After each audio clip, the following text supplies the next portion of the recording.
venerable house. Opulent and imperial, gazing proudly from its stoic perch above the moor. I lived all my years in that ancient, rumor-shadowed manor, fattened by decadence and luxury. And yet I began to tire of conventional extravagance. Singular, unsettling tales suggested the mansion itself was a gateway to some fabulous and unnameable power.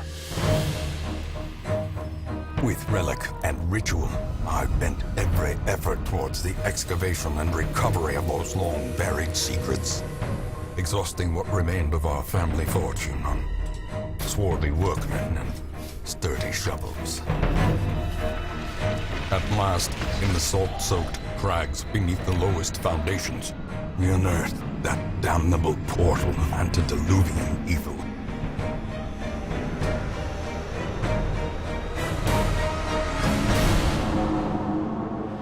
Our every step unsettled the ancient earth.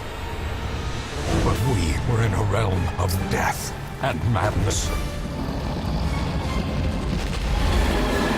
In the end, I alone fled laughing and wailing through those blackened arcades of antiquity, until consciousness failed me.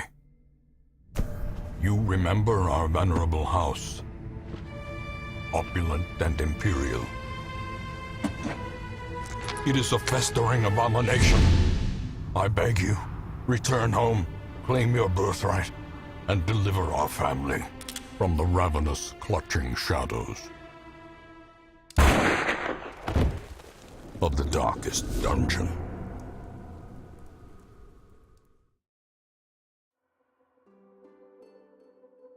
Okay, hi. Definitely not watching the intro video to give myself a little bit more time to actually become awake.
The poor caretaker.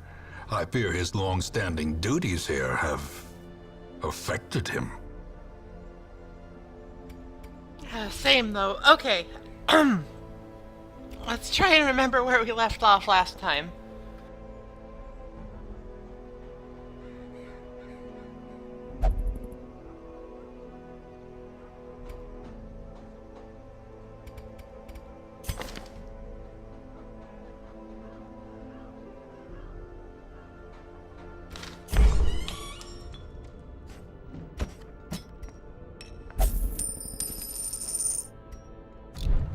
Alright, definitely need to, unafflict the afflicted.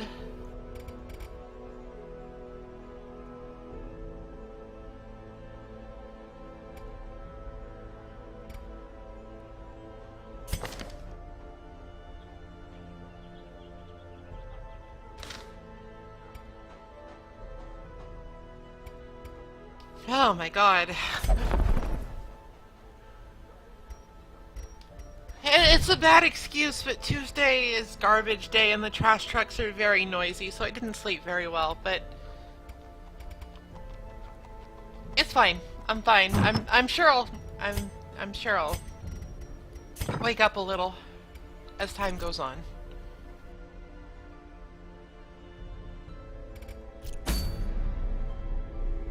Alright, what were we doing?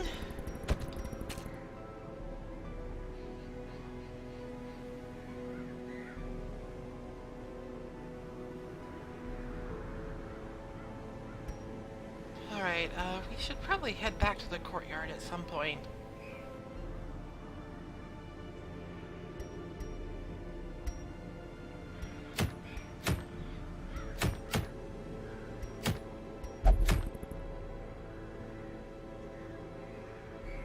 Oh, but our Jester is still, doing something in the Abbey, so we can't just yet.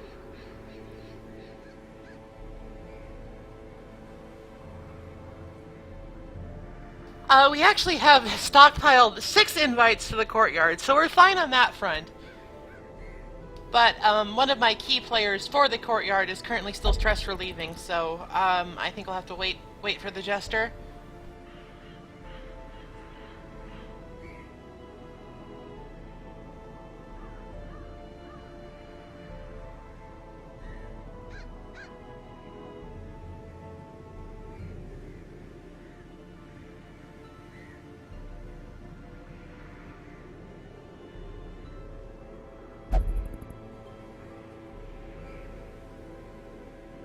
Alright, so...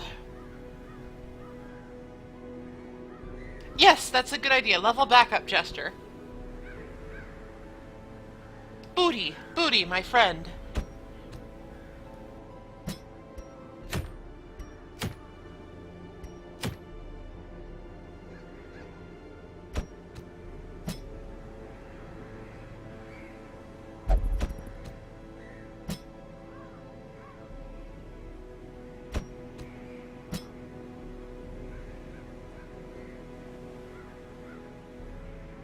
Yes, there are ways to remove the Crimson Curse. Eventually. We still need to work up to them, but there are ways. You are not stuck with it for the entire game, thankfully.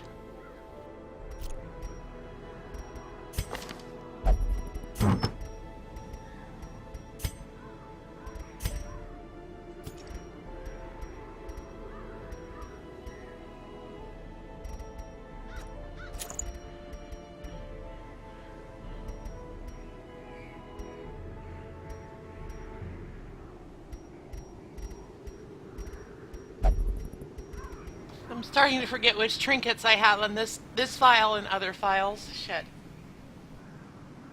Could have sworn that I had a unique man-at-arms trinket, but maybe somebody lost it. Wouldn't be the first time.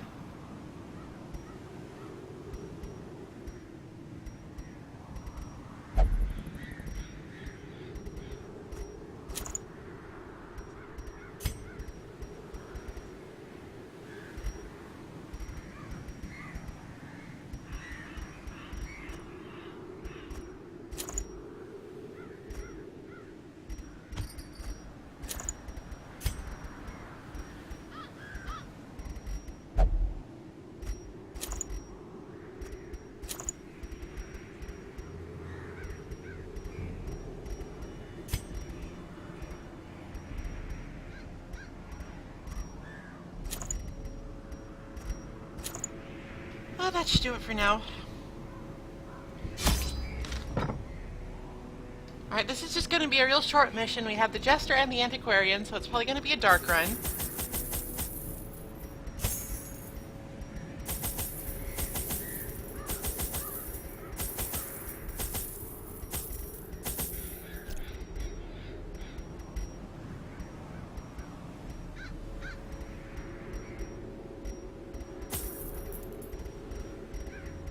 Alright, yeah, that should be fine. We have food and shovels, don't need torches.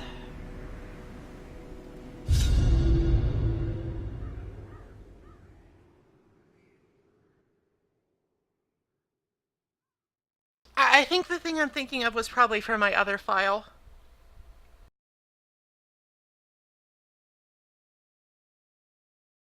I'm still discombobulated, so I think that might be my favorite word on this stream so far.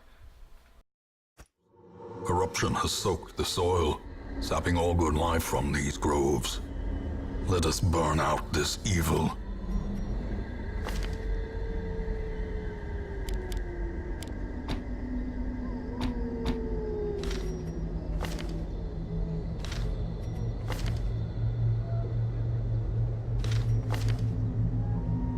Okay.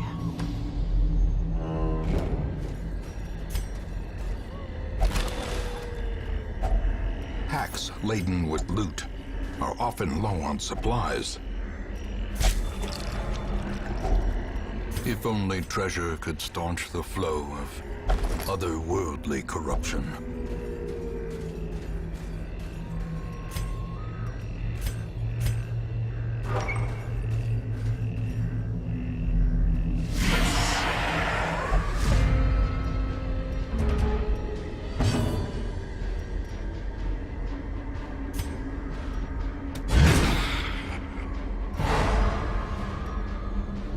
Formation, it's always good to try and take out the stress damage dealers first, because that is what sticks.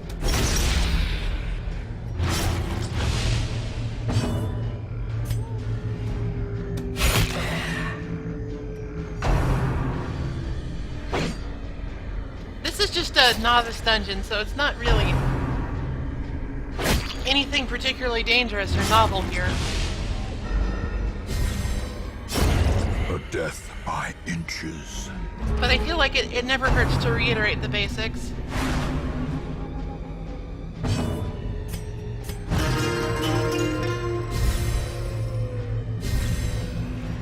The Jester is such a weird class. I feel like it could literally just be inspiring soon, and you could still find a way to fit him into compositions. Press this advantage. Give them no quarter.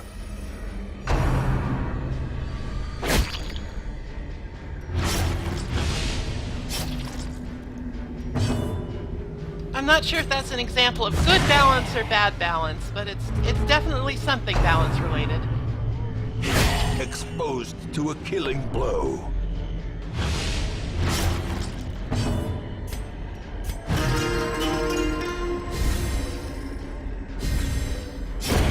The slow death. Unforeseen. Unforgiving.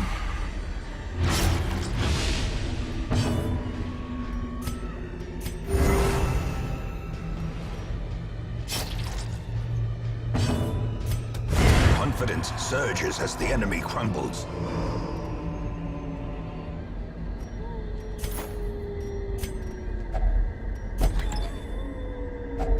A handsome reward for a task well performed.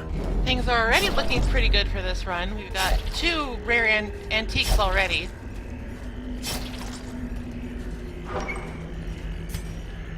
Food supplies are nominal.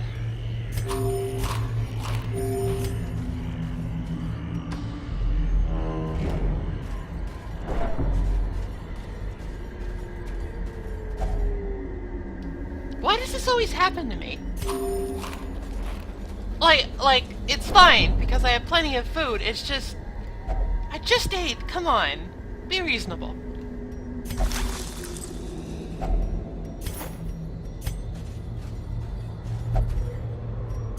Oh, I didn't do that with the antiquarian, I'm a fool. I'll wake up eventually, it's fine.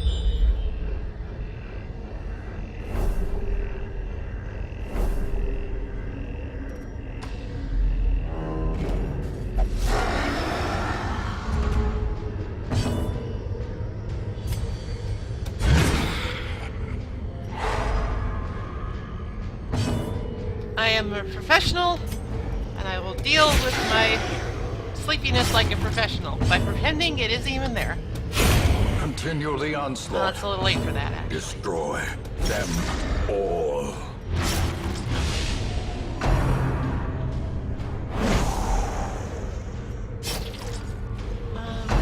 At this point, novice dungeon runs are pretty much just what you might call a milk run. At least I think that's the term I've heard used. There's nothing really interesting going on here. I'm just leveling up some backup heroes.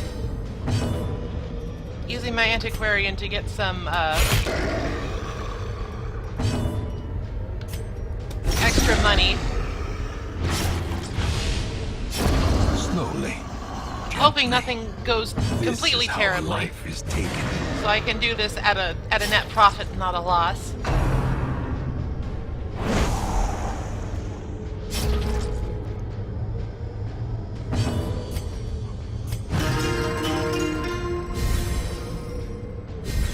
Provided that something doesn't go completely tits up, just having the Jester along here and the inspiring As the tune fiend will probably falls, mean I end up saving money on faint stress hope relief blossoms. just in the long run.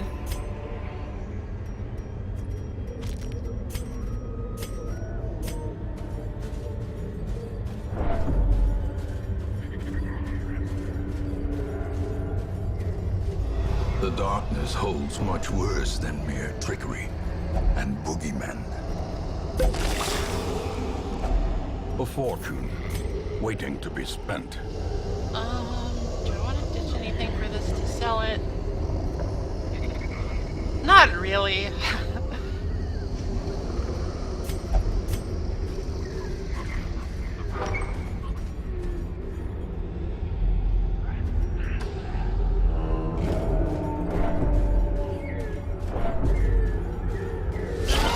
Oh, it's you guys again.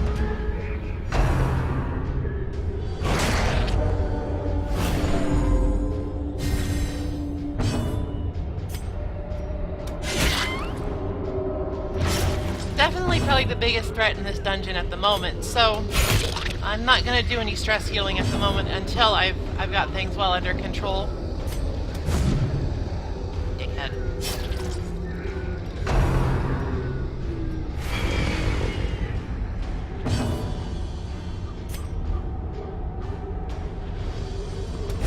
Their formation is broken. Maintain the offensive. I don't really have any pressing need for invitations at the moment, but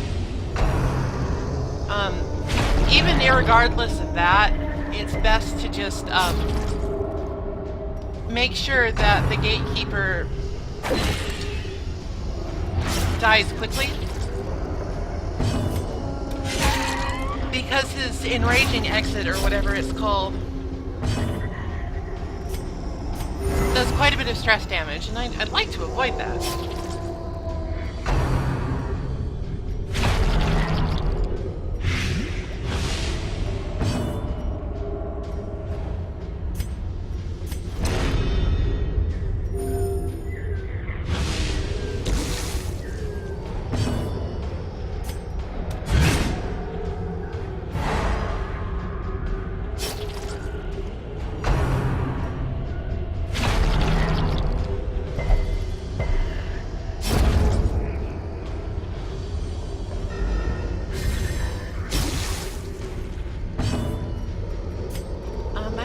I think I can just get rid of his dots right now so we don't have any complications.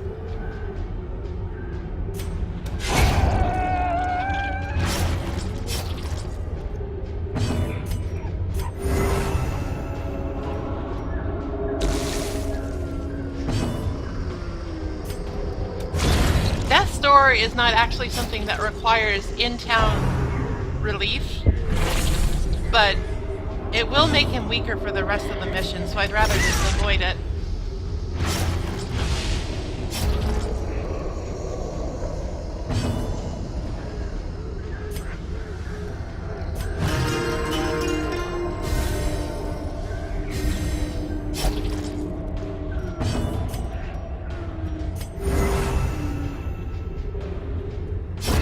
Great is the weapon that cuts on its own.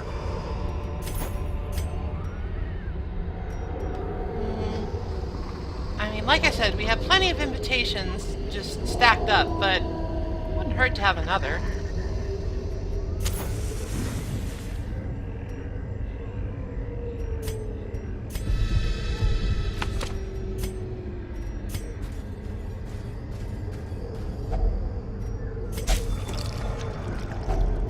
Finding the stuff is only the first test.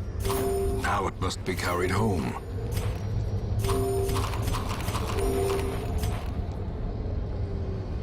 You can kind of skimp out on healers a little bit in the Weald and the Warrens because you find so much food and you can just kind of use that for spot healing. It's nice.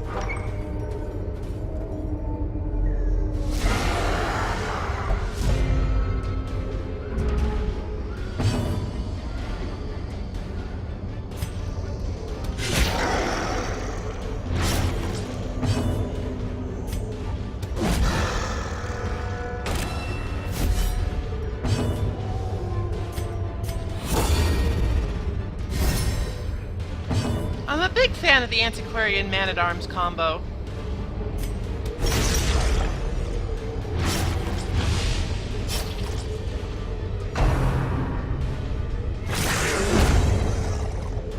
You can basically just put riposte on the Man-at-Arms, have the Antiquarian use Protect Me, and that means there's basically a 50% chance that every enemy attack that targets somebody will trigger a riposte, and that does a lot of damage just on its own. You can also simulate it by using the Man-at-Arms Guardian ability.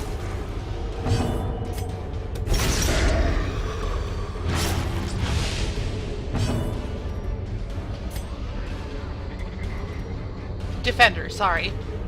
But that takes up a turn, while the Antiquarian can just do it immediately, so... It's a pretty strong combination for a class that isn't really noted for its combat ability.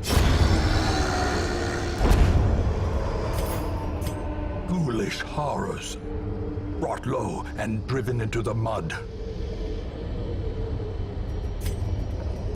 Alright, looks like we got one more room battle to deal with. Shouldn't be a problem.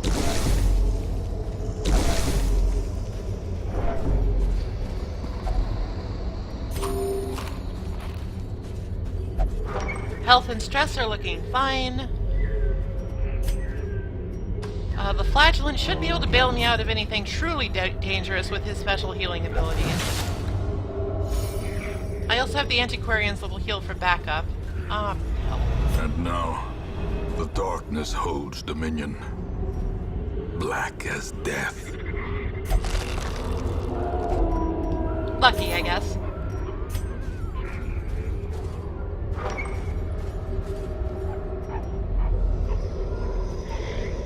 Since Antiquarians aren't especially powerful or useful as combat classes, it's okay to take some risks with them in terms of interacting with dangerous curios. Nature because even if they get a bad quirk or whatever, it's spreading corruption, usually not going to be that big of a deal. Malformed with misintent.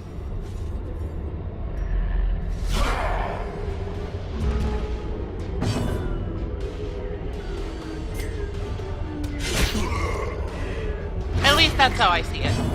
I'm sure that arguments could be made either way.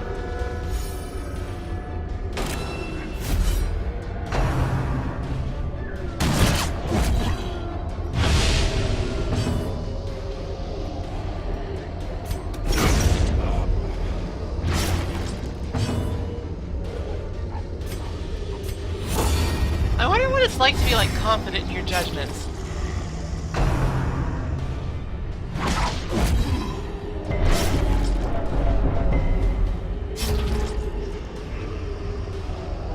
Must be nice.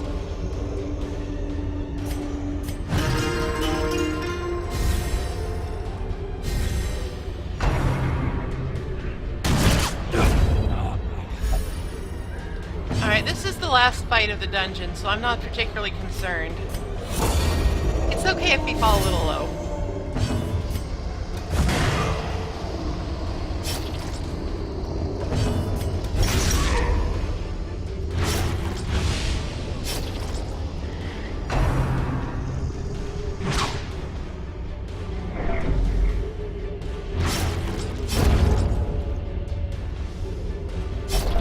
As life ebbs, terrible vistas of emptiness reveal themselves. Prodigious size No alone problem. does not dissuade the sharpened blade.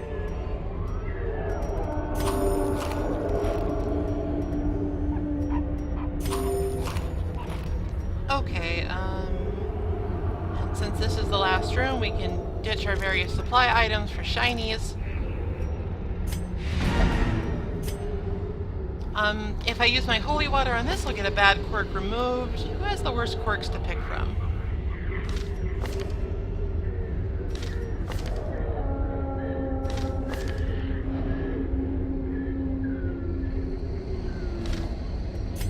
Probably the Man-at-Arms.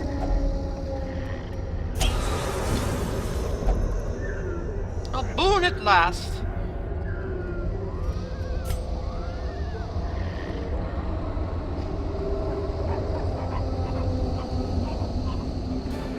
agents of pestilence will yet be driven from our woods.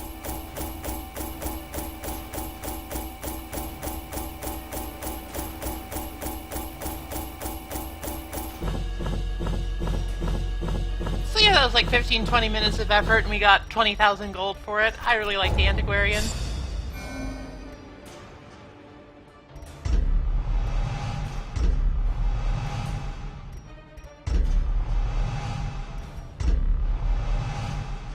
Oh no, not the runs!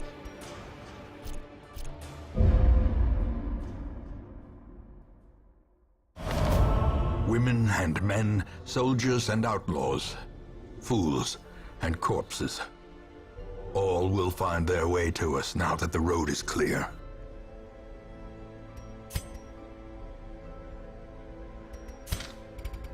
That means we have a ton of people to pick from on the stagecoach, but we're full.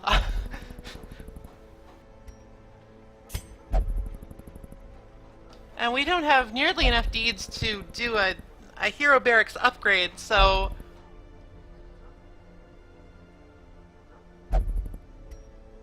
I think we just gotta turn these fine folks away. I don't like it, but I think that's just what we gotta do.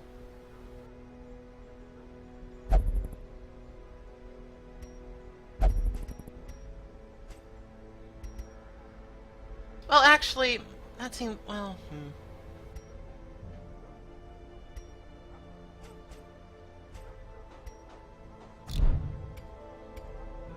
Yeah, I think we should. All of those were at level 0, and at this point it's becoming kind of a burden to have to always do that and level people up. I've been wanting to save my portraits for something. Is it worth it? Yeah, it's worth it.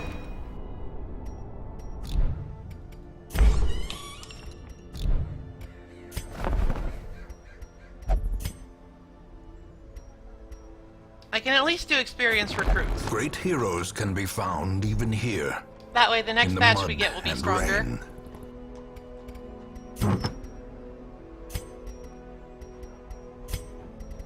Alright, you can't actually double up on trinkets, so I'm gonna go ahead and sell the second redemption armlet. Even though it's a good trinket, don't get me wrong. It's just you can't really use 2 of them unless you want to take 2 lepers along, which is kind of overkill.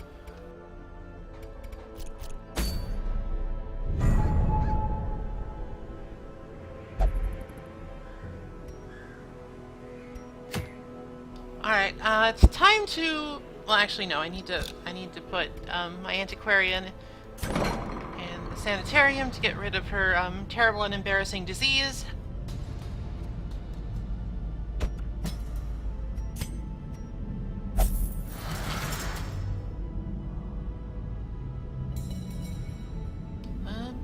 While we're in here, are there any particularly...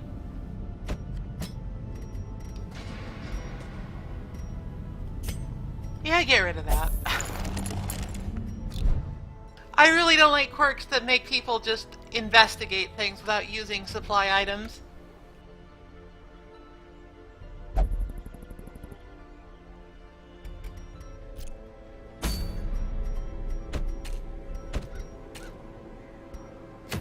Alright, I think it's time for another foray into the courtyard.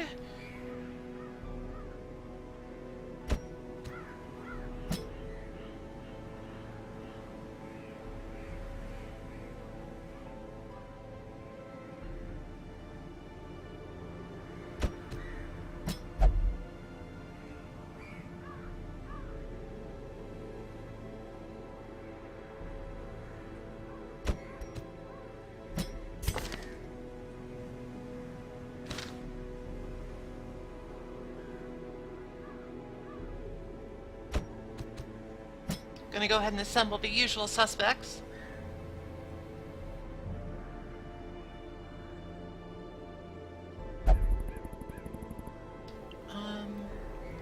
Like, there's definitely arguments to be made for both taking the Crusader or the Highwayman here. I think I'm gonna go with the Highwayman this time because of the bleed chance and the extra flexibility in getting knocked around, because that tends to happen a lot.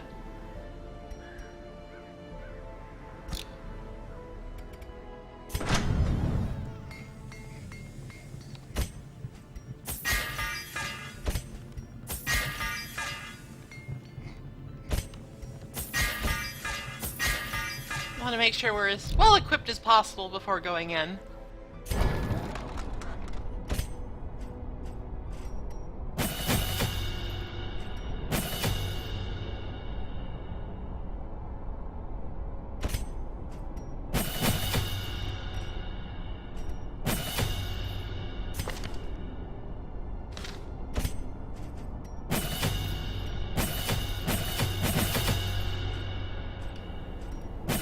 Why we do antiquarian runs, so we can binge spend on all these cool upgrades.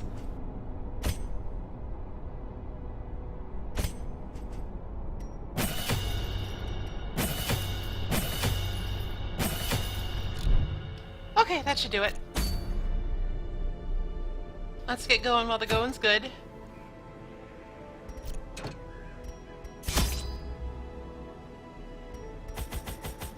I remembered the blood!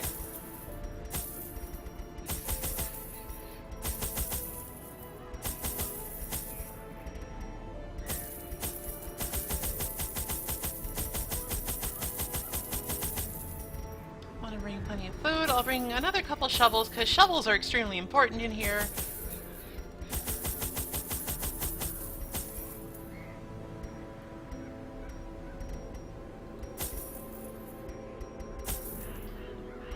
Spare no expense when going into the courtyard. It is very, very dangerous.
Alright, that should be good for trinkets. Dazzling Mirror is super good in here. The plus 30 stun skill chance and plus 5 speed will basically always apply because you only really run into bloodsuckers in the courtyard, with a couple of exceptions. Dismas gets his head, etc., etc.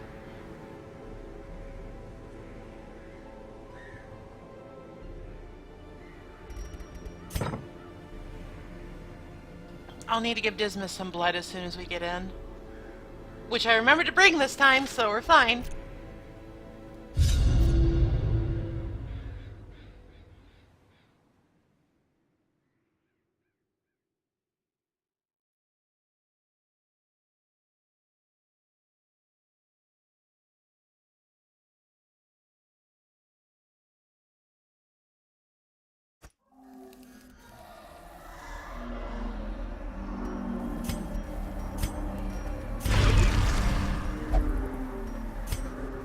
Okay, that's that done.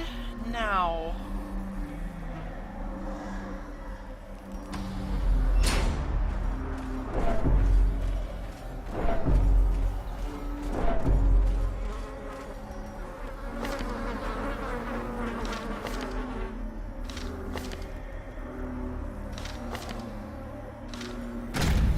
just making sure everybody's skills are in the right place.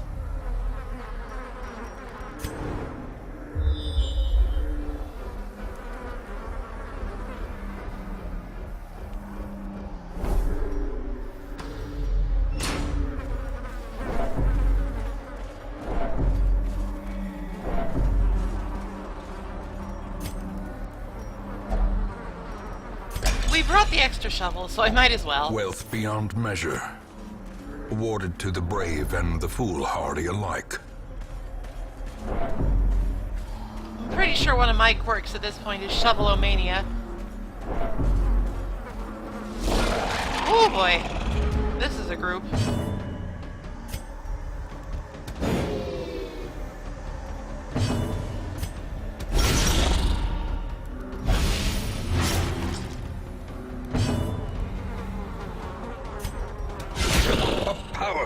blow.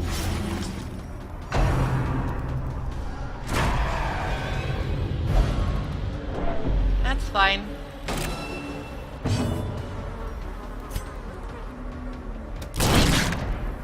I can just immediately fix that.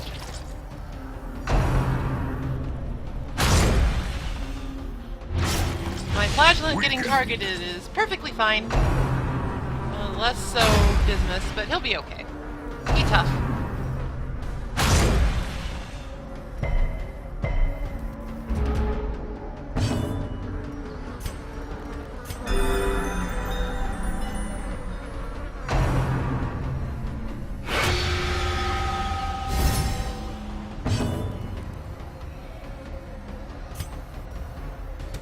Confidence surges as the enemy crumbles.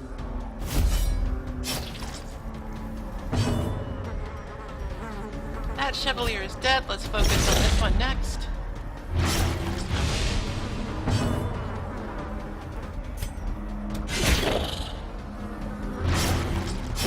Great is the weapon that cuts on its own.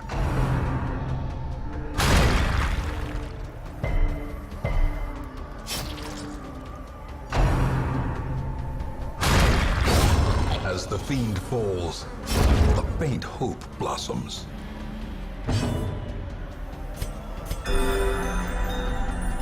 The thing about the Chevaliers that makes them so dangerous is not necessarily that they do a lot of damage, though they definitely can if they pile up bleed stacks. It's their ability to actually stun two people at once if they get lucky. That is a real problem.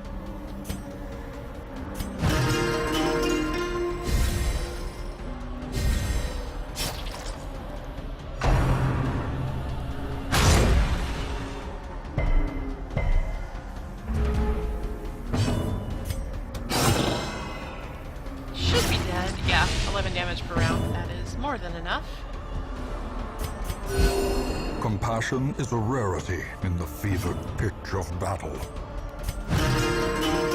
Alright, that encounter definitely could have gone a lot worse. I got a little lucky that they only used the skewer ability and they didn't spam Buried Blast too much. The stuns can pile up and you can just kind of get locked into dying. Sucks. Don't like it.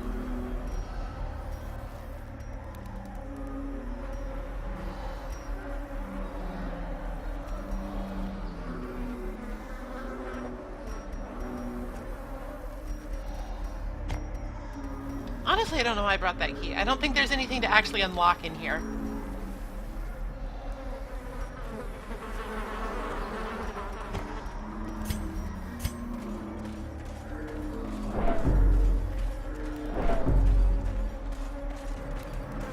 The trinkets that those shrews give always seem to be bad, so I think I'll pass.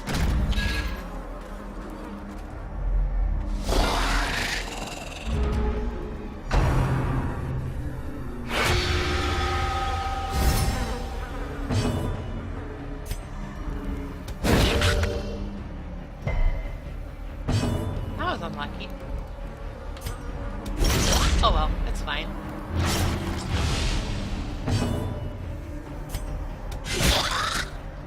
Seems like I'll be able to get rid of her before she can buff everyone. Gently. This is how a life is taken.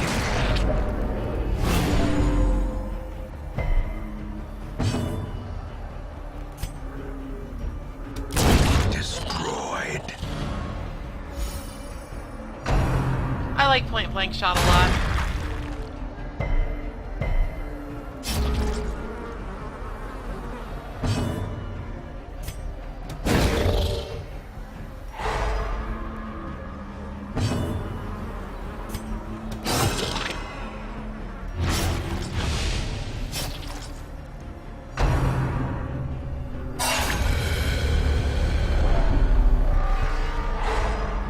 How dare you?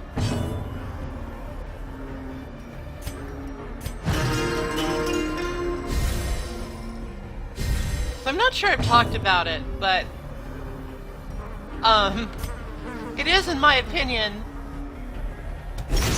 a really cool and inspired monster design choice to essentially make all of these former aristocrats into literal blood-sucking parasites I appreciate that. I think it's pretty cool. Their formation is broken. Maintain the offensive.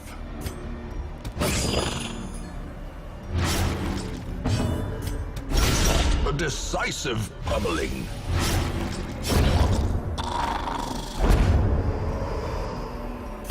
These nightmarish creatures can be felled. They can be beaten.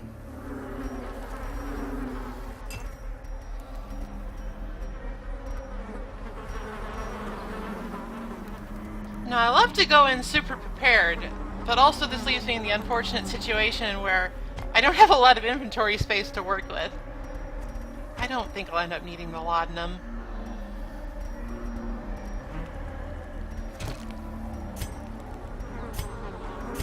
I'm keeping those bandages, though.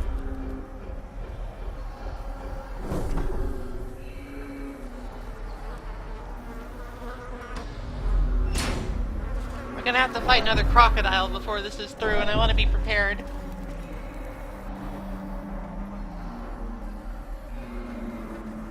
So, Supply Depot 2 asks, oh yeah, why do the corpses persist and be blighted? Oh,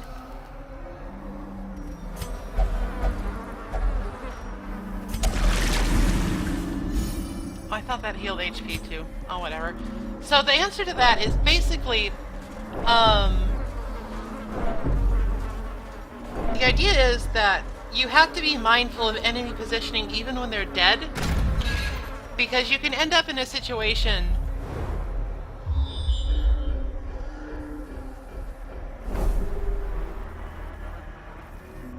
I think I'll leave this be for now. I don't have a lot of space.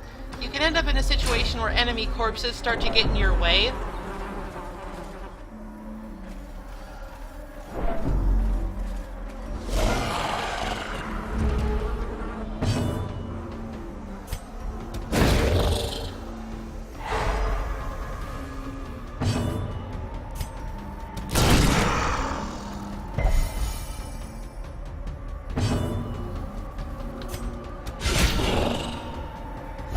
You can also, conversely, use enemy corpses as a way to sort of like, Prodigious size alone does not dissuade the sharpened blade. As a way to manipulate where the enemies are and put them in disadvantageous positions. Like, for instance, in the Cove, Pelagic Guardians can't actually do anything from position 4. So if you, say, manage to knock one back there and leave the enemy corpses up, then it's entirely possible to just completely neuter that enemy until those corpses disappear.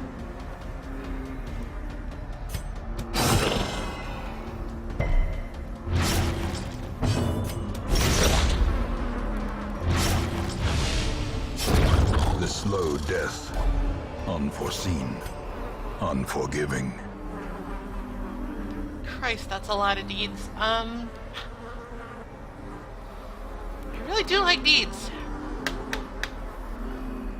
What can we ditch?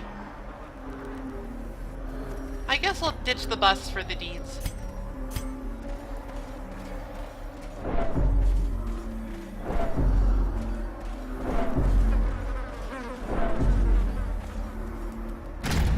Conversely, they can also be annoying because corpses can pile up and you can find them in spots where they are actively they are actively getting in the way of what you're trying to do. So there are ways to get rid of corpses fairly easily. And small enemies like the Sycophant don't actually leave corpses at all. Continue the onslaught. Destroy them all. That move is why the courtesans are dangerous, by the way. That gives everybody a huge damage buff. But it also means that they have lower accuracy, so it's not all bad if you've got a dodgy party like this one.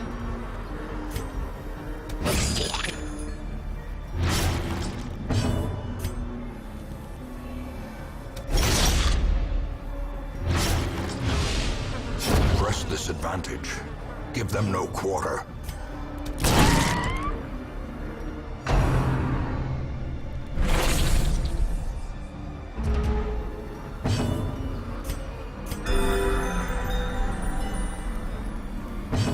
So there are a couple of ways to manage corpses. Be wary. Triumphant pride precipitates a dizzying fall. Enemies that die due to damage over time effects like bleeding or blight do not leave a corpse. The blood!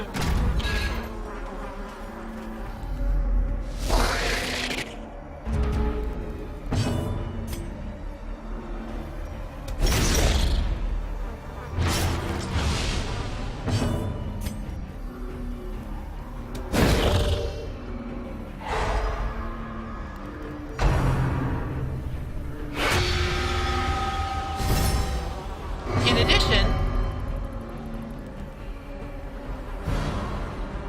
oh, the sweet blood, it sings to me. Okay, Father Gascon. Anyway, so another way to prevent enemy corpses from being left behind at all is to kill them with a critical hit. I suppose the reasoning there is that they are just so mangled by the force of the blow they don't leave anything behind.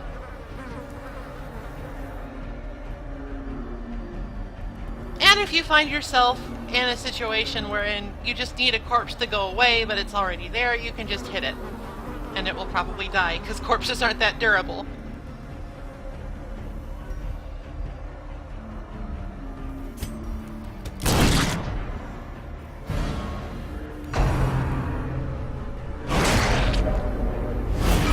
Oh no! That's fine, I have plenty of blood.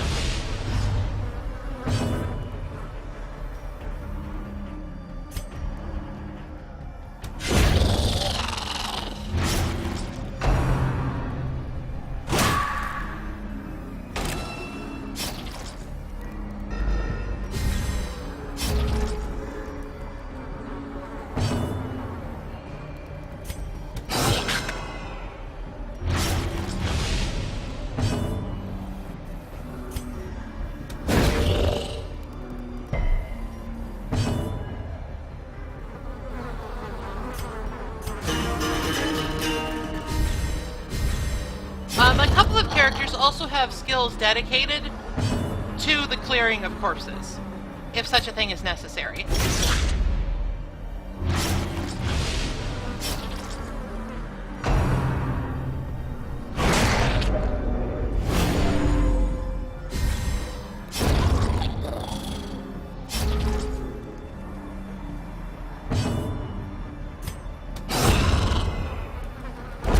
Like, I know that the leper has A one. trifling victory, but a victory nonetheless.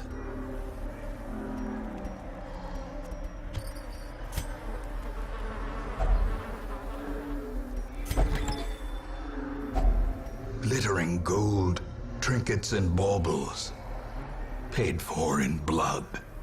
Okay, what do I ditch for this? Probably the anti-venom. There's not a lot of blight going on here.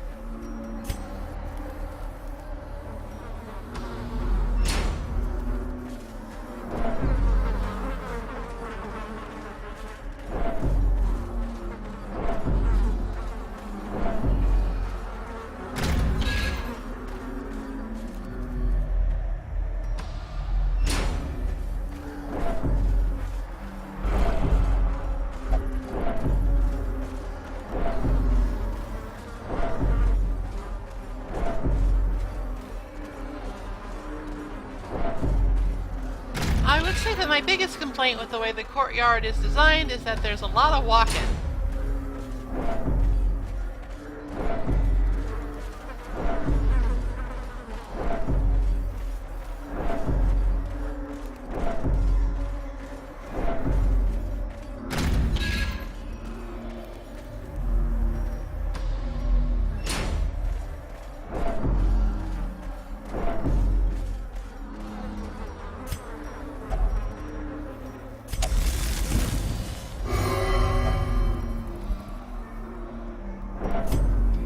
we get a little closer to where I'm pretty sure there's going to be a fight, I'll feed them both the blood.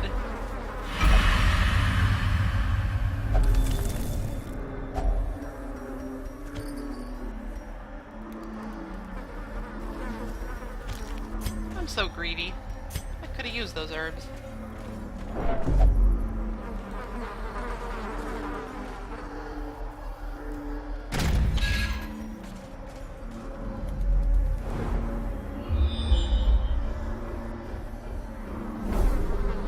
Got another fork here. To avoid wasting my time and yours, I'm just going to look up real quick which is the right way to go.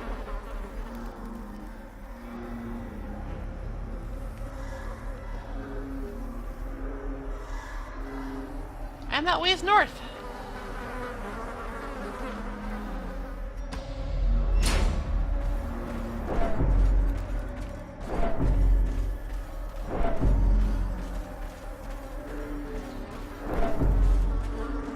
I'm saving a bunch of these curios for later when I'm lower on supply items.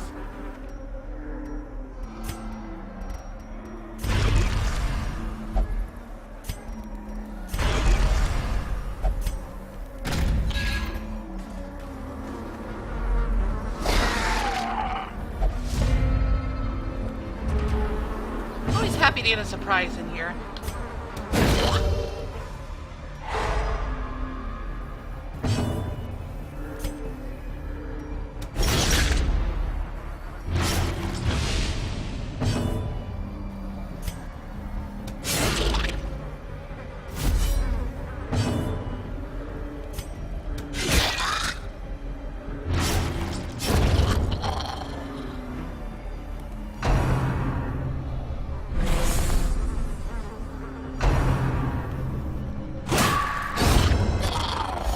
You mind your manners!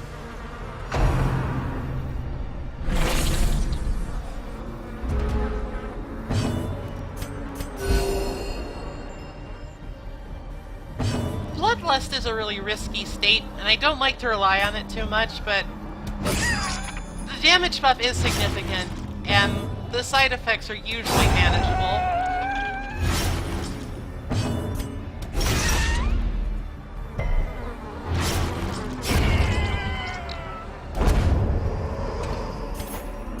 As victories mount, so too will resistance.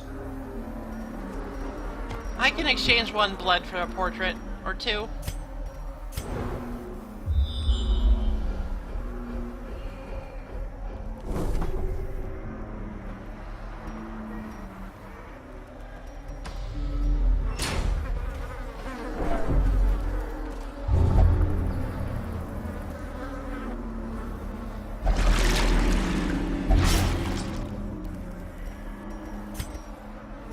Dude, I'm pretty sure that there wasn't any alcohol in there.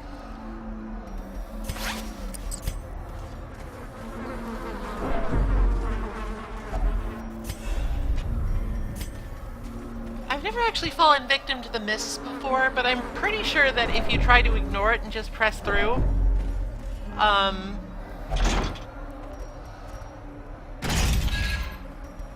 you'll actually end up warped somewhere else entirely. That kind of sucks, so it should be avoided. Always bring at least a couple torches in here, they're useful.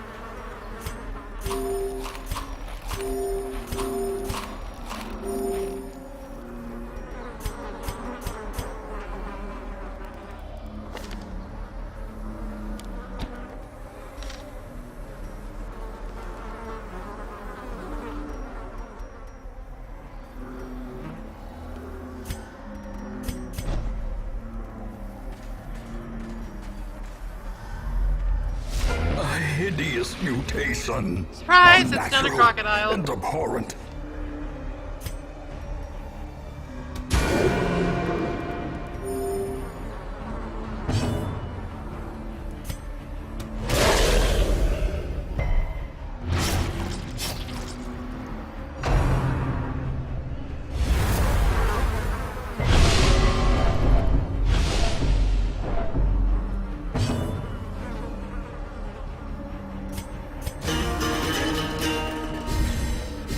This fight is much the same as the other one.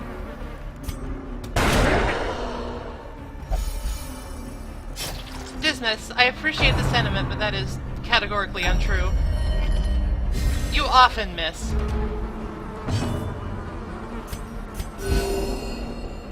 As such, the best strategy is just to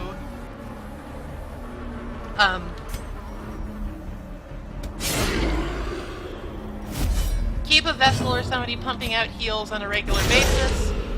Hit him with bleed a lot because he gets a lot of actions.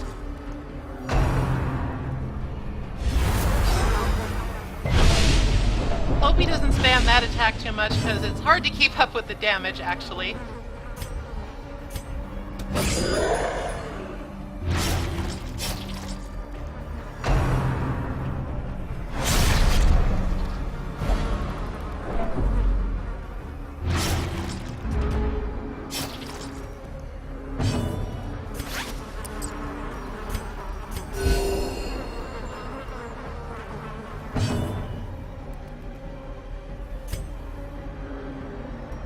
I was hoping you would move up.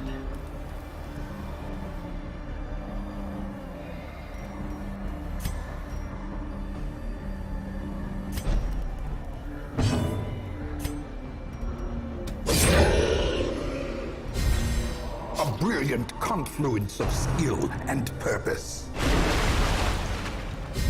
Oh, here comes this big hit.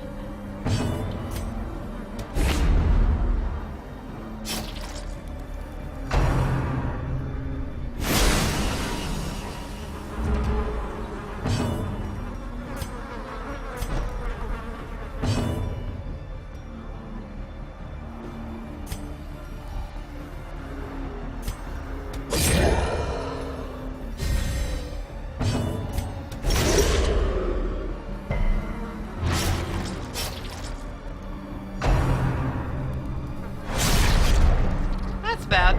As life ebbs, terrible vistas of emptiness reveal themselves.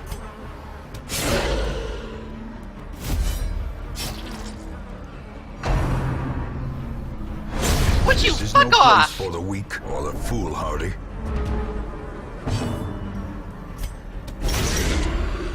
Well, that's not good.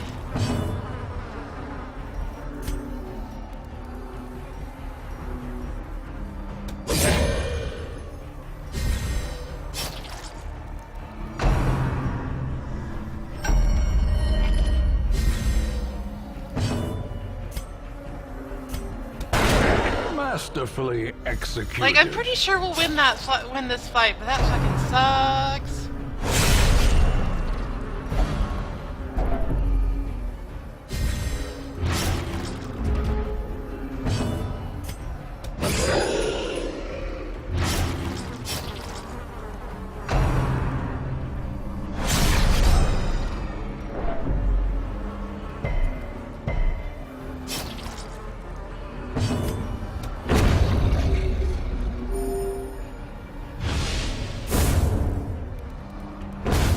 Alright, well... Success so clearly in view. Oh, that's pretty nice. Or is it merely a trick of the light? Well, we can't keep going with a party of 3, so...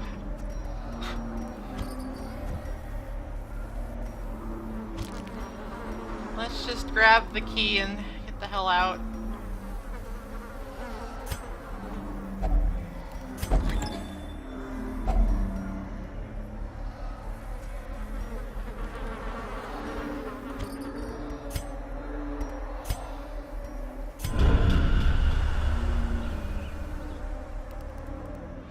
Regroup. Reassemble. Evil is timeless, after all. Well, we've got plenty of heirlooms and a nice trinket.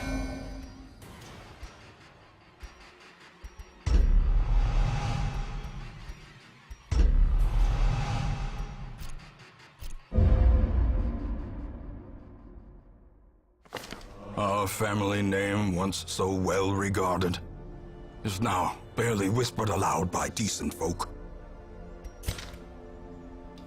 Christ. Okay, let's check and see who's on the wagon.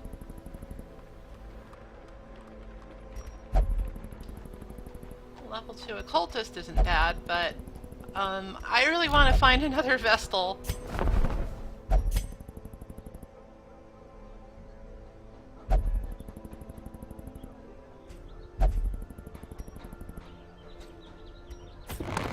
More arrive, foolishly seeking fortune and glory in this domain of the damned.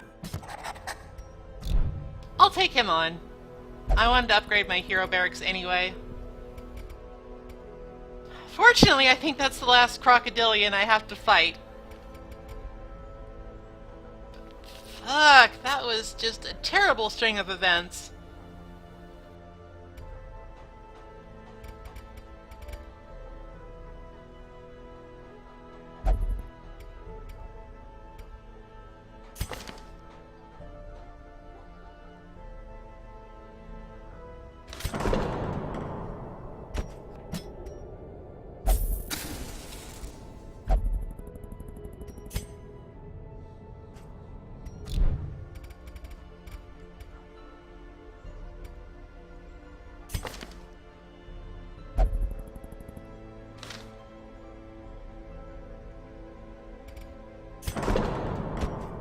Alright, there's a slight chance of Havel catching the Crimson Curse here, but I don't really care.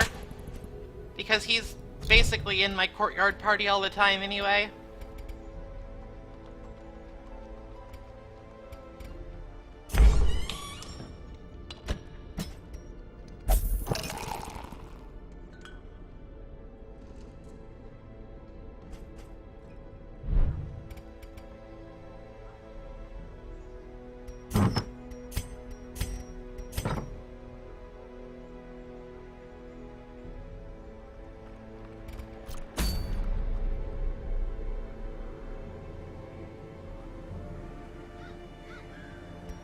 Alright.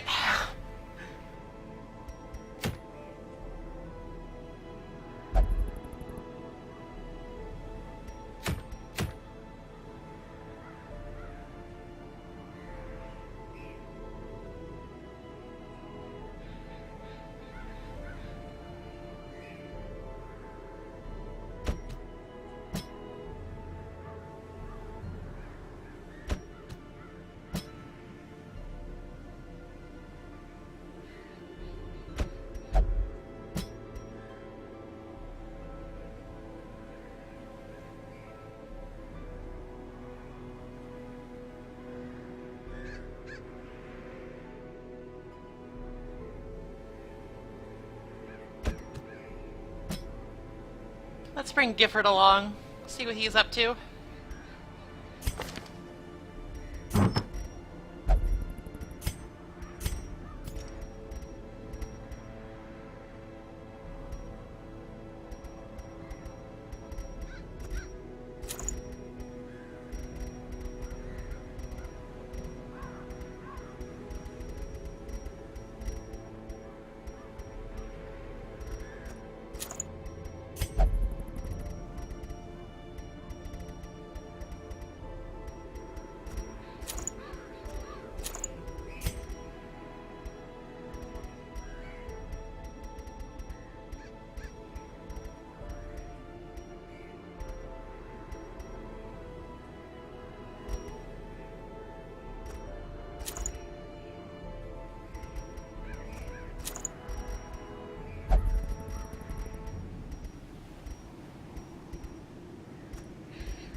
Those are some bad quirks, but you know, whatever. I can fix them if I need to.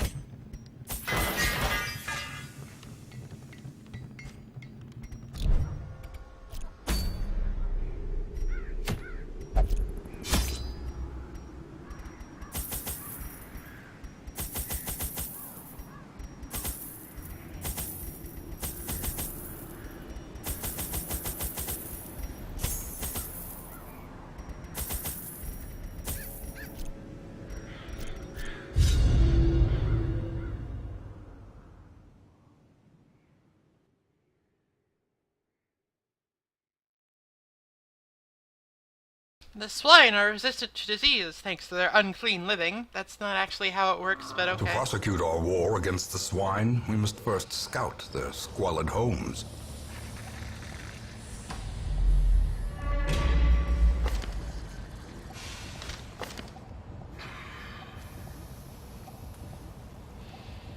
The nice thing about experienced heroes from the stagecoach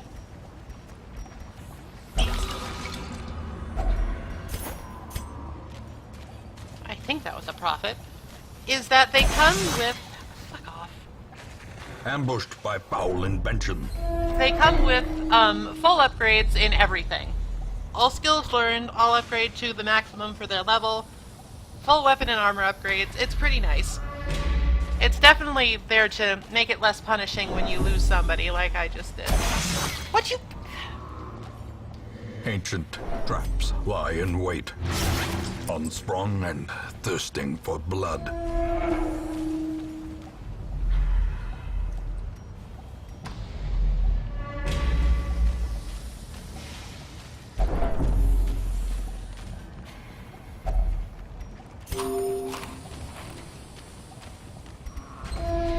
My string of bad luck seems to be continuing.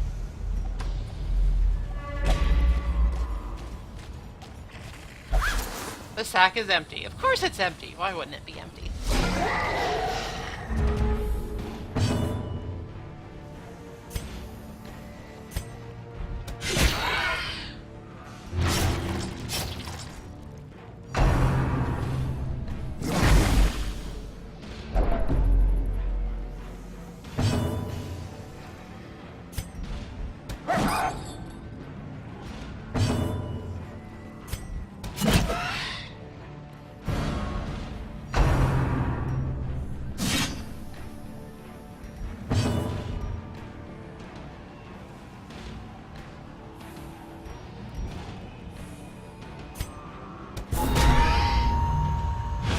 He'll die to bleed. All is well.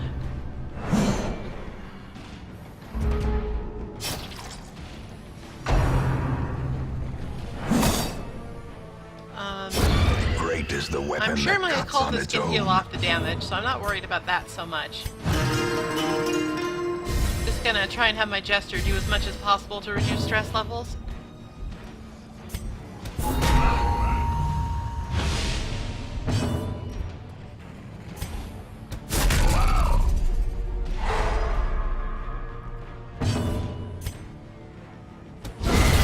Annihilated.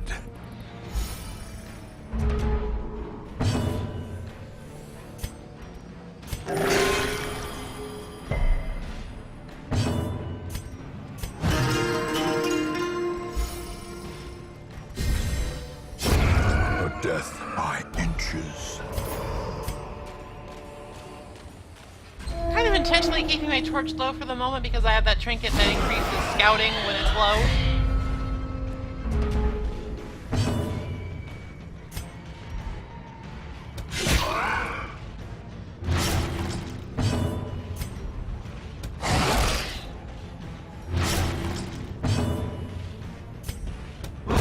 Continue the onslaught. Destroy them all. The slow death. Unforeseen. Unforgiving. Munch, munch, munch.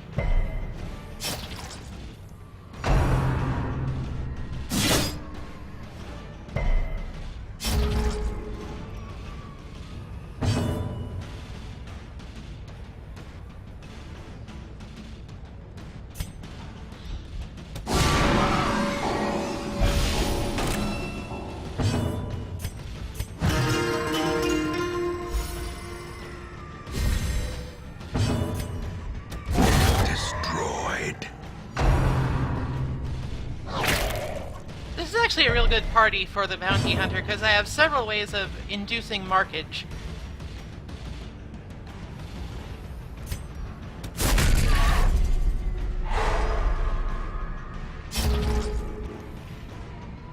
And he loves it when enemies are marked, as is demonstrated.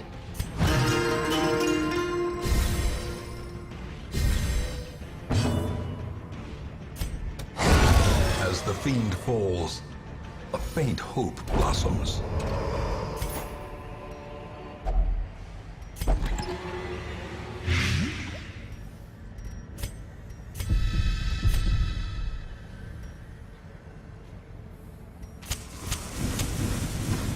I don't know why I'm getting so unlucky with my scouts here, but whatever.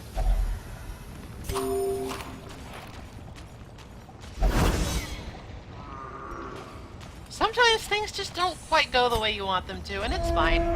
That's just kind of the game.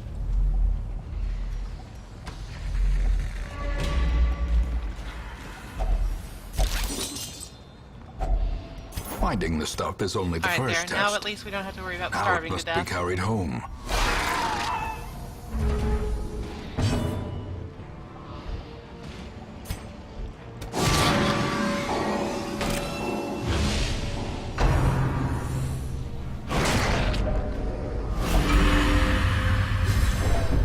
We are starting to get to unsustainable levels of Crimson Curse, but we're almost done with the courtyard mission, so I'm not too worried.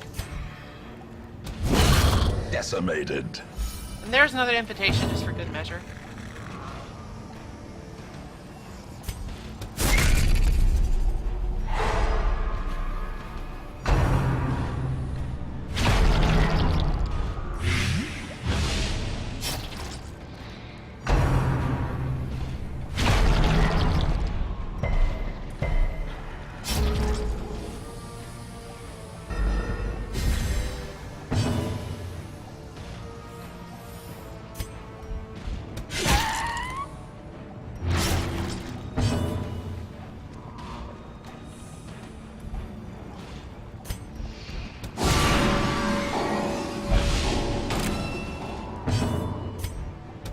Press this advantage. Give them no quarter. It'll be nice to finally not have to deal with these guys every other fight.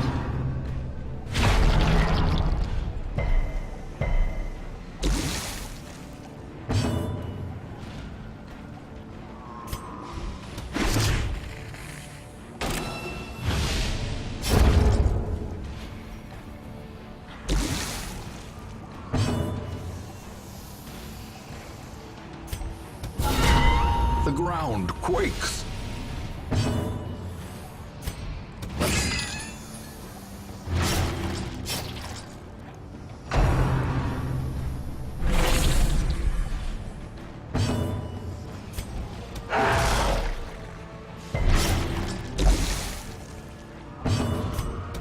Their formation is broken. Maintain the offensive.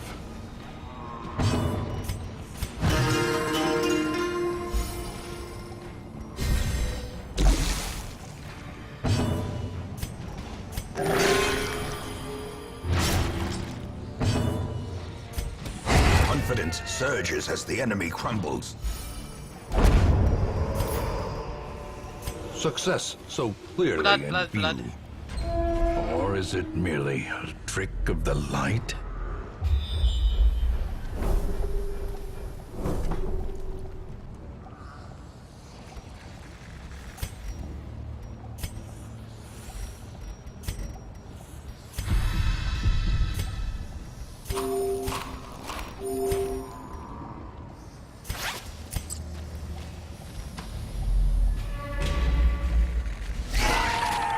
Again?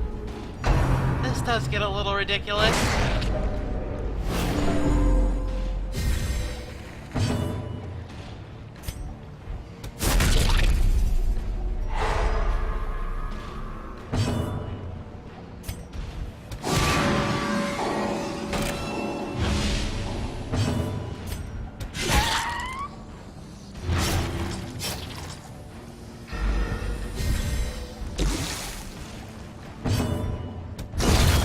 Obliterated.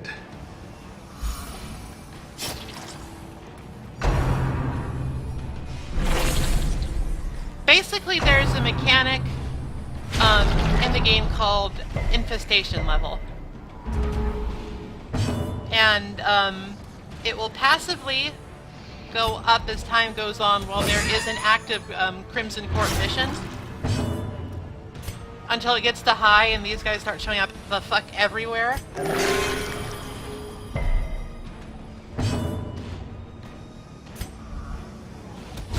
Eradicated. And it will go back down to 0 once we finally deal with the fucking Baron.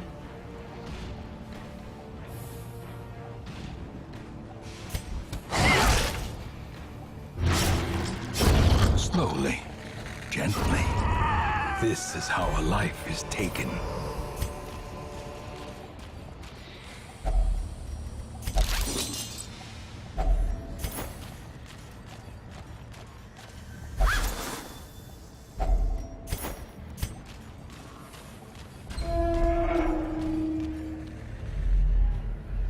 That's about how it works, yeah.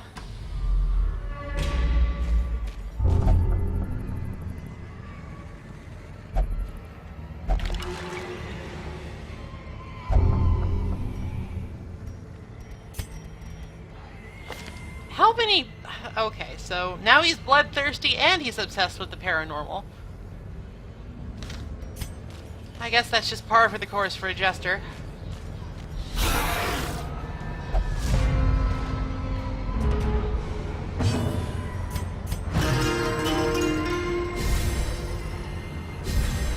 A brilliant confluence of skill and purpose.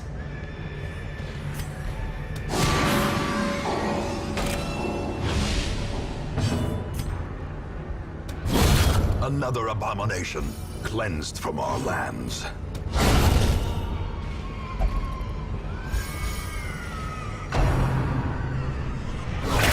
Unnerved, unbalanced.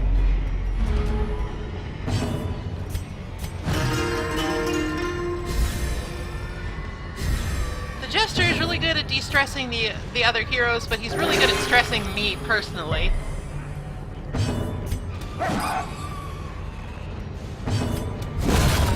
Executed with impunity.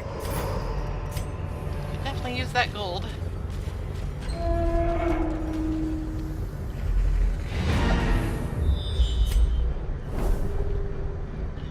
There's a couple more curios and no more fights, so let's just go ahead. The darkness holds much worse than mere trickery and boogeymen.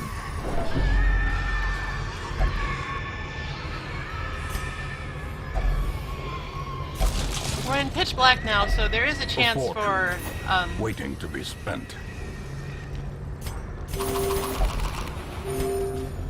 even fairly meh curios like that mostly give food to have treasure in them. Are you kidding me? Are you actually serious?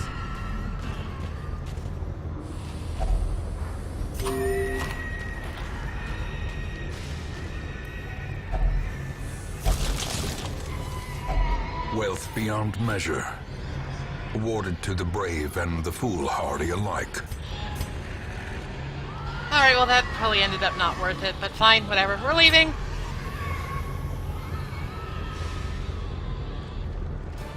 The swine folk's labyrinth may yet prove to be navigable.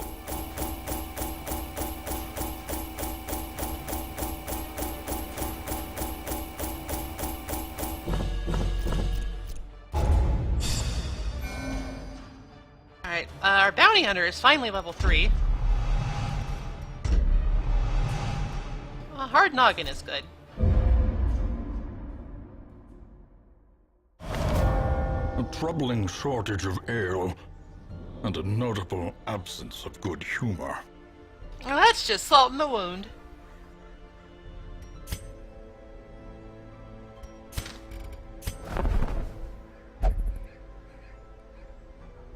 No Vestals. I'll pass for now. At this point in our adventure, I think it's probably prudent to not recruit anybody unless they either come with some levels on them or they're a class we really, really need.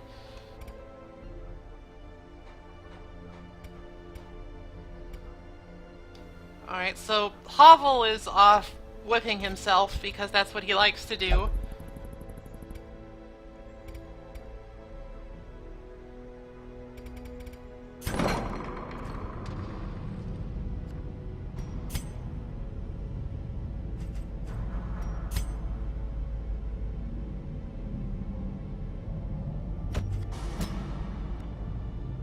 God, and they're all locked in.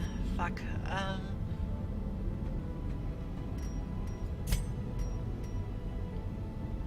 Alright, time for an antiquarian run.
I'm considering just leaving my antiquarian's trinket slots blank.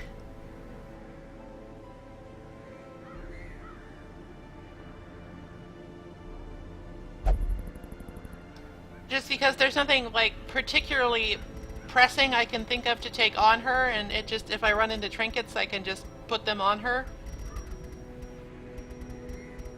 Seems good, anyway.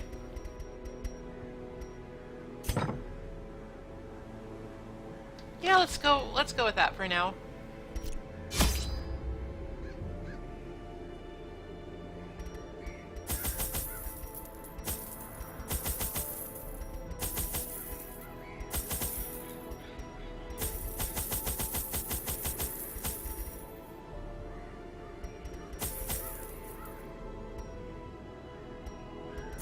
Just in case we run into a secret room, I guess.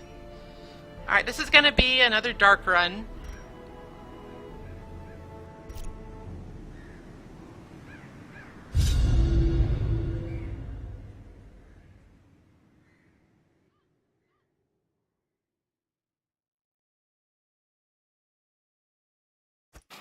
Because I need money.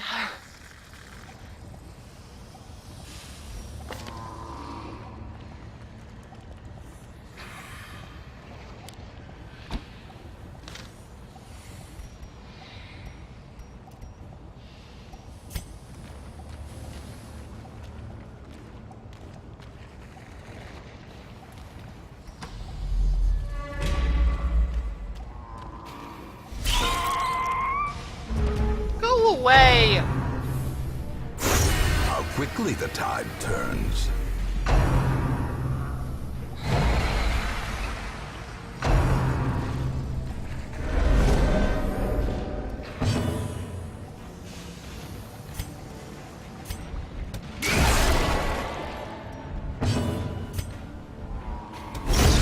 As the fiend falls, a faint hope blossoms. The Crimson Court is the good DLC pack, and it adds a lot to the game, but also, fuck this.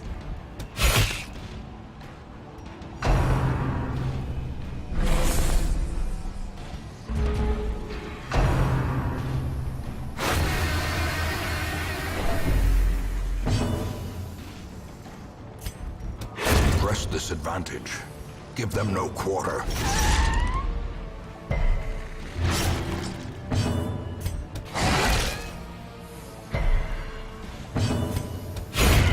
Continue the onslaught. Whatever, it's Destroy fine. them all.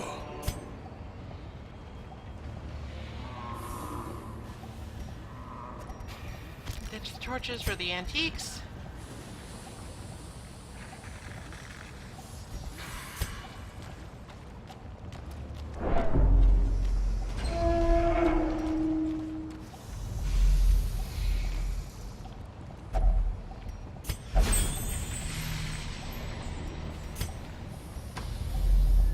A little bit of casual desecration, never hurt anybody.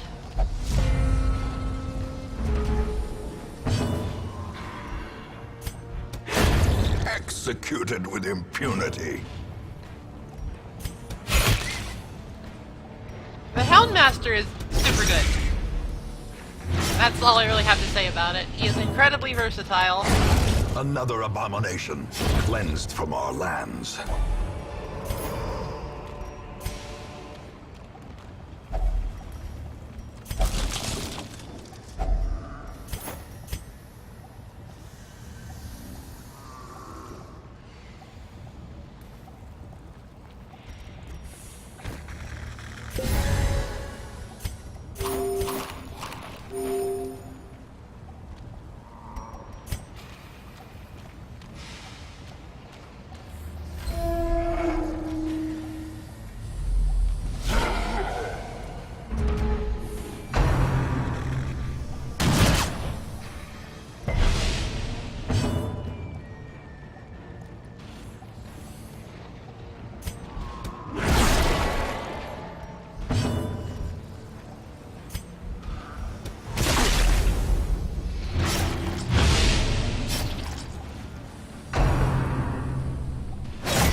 The addition of the Crimson Court stuff really only made him better because bleeding became a lot better.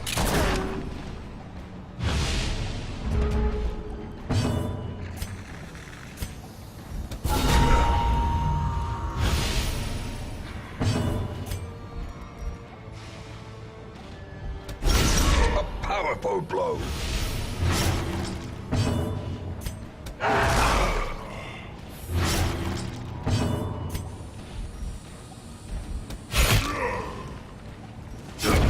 A death by And he was insult. pretty good before that, just because he can do so much.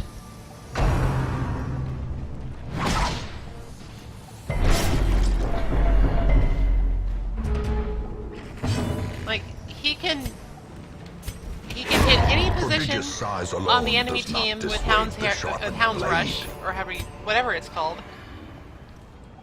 He's got his doggy treats to give himself super damage if he needs to.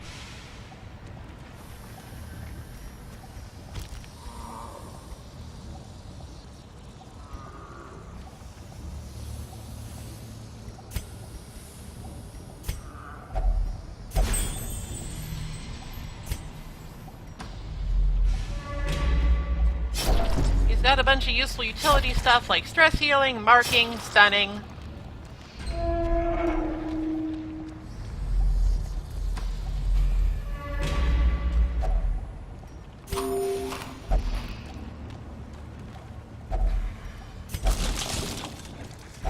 Wealth beyond measure. I Awarded probably to don't the need that brave much and food. the foolhardy alike.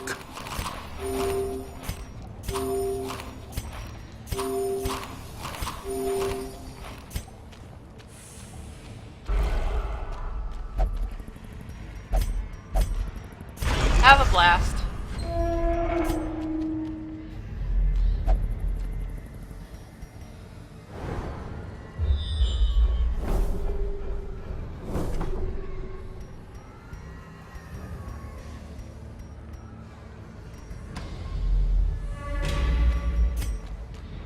The goal here is to get as much stuff as possible. Oh, let's ignore this. That doesn't give any treasure. The I don't want to mess with darkness it. holds much worse than mere trickery and boogeymen. So naturally there's like 3 of them.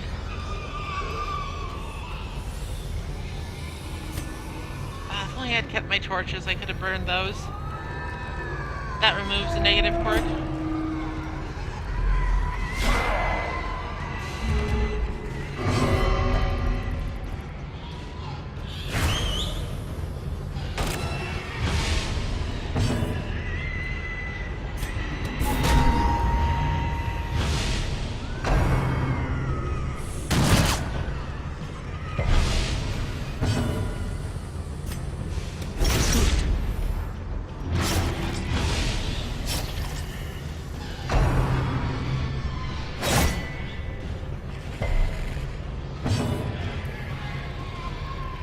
honestly, I'm just sort of in that state where I really just kind of want to get back to the courtyard and finish it up. But it's just, you know, sometimes crocodilians kill your Vestal, and then your flagellant goes off on a fucking whip himself quest.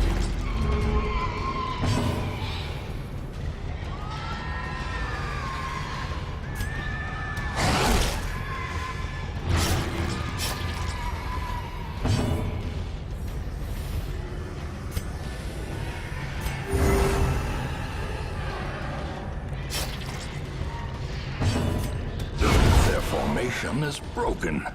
Maintain the offensive.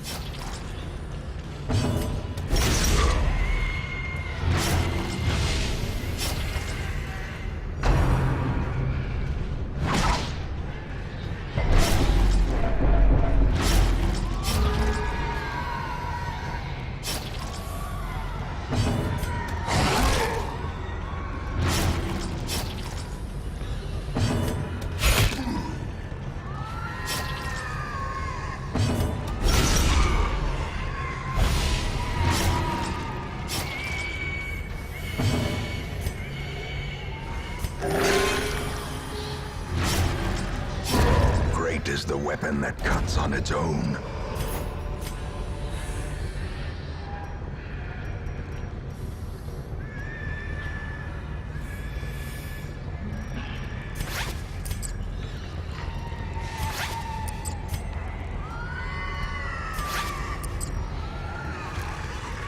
I don't know. I might have needed those later for like trinkets and curio interactions, but it's whatever.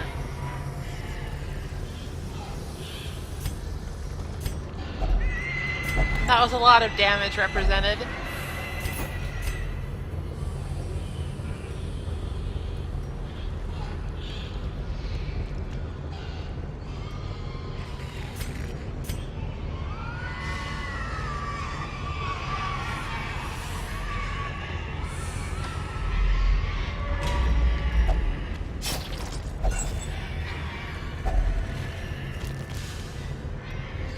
Actually, I think I will take this torch. Plenty of food, so I won't need the medicinal herbs.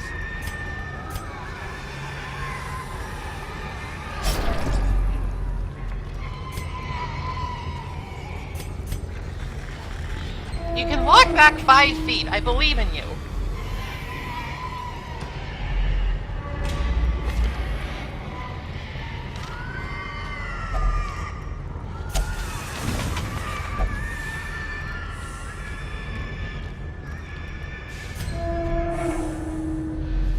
Okay.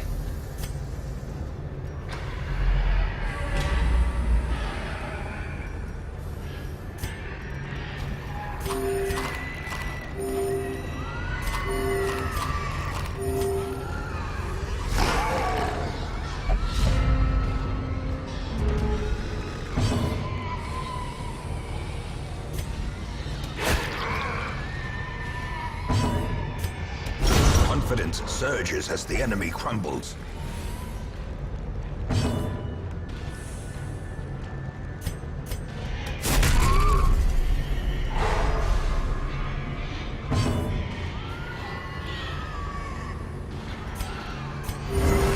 Sometimes the backtracking mechanic is a little bit annoying because it's just like you literally just step back 4 feet and they're like, oh no, an ambush!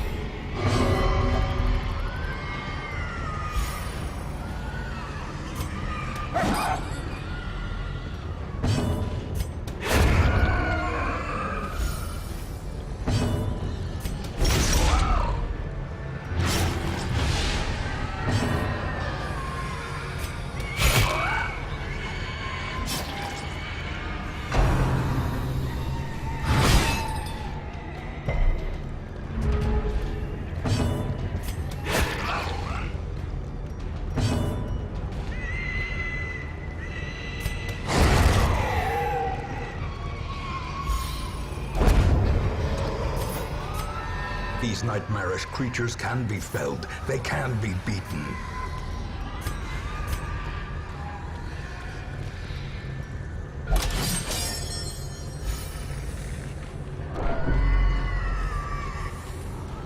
Books are scary.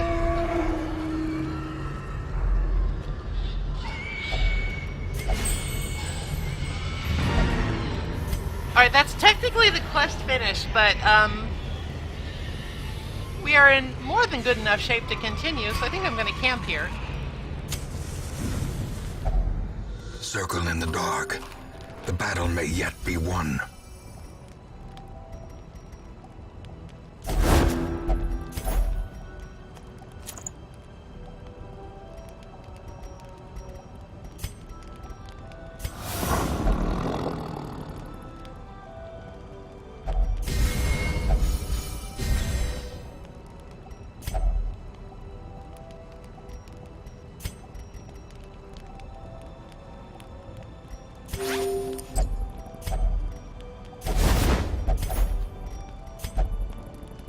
And there we go, we're basically at full capacity.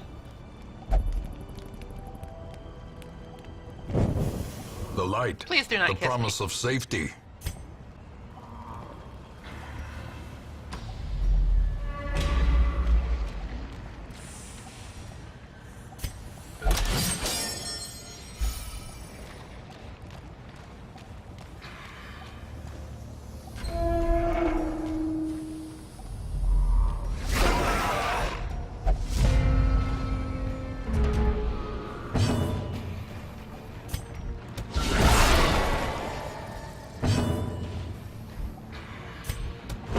Occultists are just really good. I enjoy them a lot. They're another class that's super versatile, and you could probably run with a 4-stack if you really wanted to. It sort of depends on where you're going, I guess.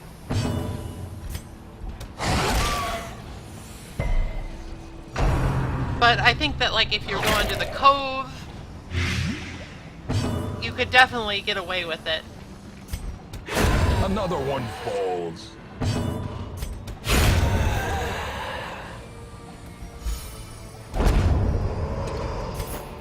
Seize this momentum.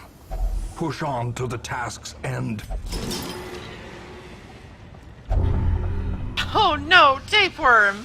You didn't have to eat it, I just wanted you to look at it.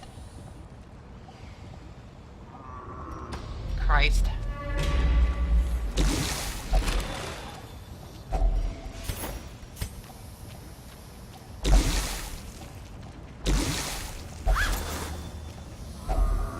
If only treasure could staunch the flow of otherworldly corruption.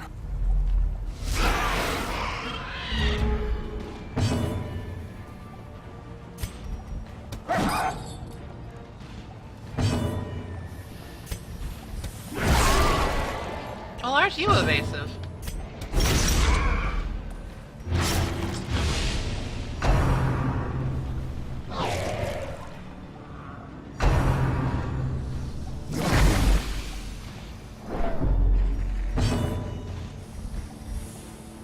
Drummer will die, that's not a concern.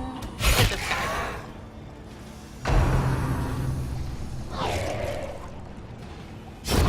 The slow death. Unforeseen. Unforgiving.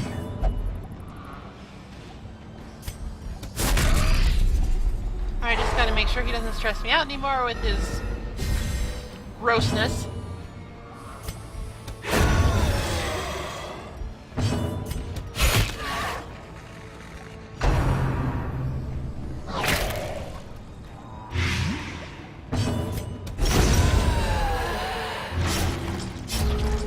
This is like easily my least favorite enemy in the game.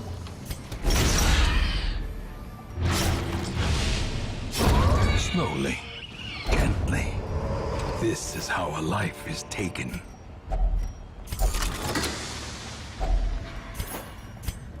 Alright, what could we potentially ditch? Probably won't need another key. I feel like that's fairly rare in the Warrens to need keys.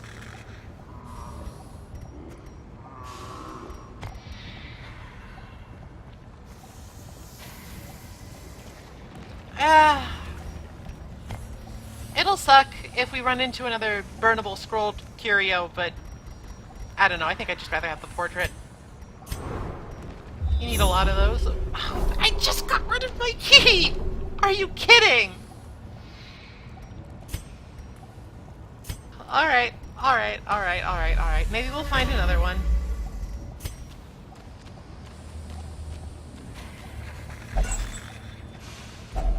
A handsome reward for a task well performed.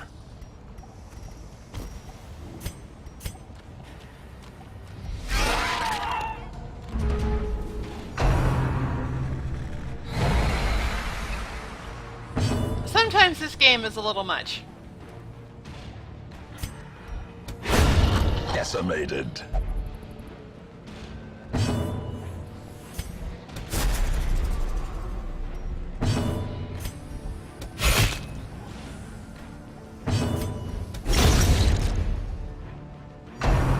Just in the various inane misfortunes that can happen to you.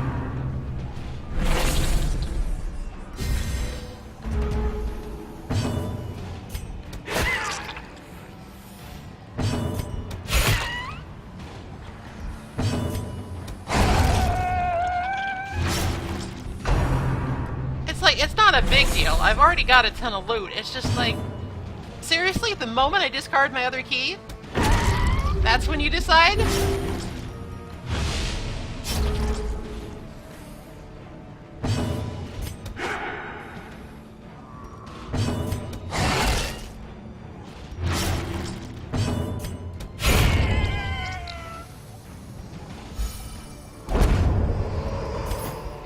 Okay, we do not need another invitation. I'm just going to leave that behind. Or is it merely a trick of the light?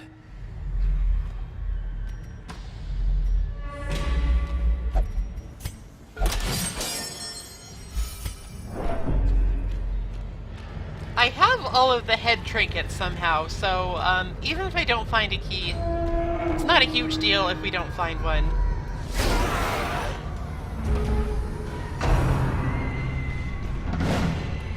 Loser!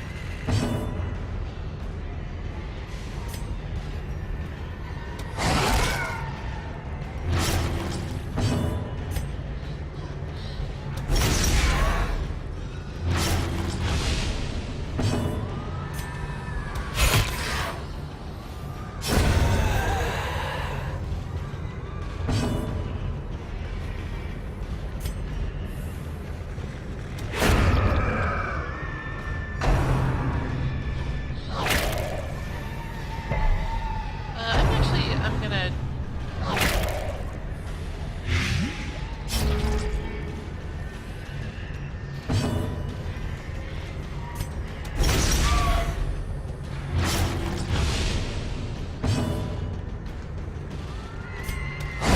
Begone, fiend!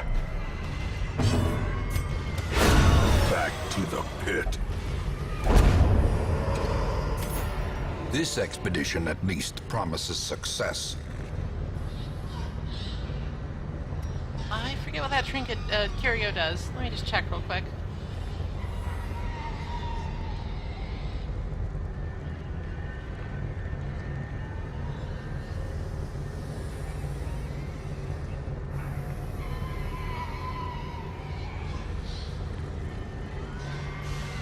Alright, 50% chance of plus 50 stress. No thank you.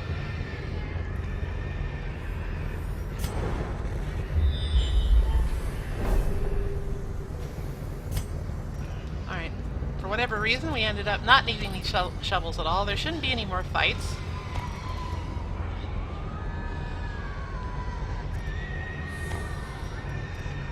And I value the potential of a negative quirk removal over the 500 gold that the citron represents.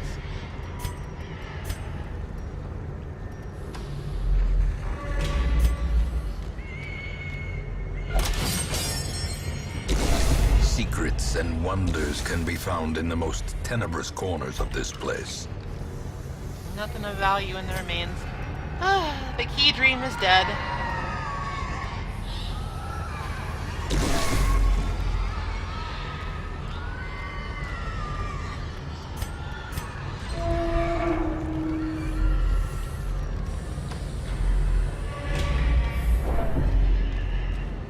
I guess we'll just go see what it has on its own. I'm sure that the antiquarian can at least scrounge up an antique from it.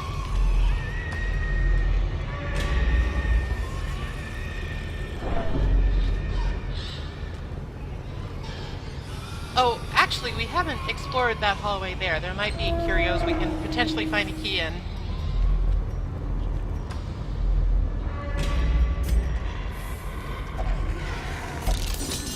Or not.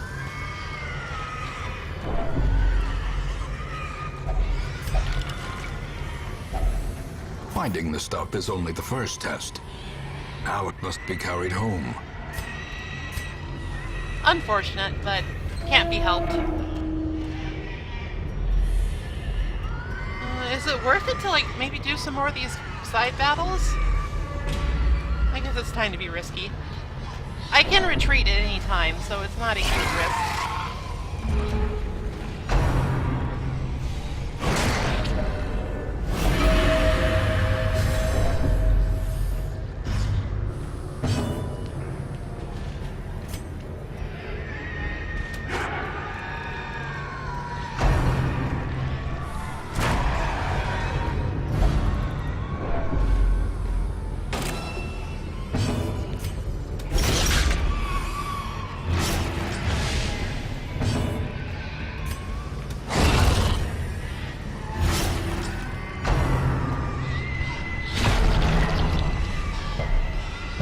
Leave him alone! I'm so sick of this particular party.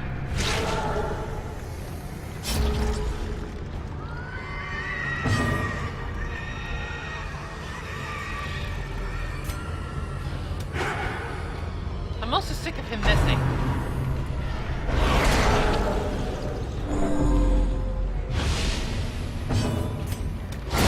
Eradicated.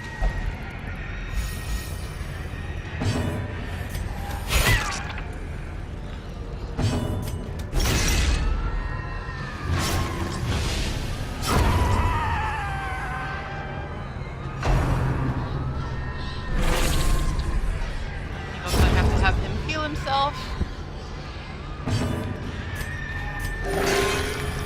There we go. Love to roll those dice.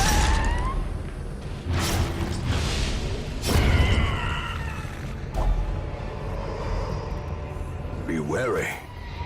Triumphant pride precipitates. We already a have dizzy one of these. fall.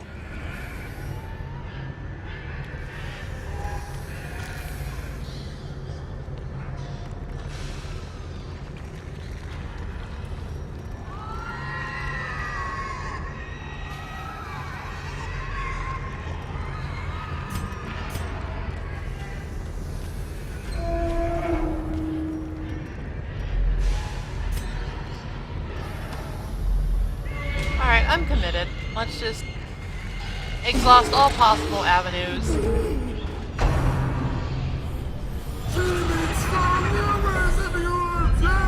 Festering fear consumes the mind.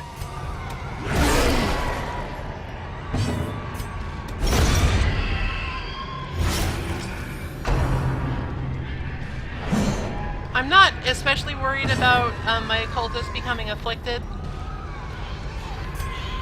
Like, it would suck, but he's still, like, at the base level of cost for removing afflictions and stress relief, so it won't be a hardship.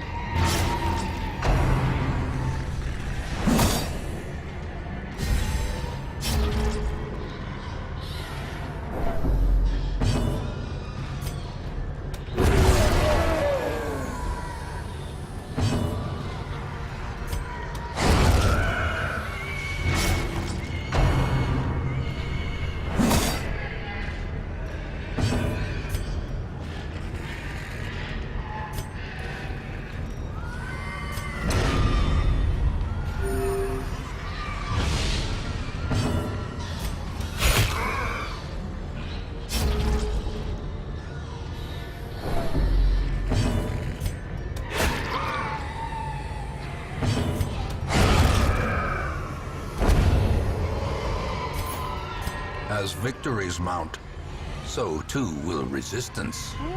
That's actually kind of good. Plus 15% max HP. But I'm basically about as full up on inventory space as anybody can reasonably get, so, I think I'll have to leave it behind.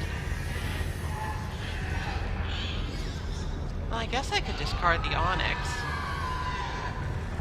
Alright. I can just decide to sell it if I want to.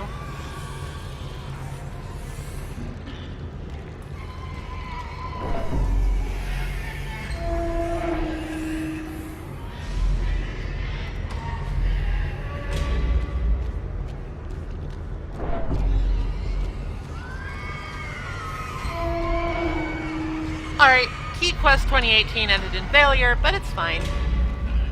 We only would have gotten, trapezohedrons anyway, which would have been nice, don't get me wrong, but we already have plenty of money. From this run anyway, so it should be okay.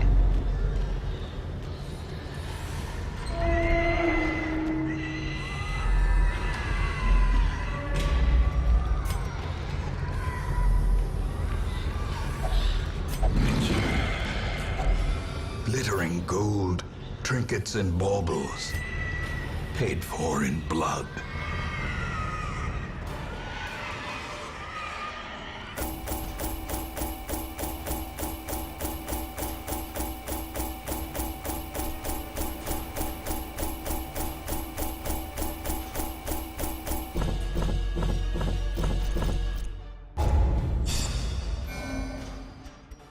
That was quite the profitable run.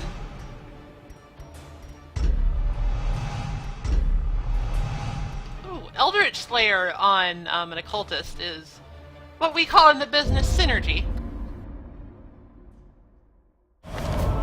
The twisting tunnels no longer exhale the toxic stench of degeneracy.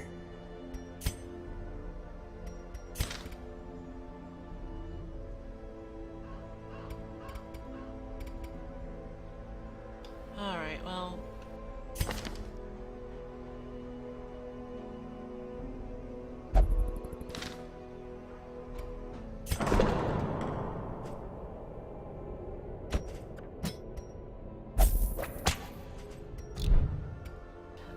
Blood-crazed fiends. What do we got on the card? Nobody worth taking.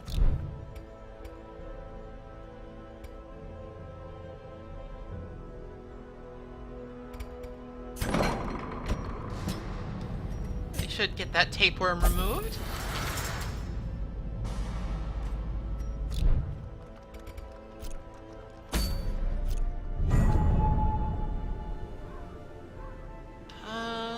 I would genuinely like to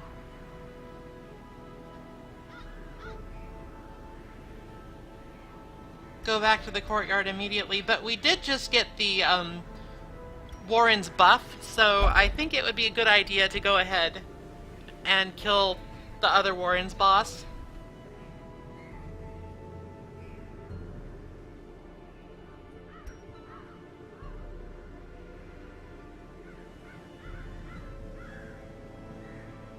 If we can find enough people of the right level to actually go in there and do it.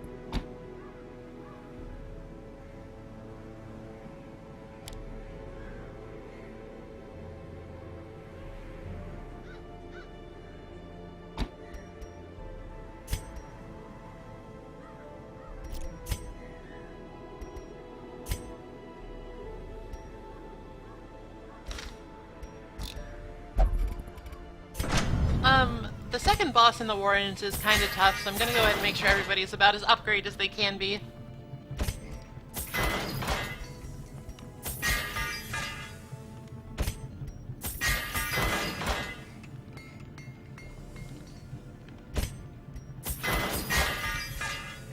That's why we bring the antiquarian everywhere, so we have money to do stuff like this.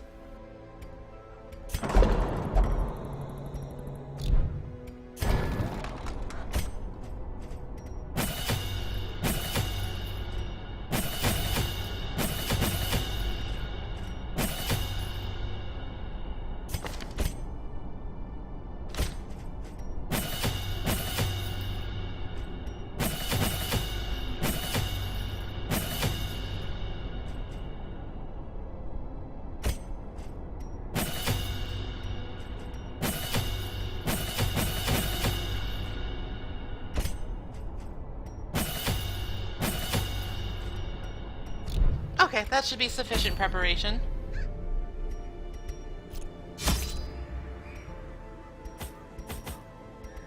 Bring some blood for the Houndmaster, just in case.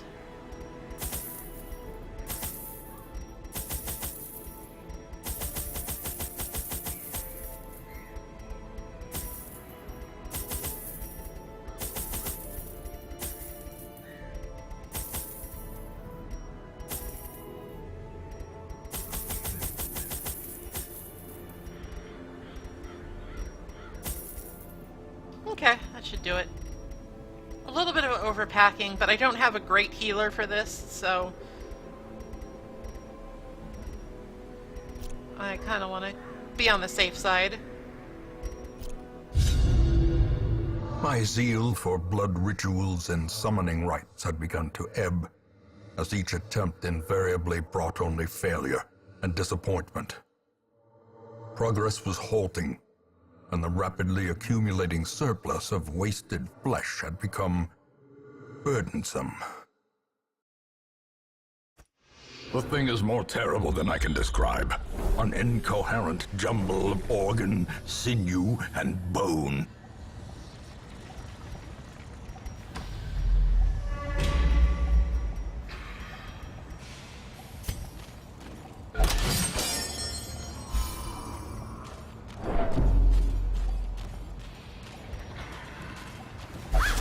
I might have forgotten to equip Glittering trinkets on these gold, two, but I think we'll be trinkets okay. and baubles, I'm really paid good. for in blood.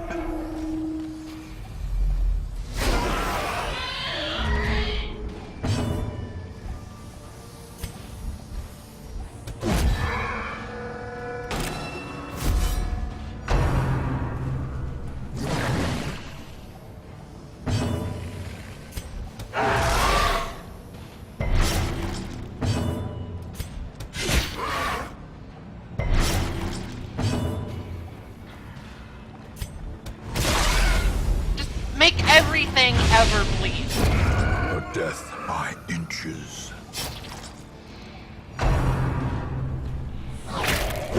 Begone, fiend!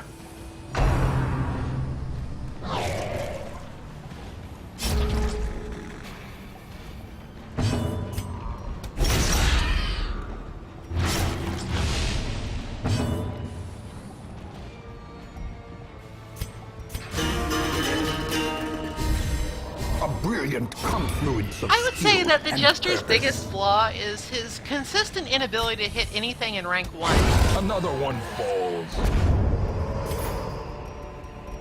Remind yourself that overconfidence is a slow and insidious killer. Oh, believe me, I haven't forgotten.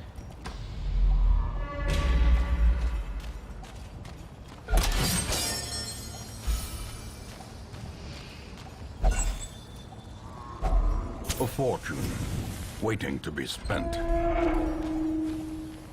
So you can often end up in a fairly awkward position where it's like, the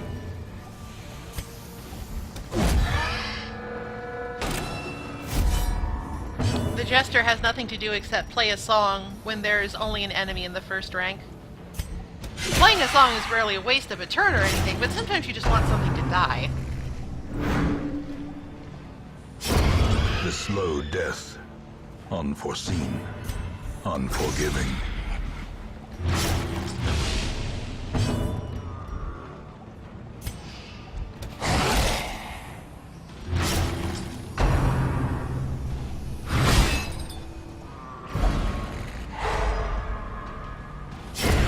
You can take Dirk Stab instead of one of the Slice Off or Harvest moves, but Dirk Stab just messes with your positioning more, so it's a trade-off. Jester definitely has some weaknesses, even though he is basically indispensable.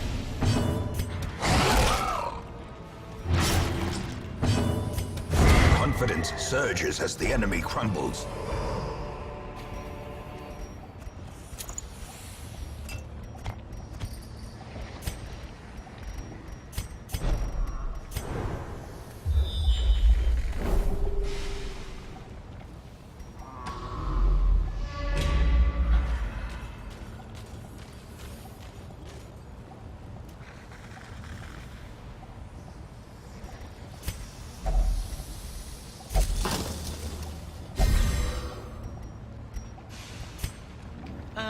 Depending on how these next couple of fights go,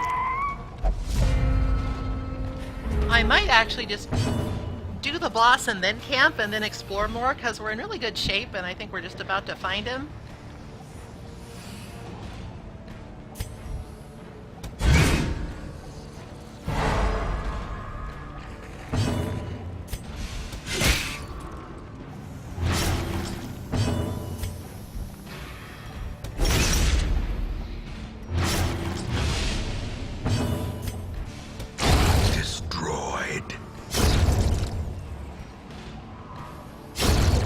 Is the weapon that cuts on its own. The damage and resolve buff that we got from last time is really doing some work here. I would have liked to go back into the courtyard immediately, but also it's foolish to pass up this kind of opportunity. IMO. Their formation is broken. Maintain the offensive.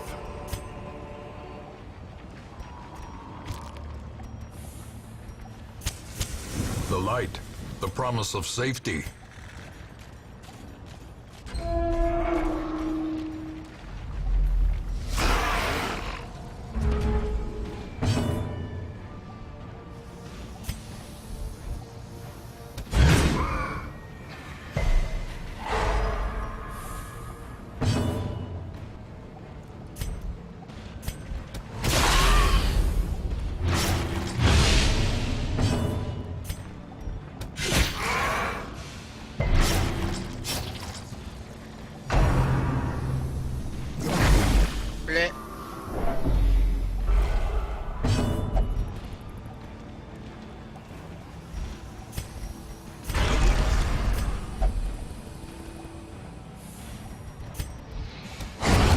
Decimated.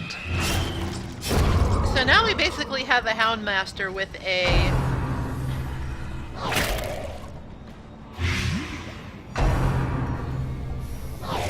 70% damage buff? So that's good.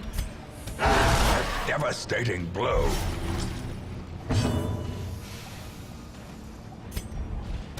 Press this advantage. Give them no quarter.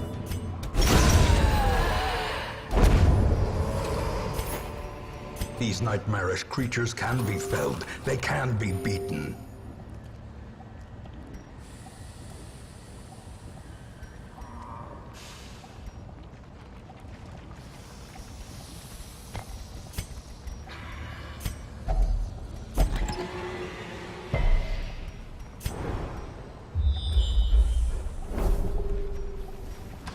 Alright, looks like the boss is down this way. Protected by a fearsome honor guard. Another abomination, cleansed from our lands.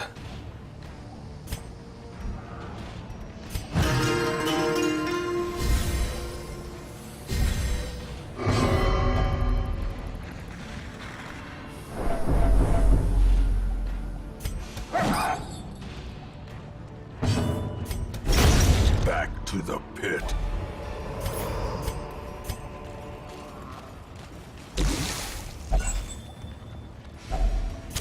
The match is struck. A blazing star is born.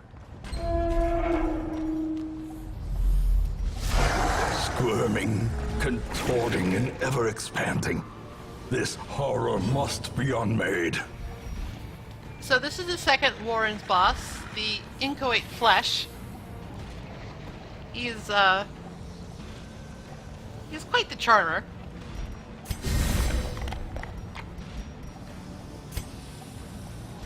Impressive. There is a special gimmick to this boss, sort of. You see how his health bar is super long here? It's because though he is technically 4 entities, all of his parts count as the same HP pool.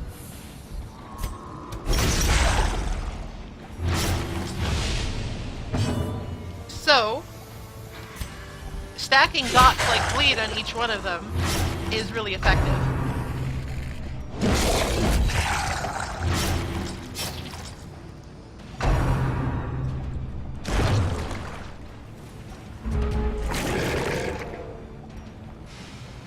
The part you want to aim for the most is the one that's sort of shaped like a heart-ish.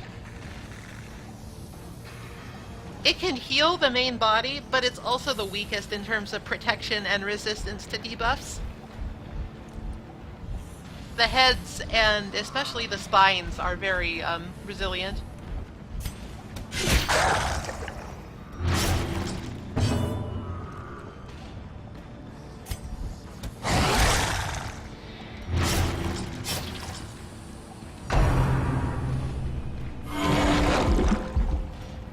You can't really do anything about the healing as such,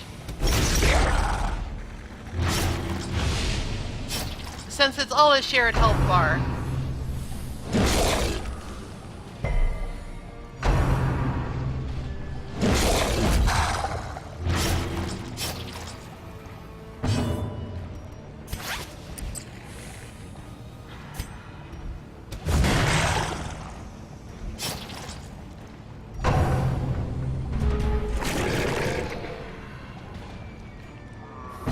You can't actually, like, hello, you can't actually, like, target a specific part to take it out of the fight.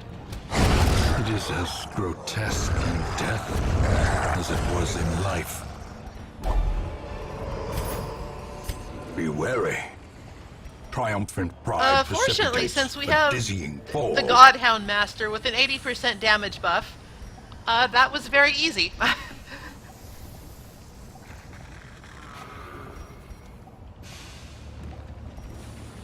Nothing really to worry about on that one. We didn't even see one of his body parts, which is a little disappointing, I guess.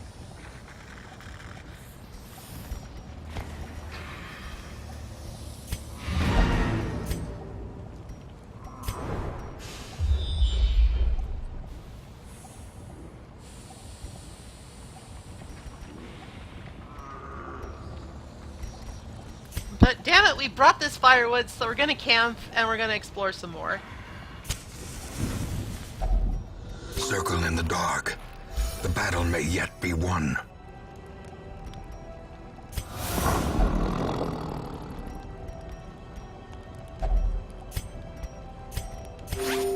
Compassion is a rarity in the fevered pitch of battle.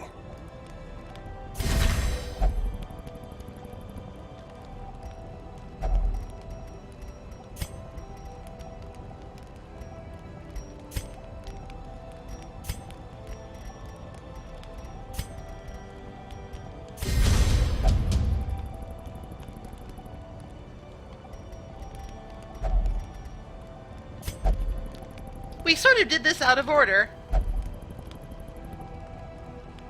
Normally what you do is you find the lost camp before it to restore yourself and get some buffs. The way is And then lit. you fight, The path but is clear. as it turns out, You require only the strength to follow it.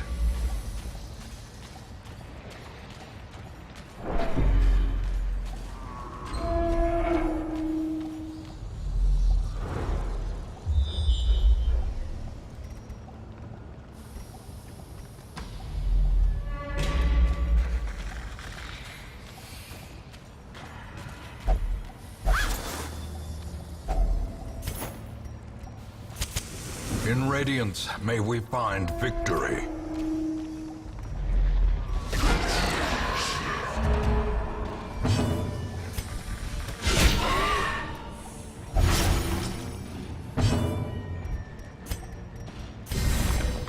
The blood quickens. Use the doggy treat when you can. That's my philosophy.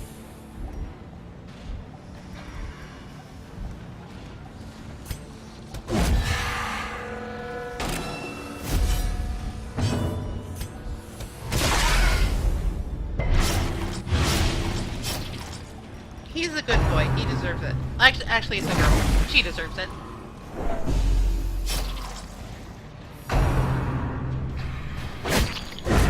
As the fiend falls, a faint hope blossoms.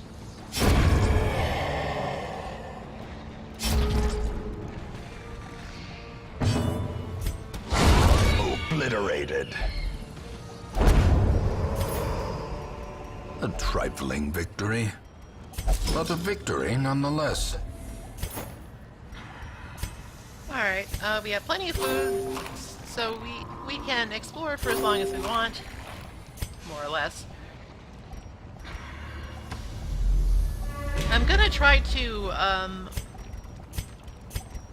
avoid hallway battles as much as I can, because that's just more opportunities to contract the Crimson Curse, and at this point I think the majority of our roster has it, so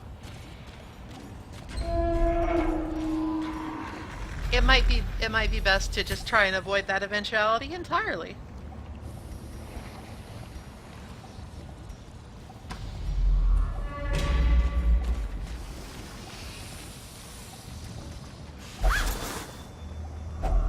Packs laden with loot are often low on supplies.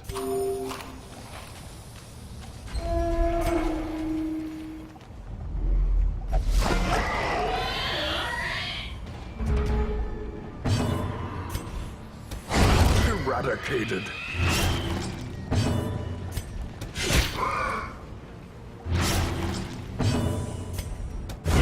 Continue the onslaught. Destroy them all. The global bonus that we got for clearing the last quest definitely makes a big difference. I am just rampaging through the Warrens at the moment.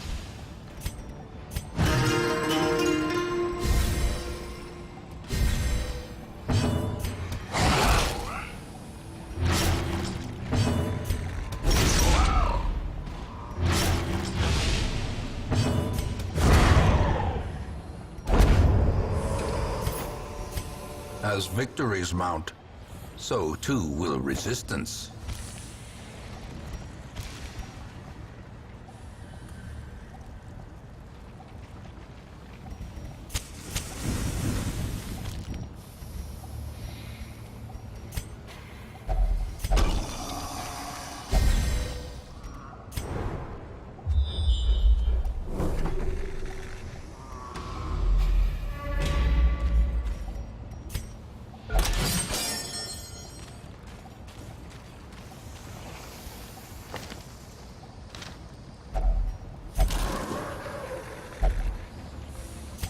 I figured since we were in good shape it was worth a shot, but I don't know, there's more curios, but also we're at literally zero stress right now, so I think we should just leave. Complete net profit on this mission.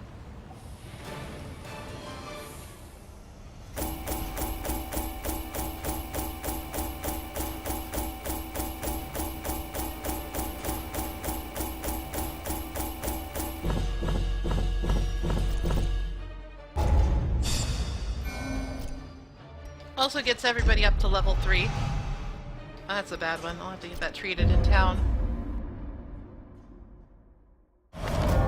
There is indeed no better place for those in search of rarities and forgotten lore.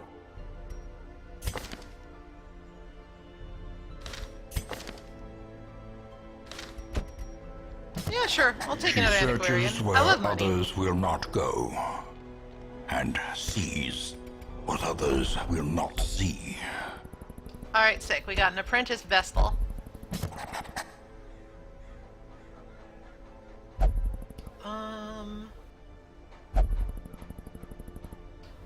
as has been discussed at length in chat, you can never have too many Houndmasters. I'll take one of Lawman those and too. his faithful beast.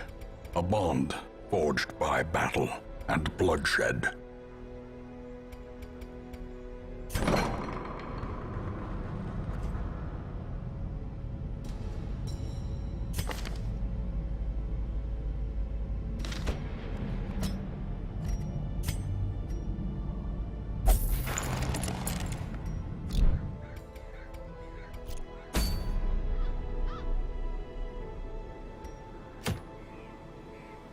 Alright, provided we don't run into any catastrophes, we should be able to just push through straight to the Baron this time.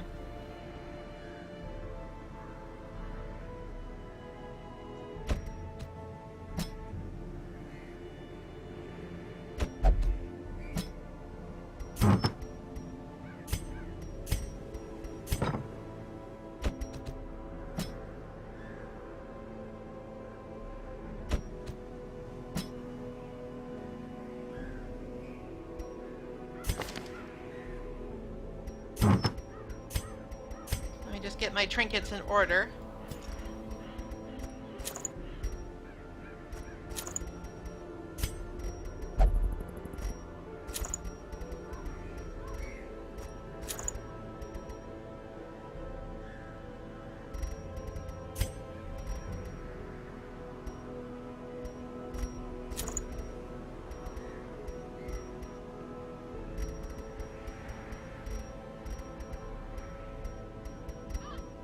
Don't have very many good Jester-centric trinkets. Like, these are okay,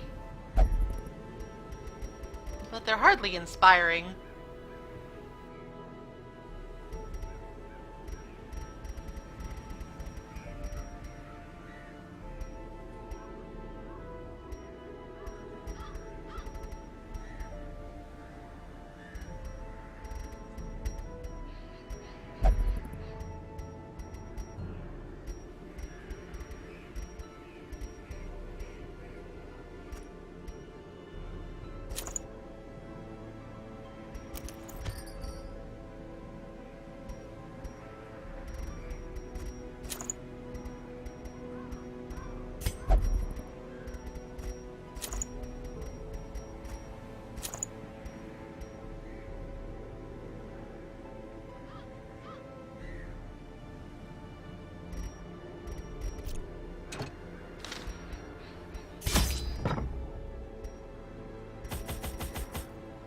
Definitely want as much blood as we can get.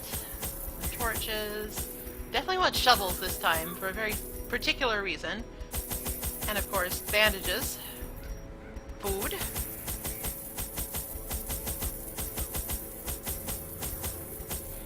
That should be enough. Holy water is going to be useful too, and some laudanum. A couple of these too. My hope is that we don't have to come out again, so I'm sort of going in prepared for the long haul.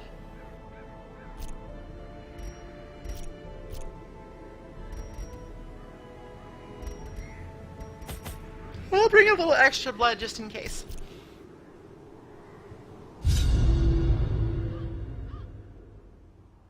The malignant merrymaking continues, and you are the entertainment.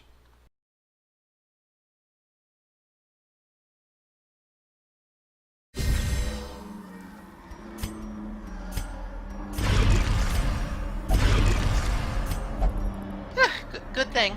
Good thing I brought some extras. Where are we?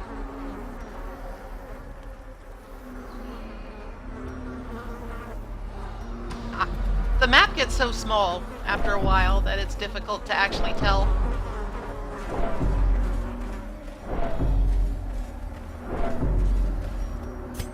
Oh, I should have upgraded Frenda's equipment, but I was running low on money, so I don't think I could have.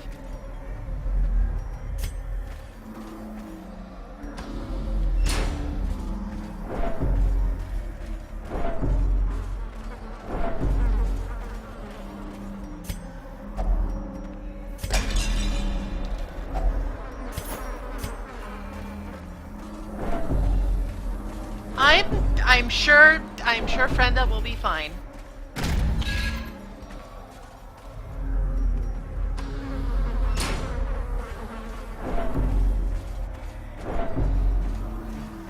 When have I ever led anybody to their deaths needlessly?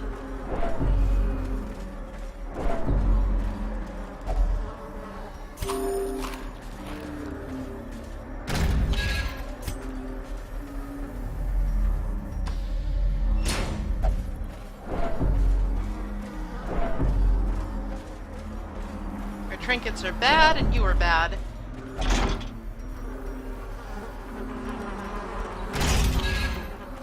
Alright, we're in the final leg of it now. No more crocodilians, I'm pretty sure.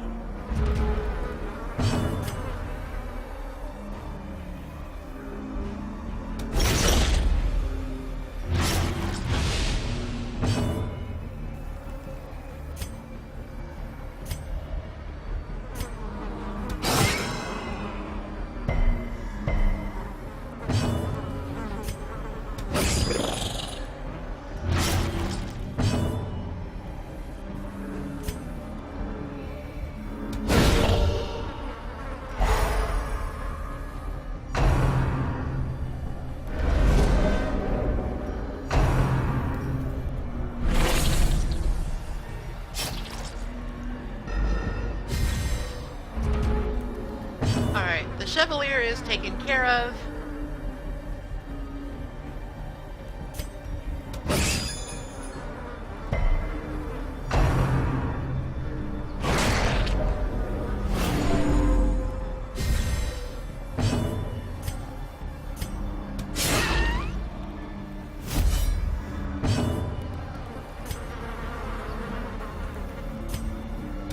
Confidence surges as the enemy crumbles.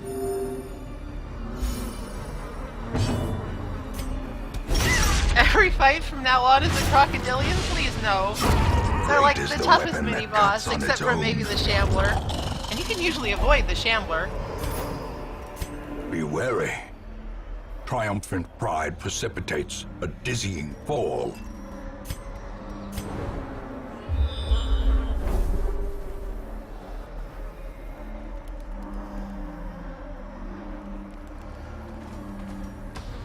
Alright, no way to go but forward. Oh, this is a good find.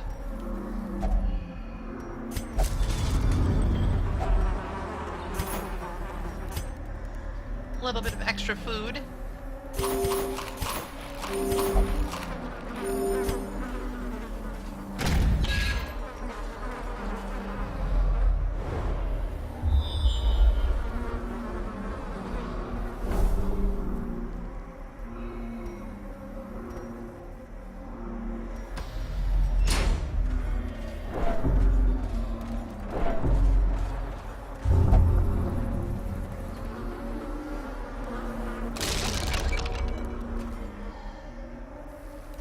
Literally nothing happened.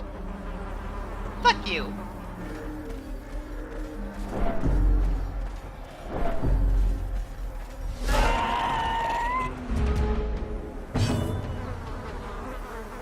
That is actually really bad, for reasons I will explain in a minute.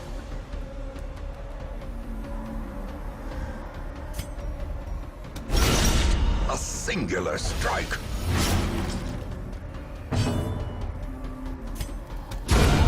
As the fiend falls, a faint hope blossoms. Annihilated.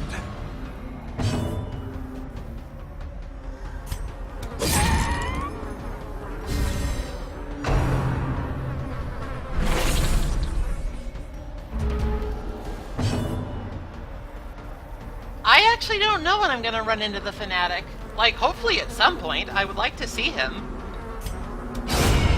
Obliterated.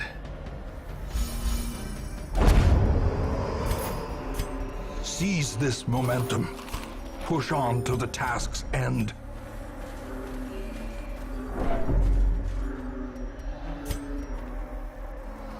Let's go ahead and leave this alone for now.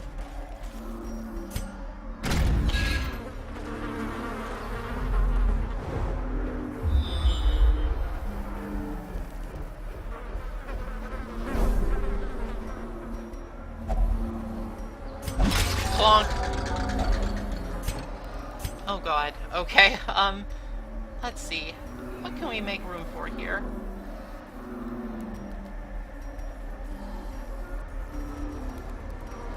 Alright, the one blood is probably not worth. I do actually want laudanum. I think we can probably toss the anti-venom.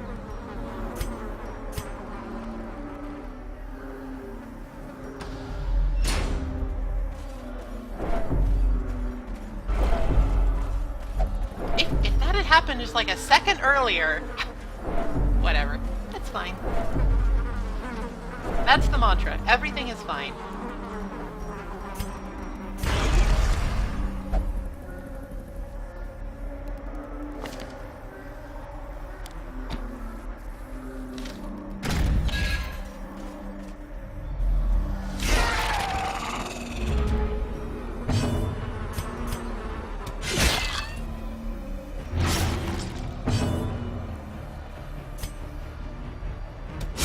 Formation is broken. Hell yeah. Maintain the offensive.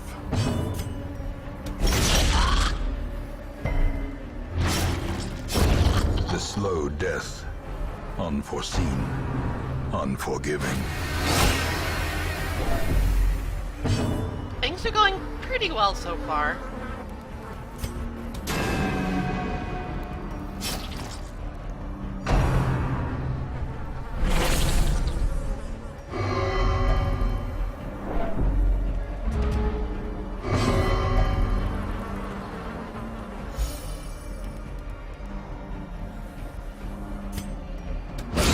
Disadvantage. Give them the no Jester's quarter. being a little bit weird, but the Jester's always being a little bit weird, whether it's about the blood or anything else, so it's whatever. 6 crests. I'm okay to leave those behind. I don't like it, but I'm okay to do it.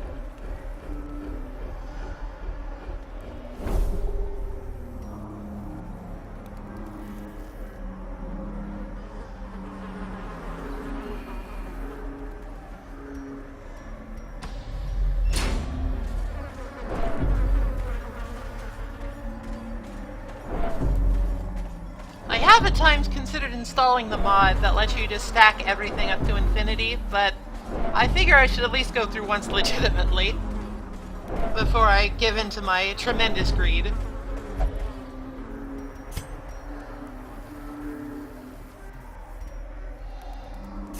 I'm leaving those behind because we're pretty good on food, and we can always come back later if we need some.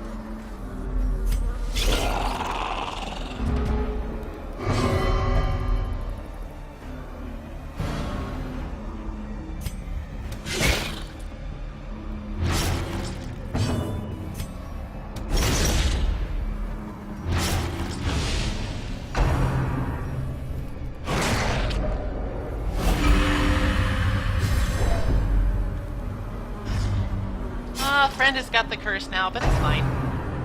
I intend to cure everybody by the end of this run. I just hope I can do it.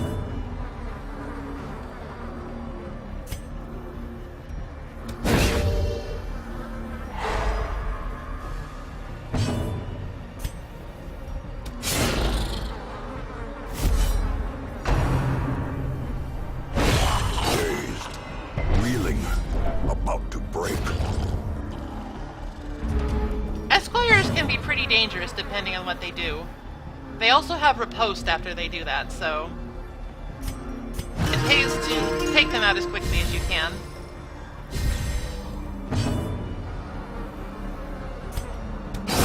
Continue the onslaught. Destroy them all.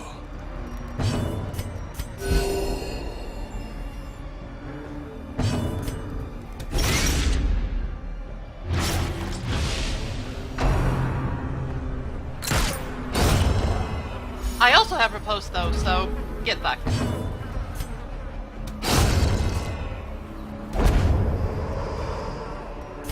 As victories mount, so too will resistance.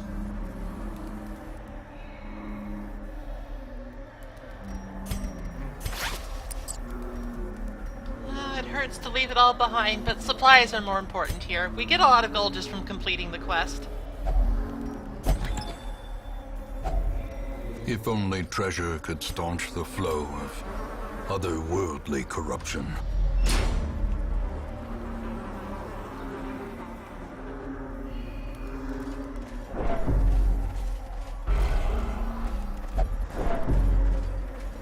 Yes, yes, I know. You must have the blood.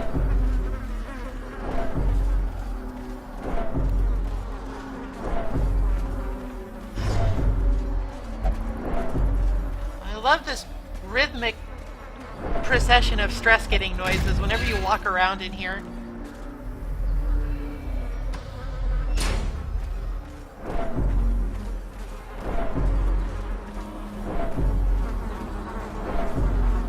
Blah boom. Blah boom.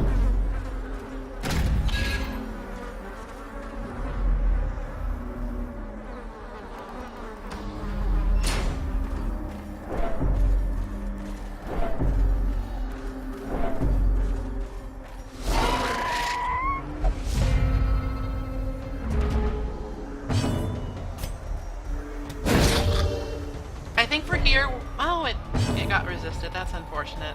Oh well.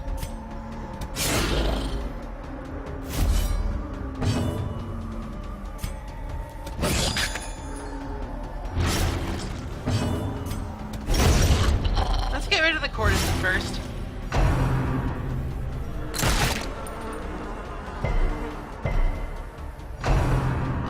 I do fear the mass damage buff a little bit more than the skewering repartee.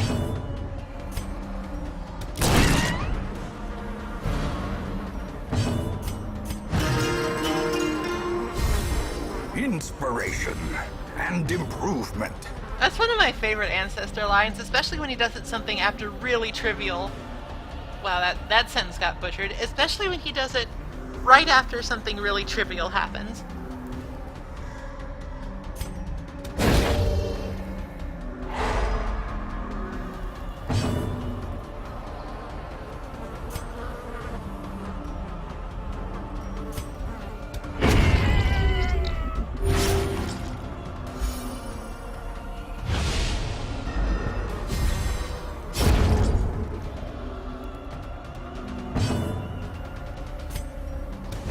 He's just so uncharacteristically supportive.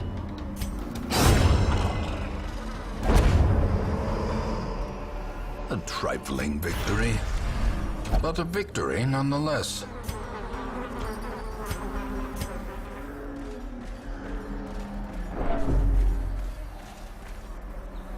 Okay, finally. I get to explain why shovels are doubly valuable here.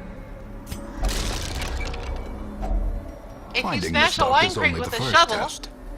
Now it must be carried you home. get firewood.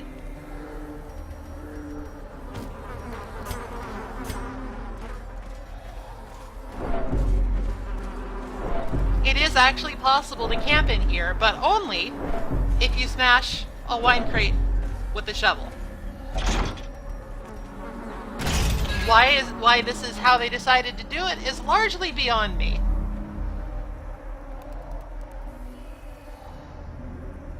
But it is what it is. Let's go ahead and make use of it. The boss is just ahead. Circle in the dark. The battle may yet be won.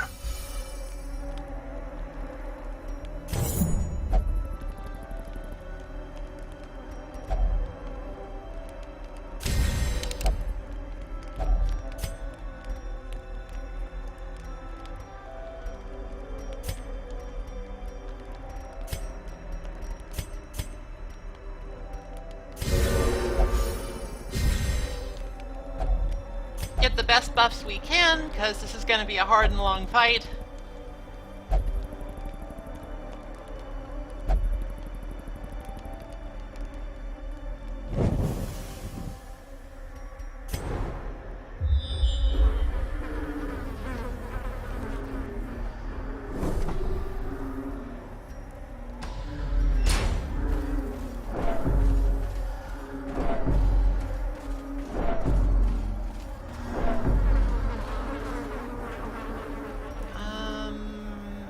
think everybody has the proper skills.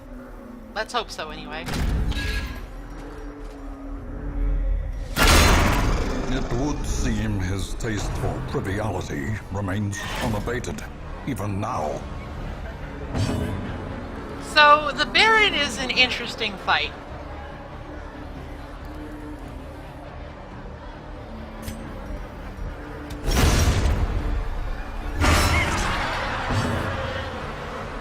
And by interesting, I mean kind of obnoxious.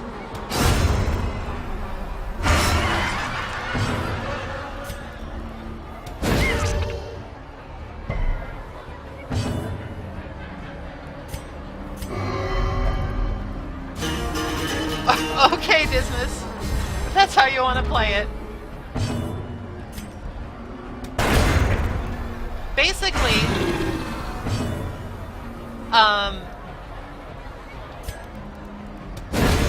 he hides everything in all these shitty eggs.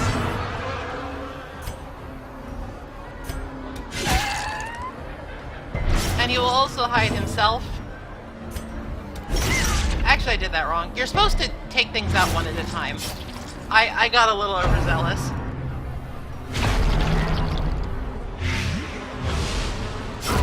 A death by inches. But the flip side to that is that you can't use healing skills while there are eggs on the field.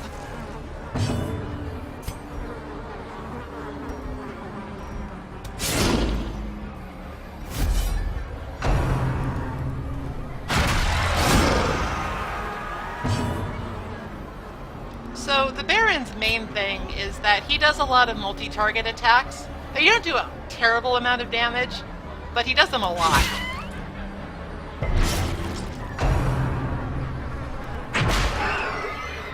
He will also buff his underlings, if such underlings are extant.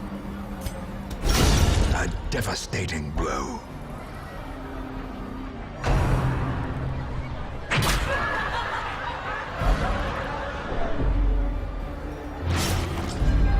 This is why I brought the Slowly, laudanum. gently. He likes to also inflict horror. This is how a life is taken.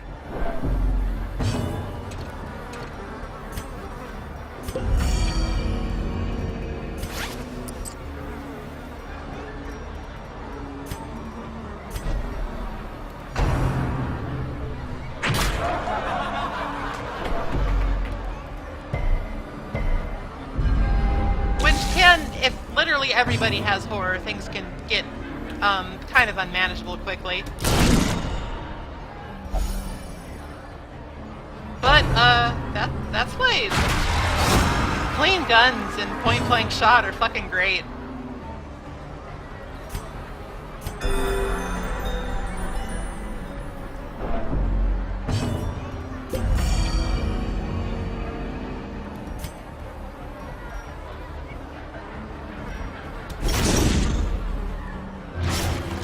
Bleeding is also very effective because he takes lots of actions.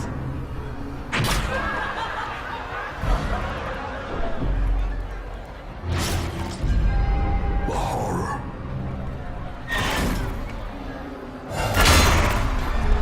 Alright, let's try and do this properly this time.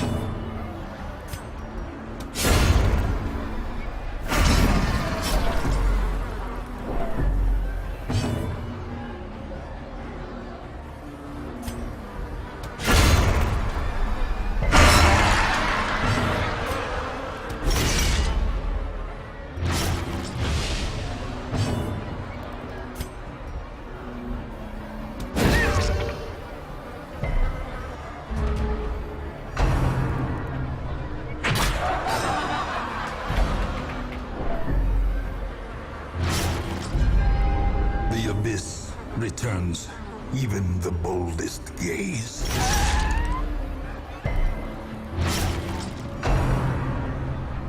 Waste of a charm for the Baron because he's gonna die.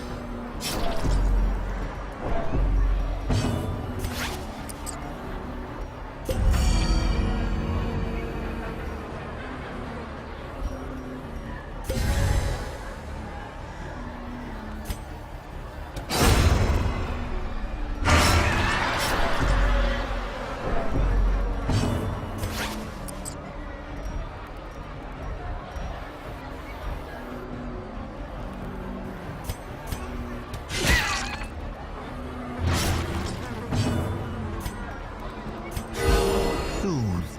Now we just sort of need to pump out Sedated. heals while we can.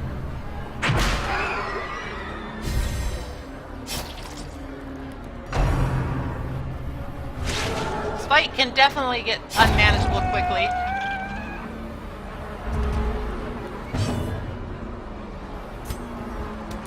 Destroyed.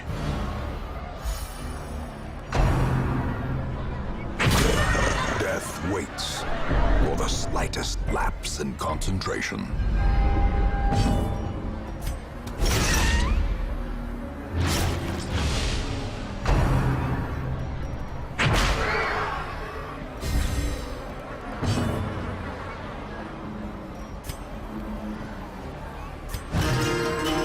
It's important to make sure nobody gets afflicted during this fight, so I'm going to try and also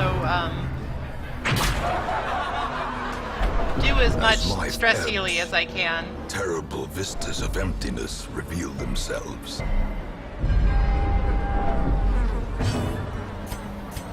A momentary abatement. It'd be nice if he ever hit my flagellant. Just saying.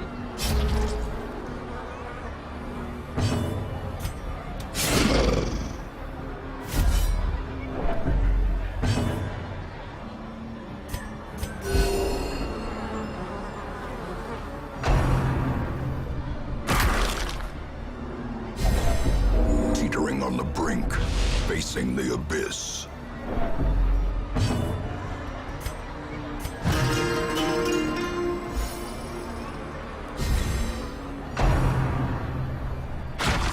Phew!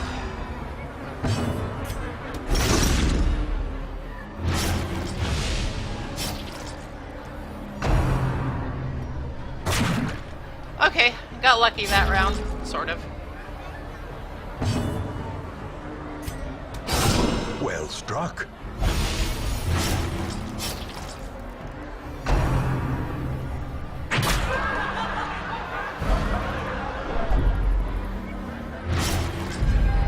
Gnawing uncertainty. The birthplace. He has a lot of dread. health.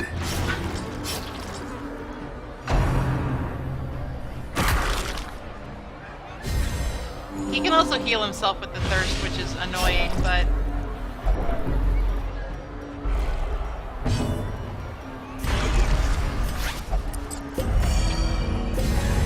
just use all of the items. A momentary abatement.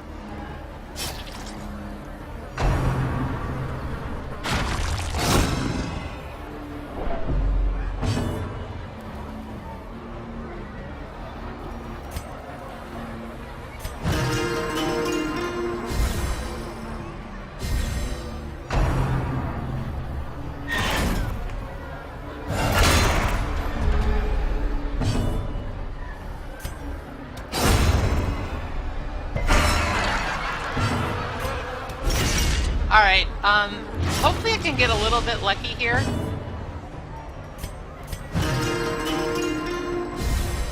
And not pop the Baron, like, right away.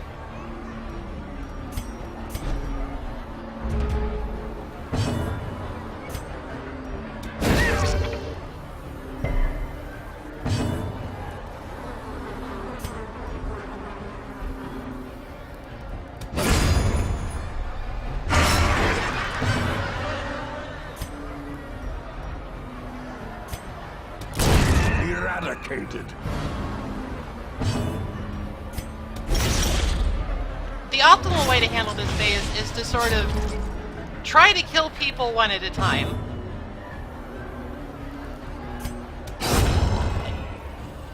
That way you don't get overwhelmed.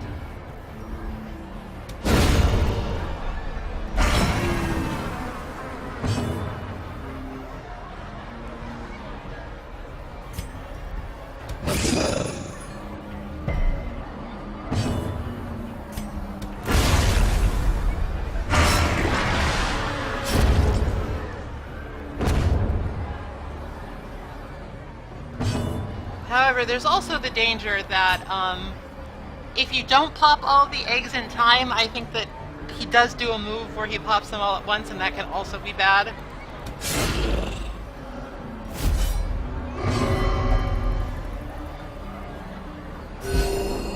Well, that was more or less what I was going to do anyway.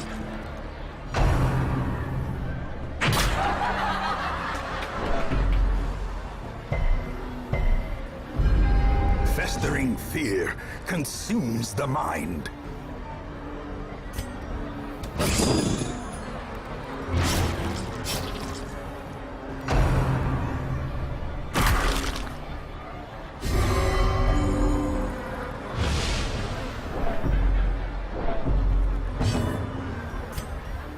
Definitely want to get rid of the Esquire before he can cause problems.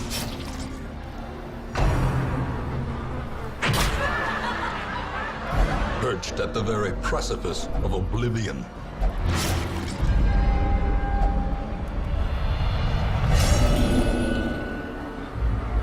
Well, the fight's There can be almost no hope over, in this hell. No hope at all. so we should at least be able to win.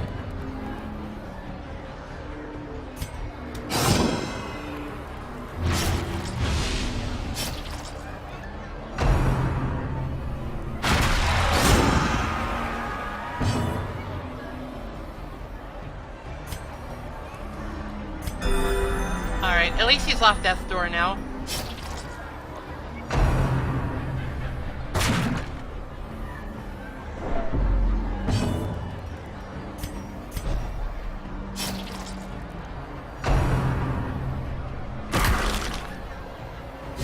This fight is long.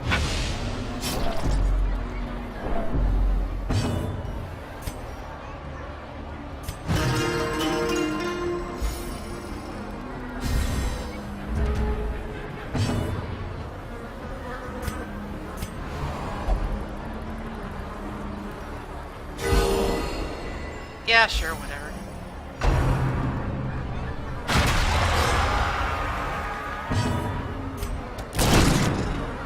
Really need you to die. And now the true test. Hold fast or expire. That was unlucky.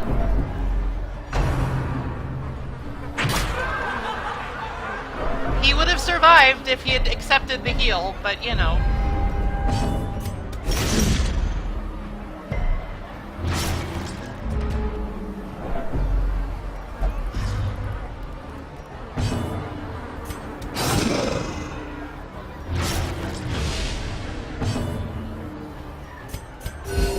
Soothed. Sedated. Remind yourself that overconfidence is a slow and insidious killer.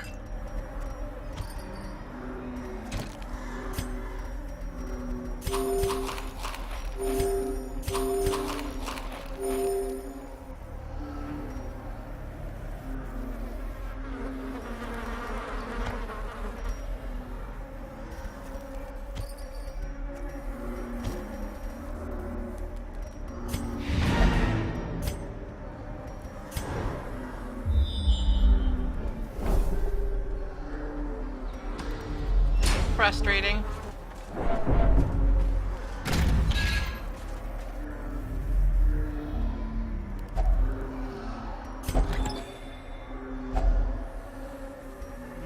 I don't even know if this is worth it at this point.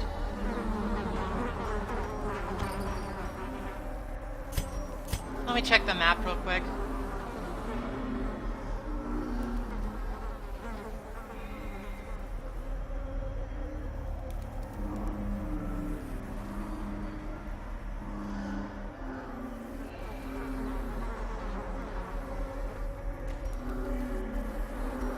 Well, I guess we can just run if things go bad.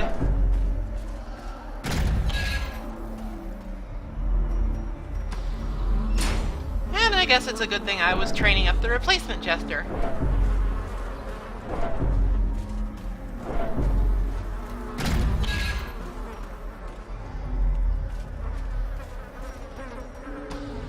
But the Baron is dead, and that's really all we can ask for. Still super annoys me that my Jester died because he refused to heal, though. That's one of those things that kind of gets to me.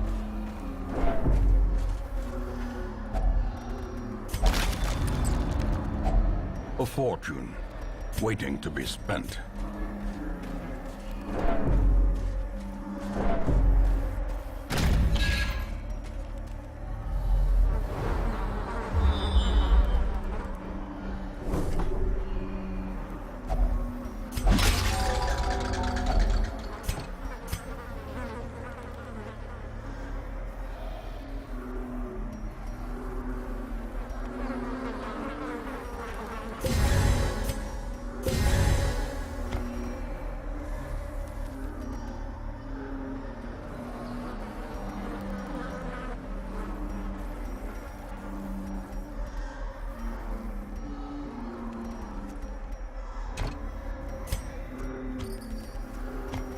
Why didn't that stack? Never mind. Not worth asking about. This game moves in mysterious ways.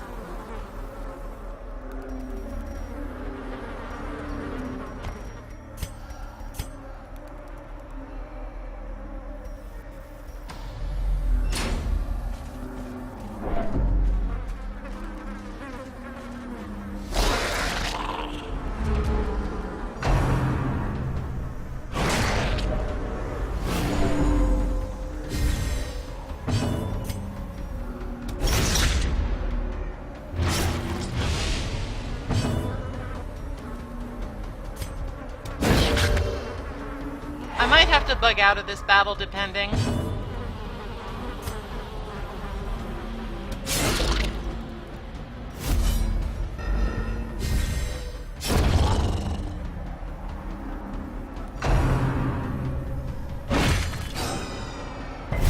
Not off to a good start.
The reason why I am pressing on despite the fact that I probably shouldn't be is that there is one last reward we can get.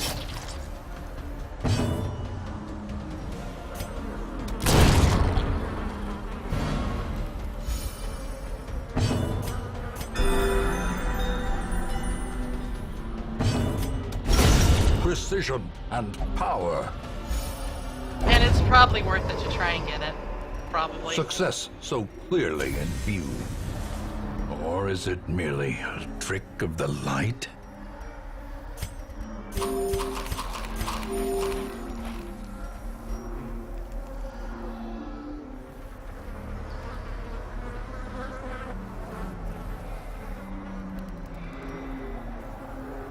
Hate to leave it behind, but I still need those bandages.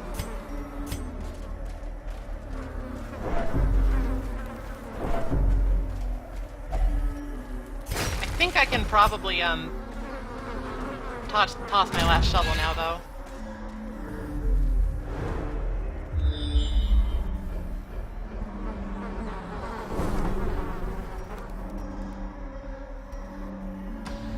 I'm gonna see what these curios are.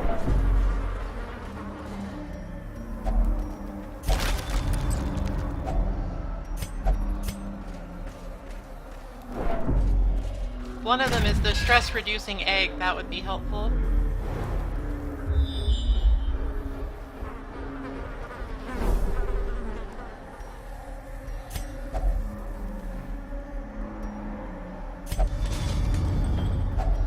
Packs laden with loot are often low on supplies.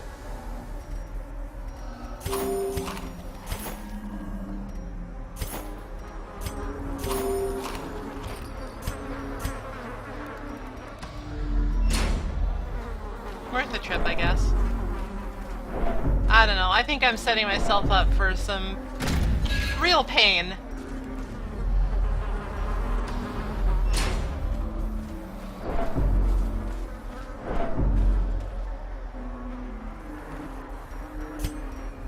Oh.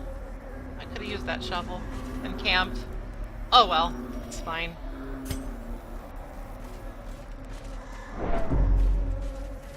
Let's see how this fight goes, and if it's awful, then we can just leave.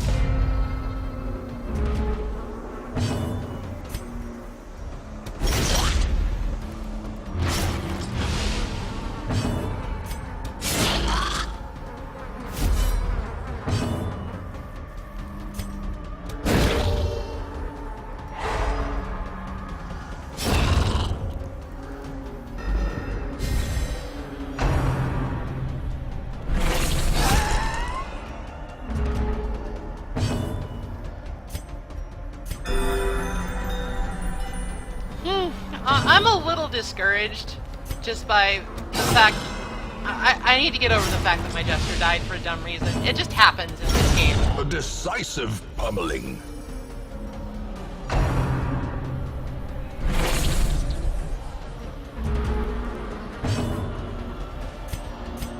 A momentary abatement.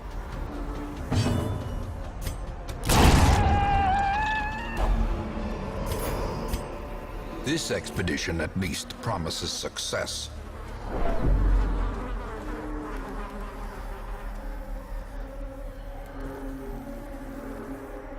Let me just make sure I'm going the right way. I think I am. This fight should be manageable.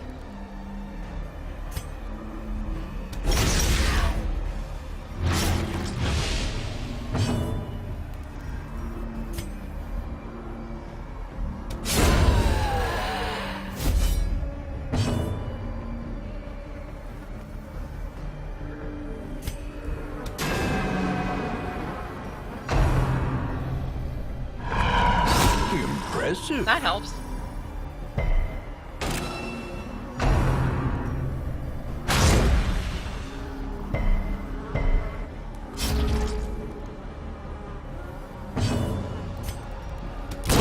Prodigious size alone does not dissuade the sharpened blade.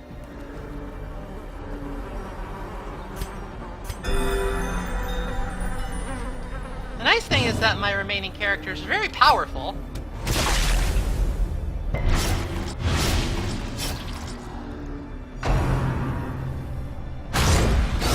Masterfully executed.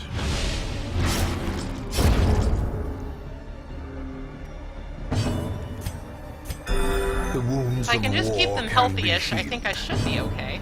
but never hidden.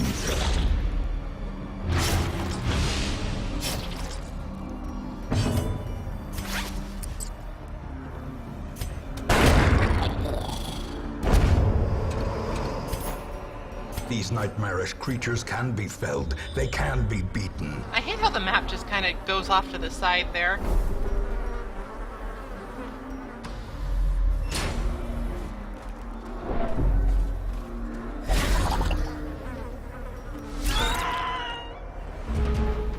And this is actually fine. It gives me actually some more chances to heal up.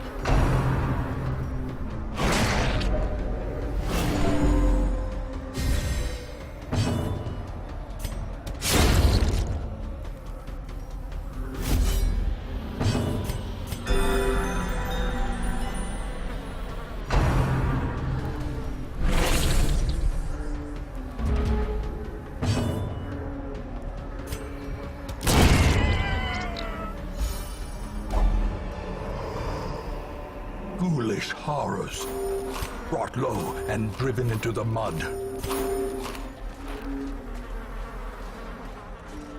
No shovels left, so we just have to ignore that.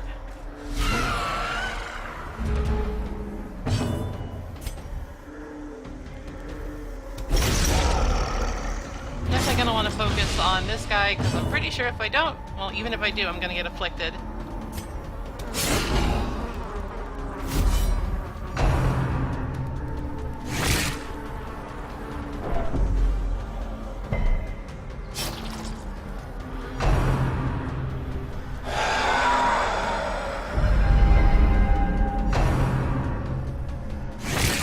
Come on, Brenda.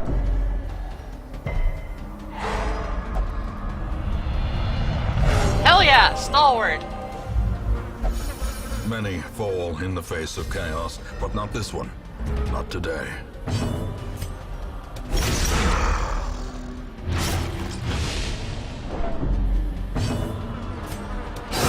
Back to the pit. I mean, I'm not out of the woods.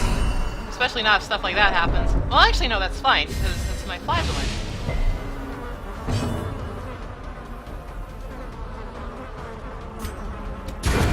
Another abomination, cleansed from our lands.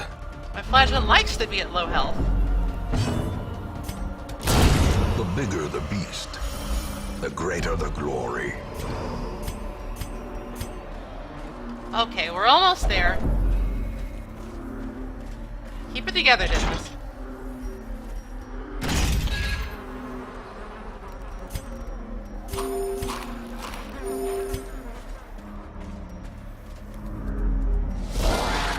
Just one more fight and we got the prize.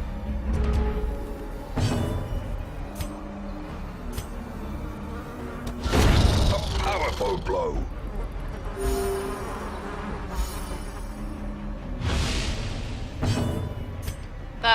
That surprise doesn't even matter. Immaterial.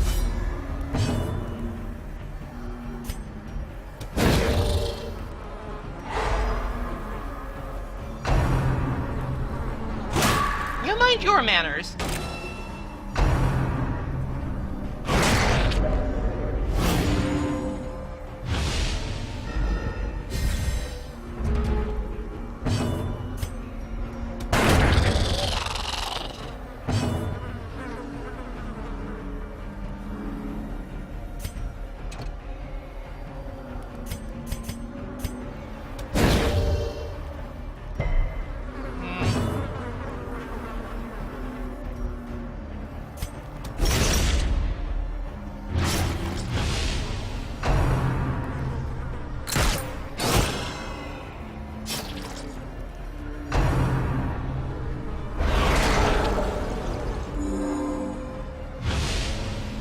Alright, we should be okay.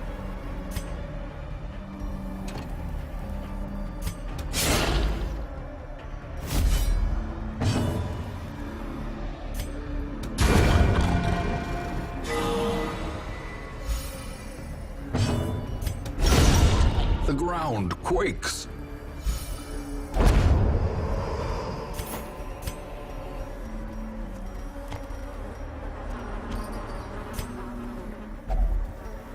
This is why we came all this way.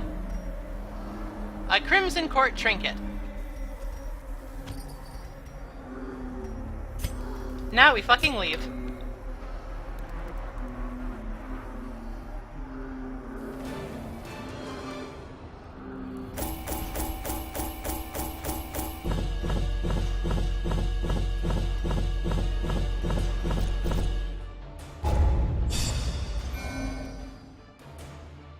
Rest in peace, my hopeless corpse of a jester.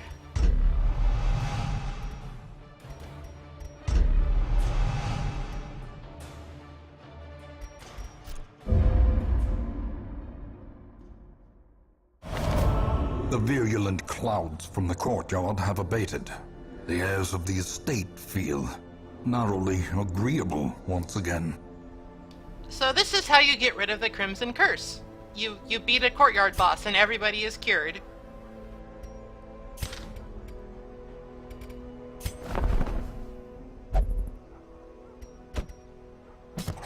You will be laughing still at the end. Boy then, welcome to the crew.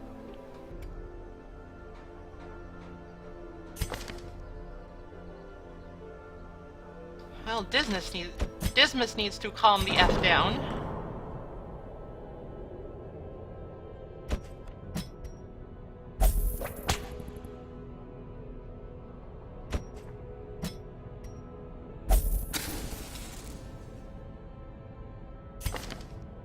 Thanks to her virtuousness, Frenda is actually fine, so I think I'm going to go ahead and try and get rid of some of these quirks, like the yips.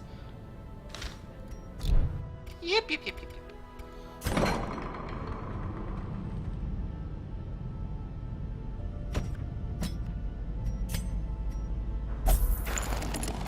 Beating the Baron has given us a bit of a surplus of cash, so...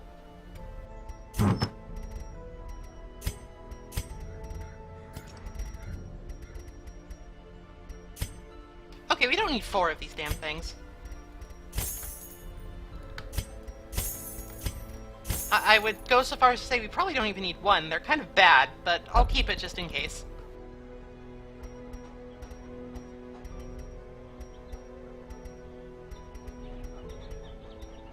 So we got the Blood Pact for the Occultist. Plus 4 speed, plus 25% damage if Torch is below 60, so it makes him very strong on dark runs. Though it also makes his healing skill much more likely to bleed, which is kind of funny.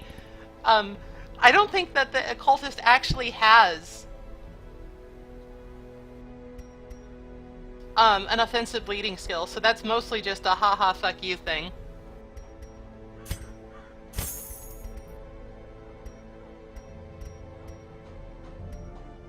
We also got the Baron's Lash, which is currently useless because nobody has the Crimson Curse, but...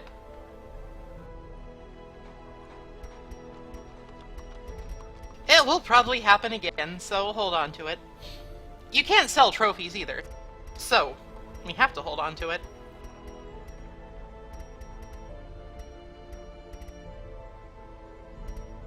We also got the Signed Conscription, which makes the Crusader kind of a weird off-healer person. It's kind of neat. I like it when trinkets really make those kinds of builds more viable.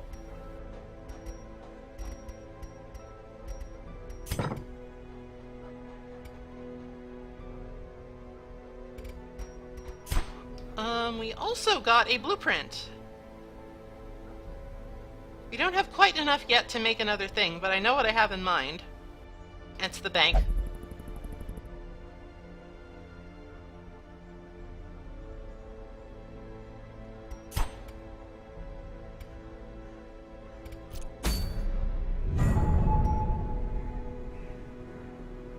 So, if we were so inclined, we could go to the next part of the courtyard and try and fight the Viscount, but, it's a champion level dungeon. So, no. Not today. No thank you.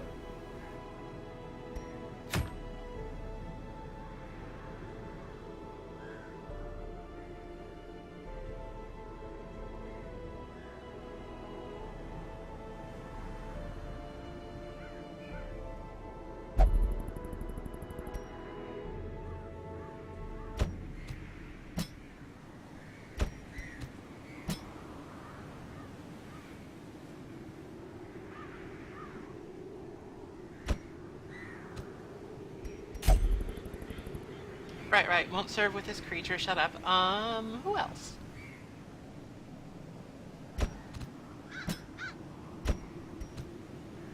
Start getting Boyvin some experience.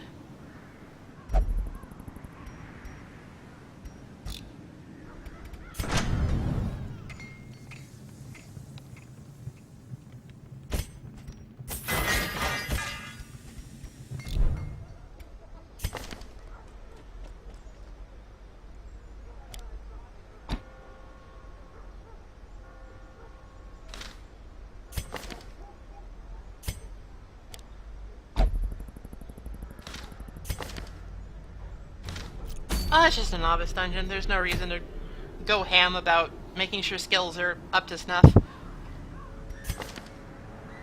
I'll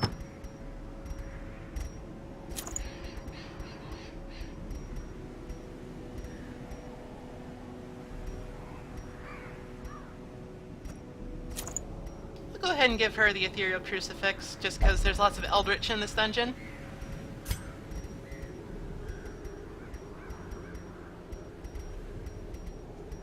We have no Abomination-specific trinkets, so... I'll give him the Legendary Bracer. and Dismas's head. He'll be super fucking stressed out. Oh, and he has the yips too. I need to fucking fix that. But he will do a shit ton of damage, and that's what really matters. Well, actually, no. I should give him my Dazzling Charm for the stun skill chance. Be responsible.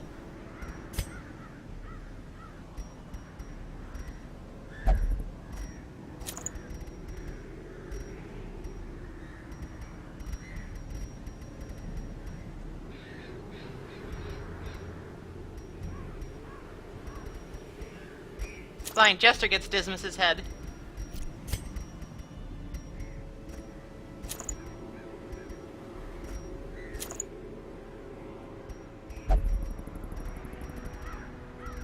Or do I want to bring an Antiquarian along instead of the Jester?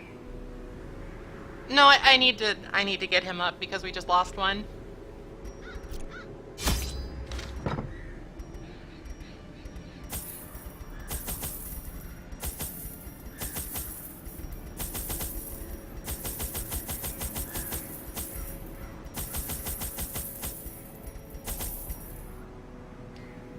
No need to bring the blood! Hooray!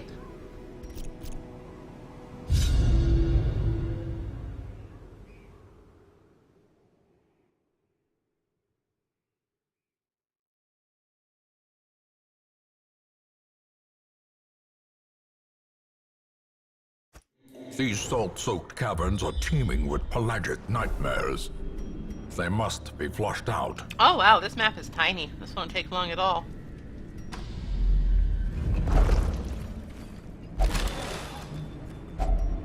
Finding the stuff is only the first test. Now it must be carried home. Mind that such missteps are the exception, and not the rule.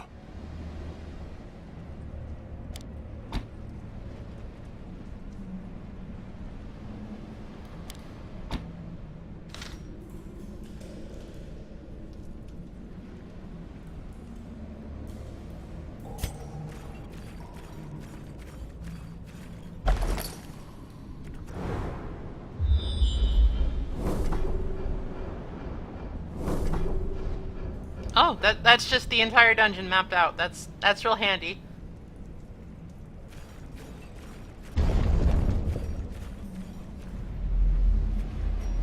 So the nice thing also about killing the Baron is not only what Ambushed by foul invention. the nice thing about killing the Baron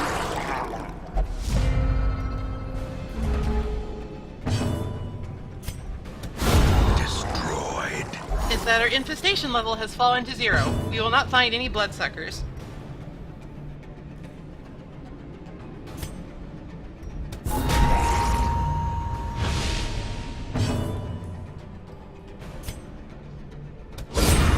Annihilated.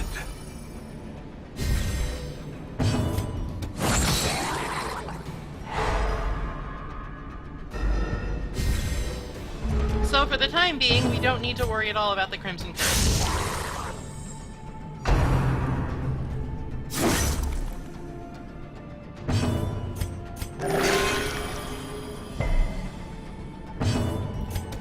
Press this advantage. Give them no quarter. Remind yourself that overconfidence is a slow and insidious killer. Don't really have much mark synergy, so I think I will go for Eldritch Pull this time. Glittering gold, trinkets and baubles. Paid for in blood.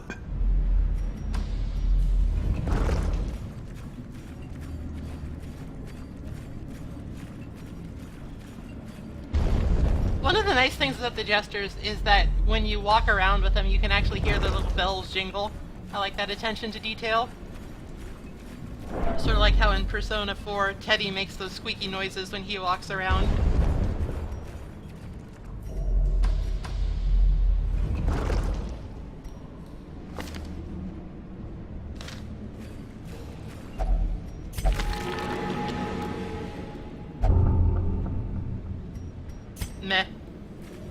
Usually that gives you a positive quirk.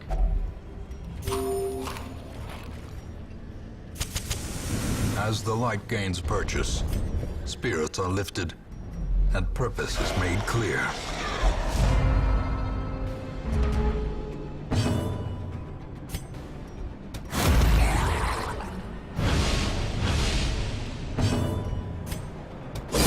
Continue the onslaught. Destroy them all.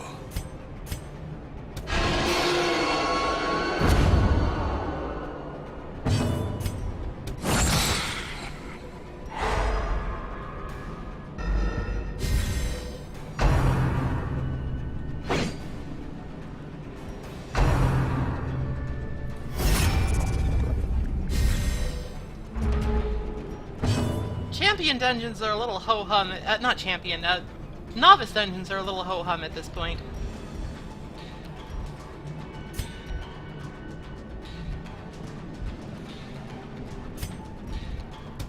Confidence surges as the enemy crumbles.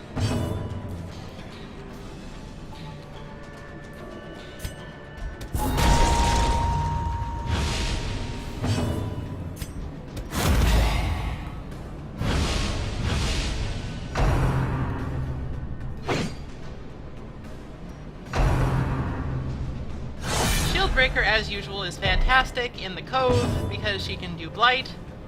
And she can just totally fuck this guy over and not let him guard anybody.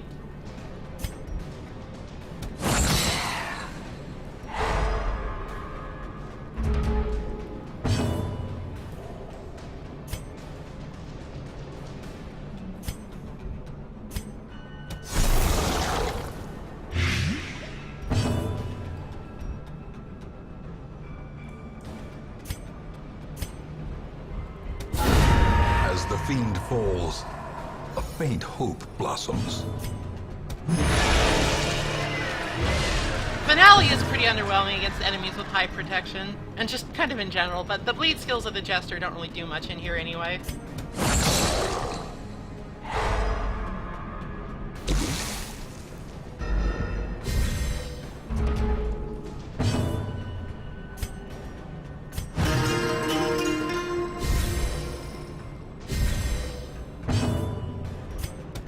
Their formation is broken. Maintain the offensive. What do we got?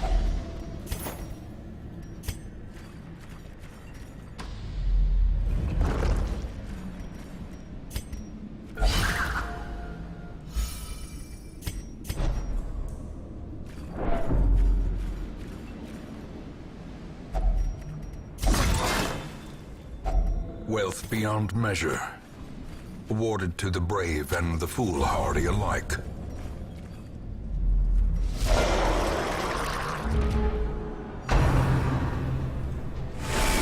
I'm not super worried about stress right now because Abomination can self-heal stress and we have a Jester. No big deal.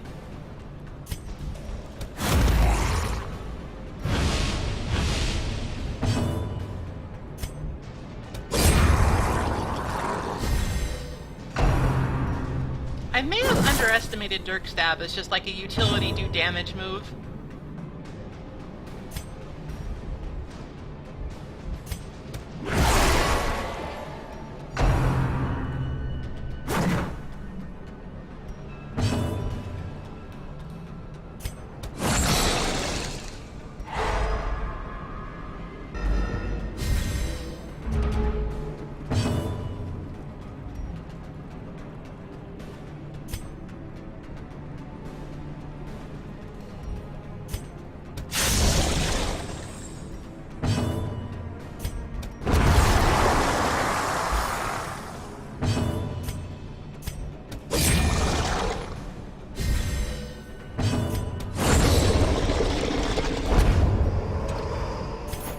Seize this momentum.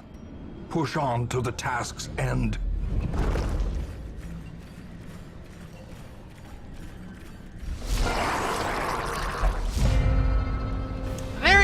Very by the numbers mission we got here today.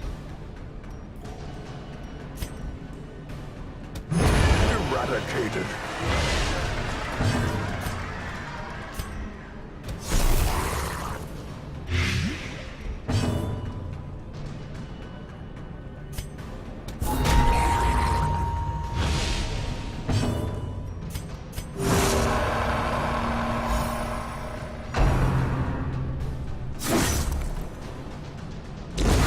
Slowly, gently. This is how a life is taken.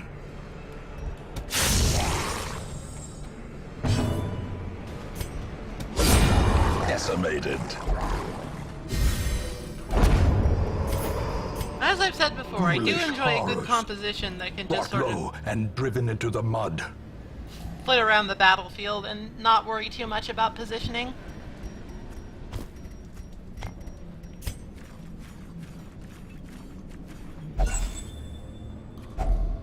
If only treasure could staunch the flow of otherworldly corruption.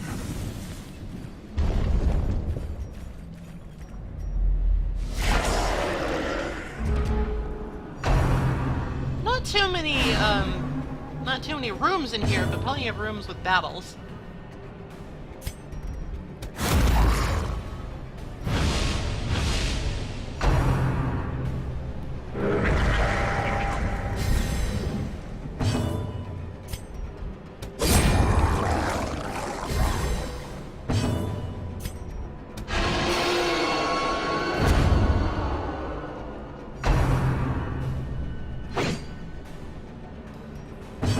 He still has a minus 25 dodge buff. You're terrible.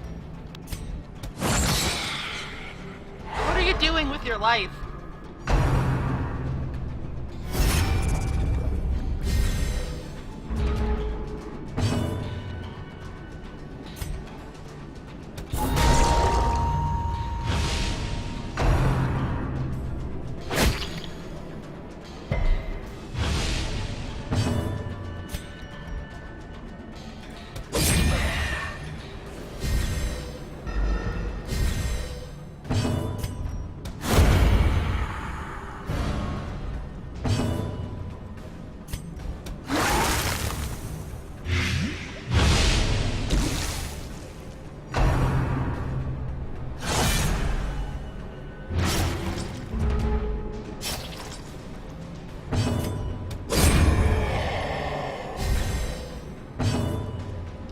Plus 60 damage finale, which is pretty good.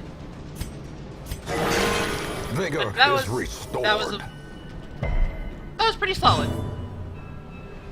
Yep. 40 damage heal. Occultist, pretty good class.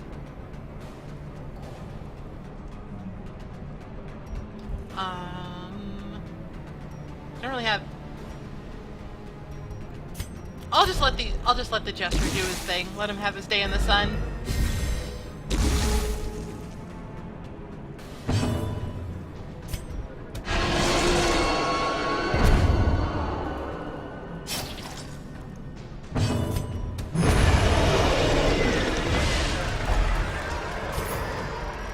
This expedition at least promises success.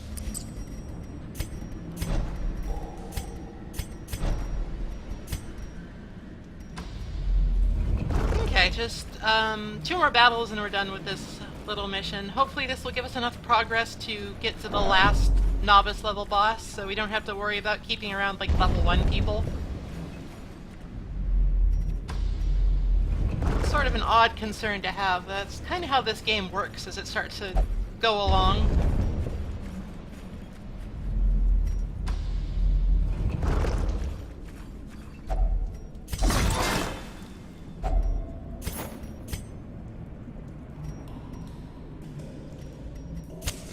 The way is lit. The path is clear.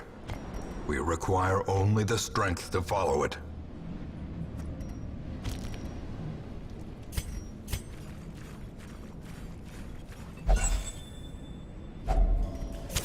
The light. The promise of safety. You have 10 food. Okay, I can heal a little.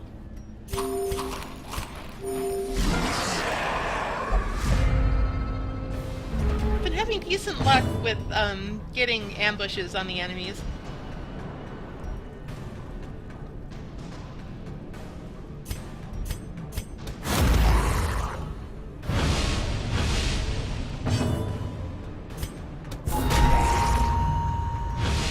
Not quite.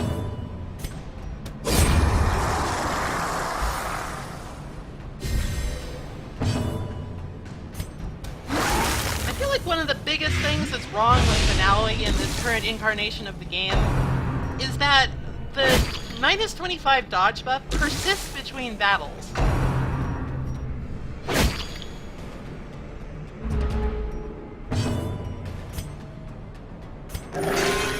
It seems like that's a little bit too punitive for something that takes so much to set up and doesn't do that much to begin with.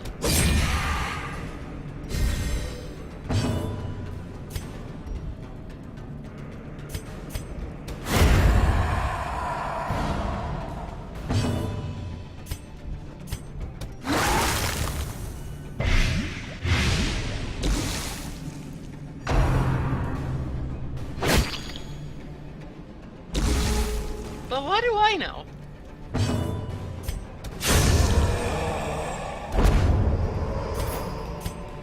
These nightmarish creatures can be felled. They can be beaten.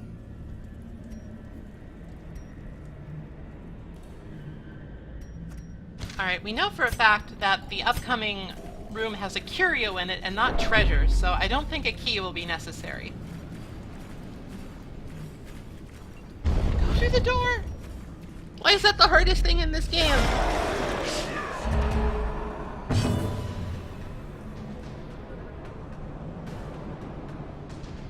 Alright, how do I want to handle this? As usual, take this lovely lady out of the equation. Precision and power.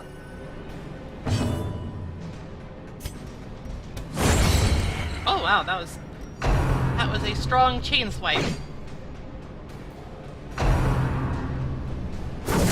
Dazed, reeling, about to break.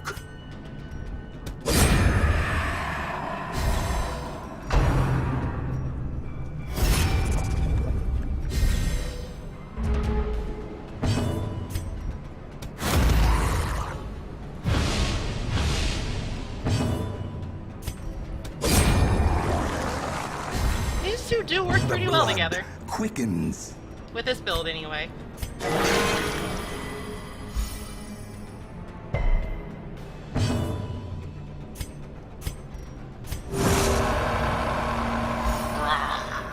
What even is that noise? I can get over here.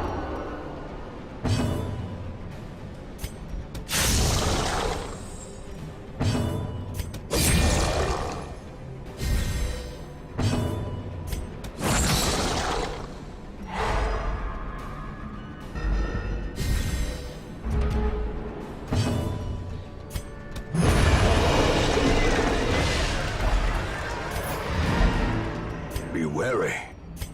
Triumphant pride precipitates a dizzying fall. Okay. That is one of the very few missions that I've done in this game that I can say nothing bad has happened. Wholesome marine life can flourish. If indeed there is such a thing. How boring.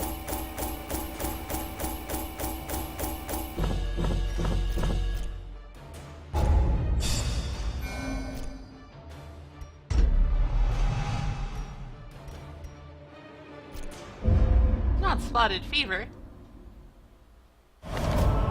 Even these dirt-covered dullards have their uses. Put them to work. Free upgrade.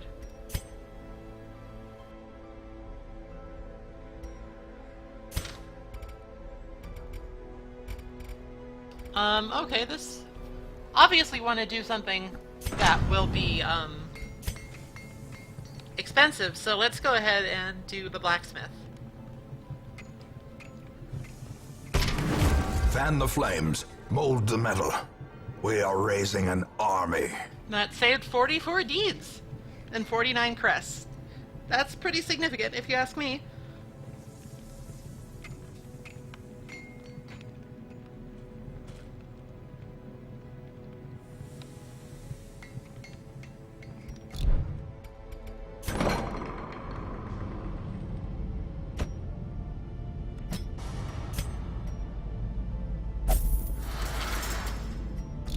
So, from some of the preliminary research I did, spotted fever is actually an antiquated name for typhus,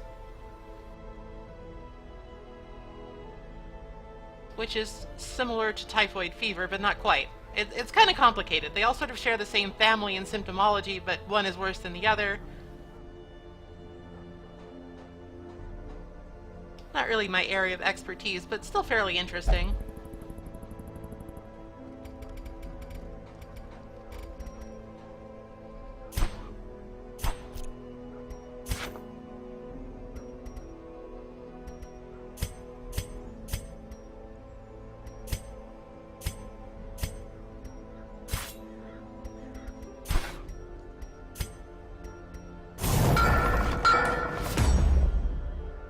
Alright, now we have a bank. This means we will get 5% of our total gold each week for free. It won't do a whole lot right now since we just spent most of our money building the damn thing. But if we do some antiquarian runs,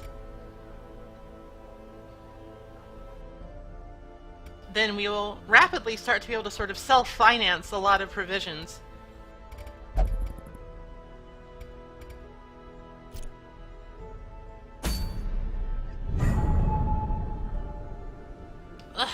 Not quite, not quite.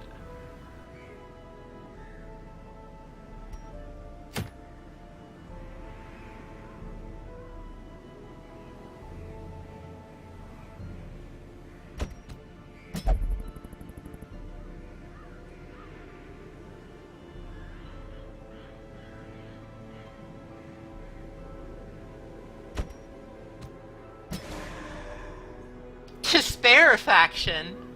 What are these names?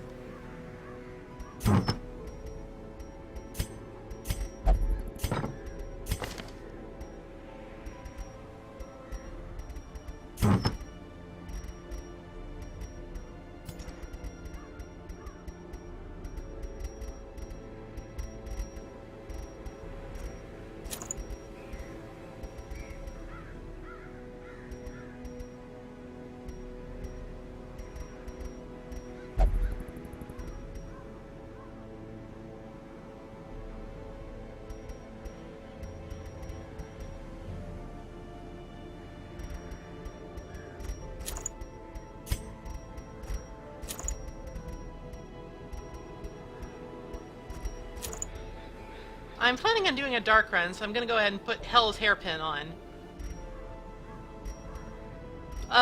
We could also potentially equip the Lioness War Paint, which basically increases your damage as your HP goes down.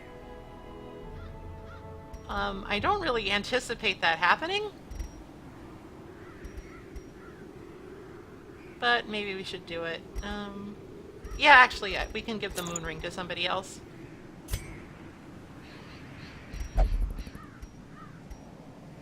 Like the Jester.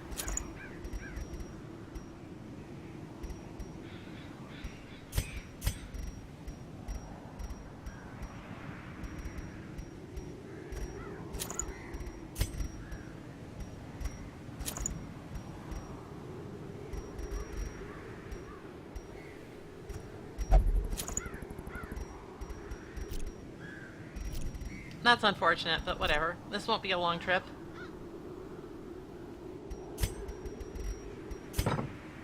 Alright then, we won't need if it bleeds. Though I should... Alright, well, we'll keep if it bleeds. Some of the enemies here bleed.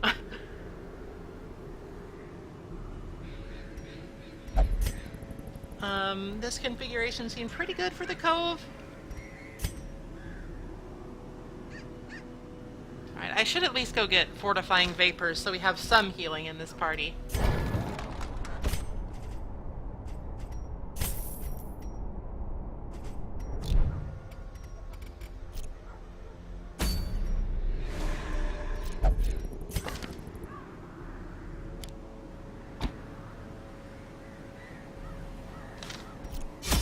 Have a lot of money for provisions, but that's okay. I plan on doing a mostly dark run anyway, so just get some shovels, a couple of trinkets, just so we can interact with stuff. And that'll do it.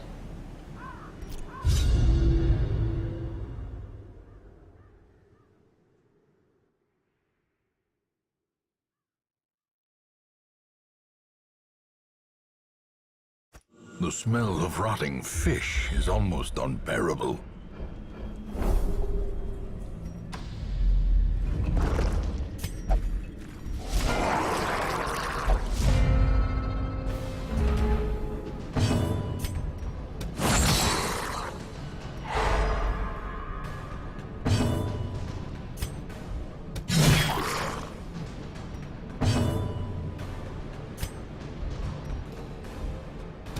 Confidence surges as the enemy crumbles.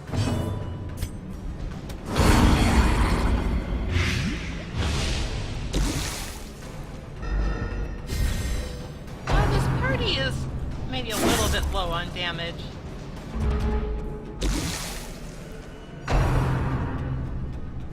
But the Abomination has a self-heal. We got Fortifying Vapors. We'll be okay.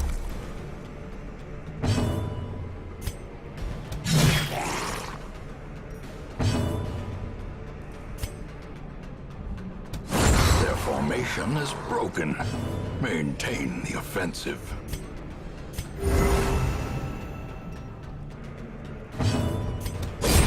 As the fiend falls, the faint hope blossoms.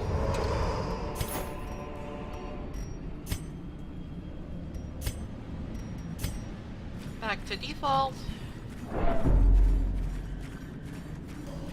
Go down this inordinately long hallway.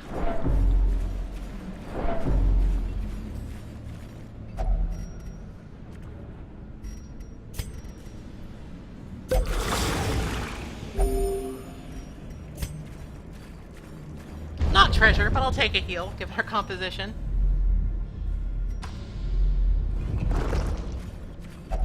Another mariner, another misfortune.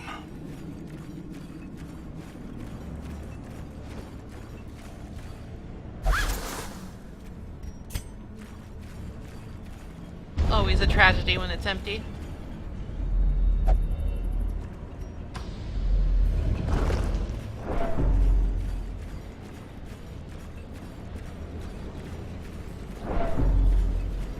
Not much exciting up there.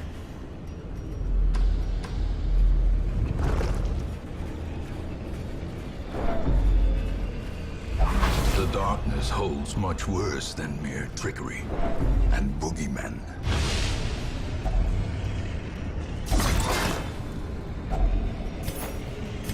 Let's hope there aren't too many more barriers. I should probably save my last shovel just in case.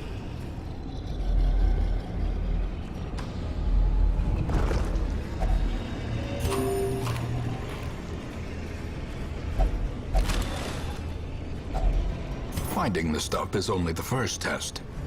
Now it must be I carried will home. come back to that if it turns out we don't need the last shovel.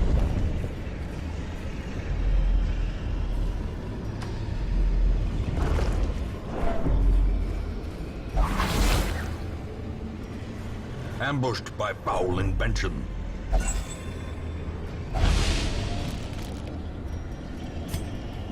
Torches are for losers.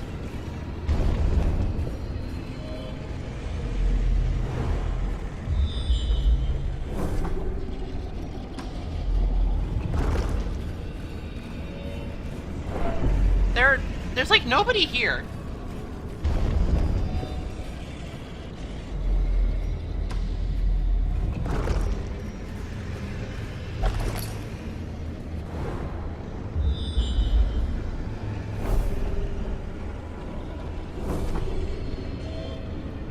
Alright, it looks like we can go back and use that shovel because the obstacle is to a room that doesn't have anything.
potion. Well, now that the madman is gone, we should be fine.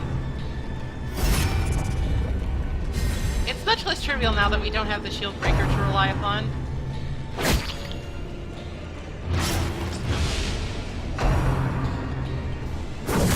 Dazed, reeling, about to break.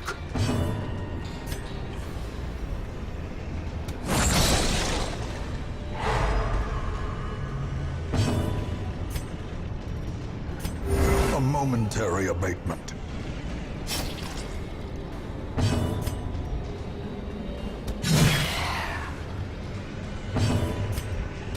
Press this advantage. Should be able to get a pretty decent finale off.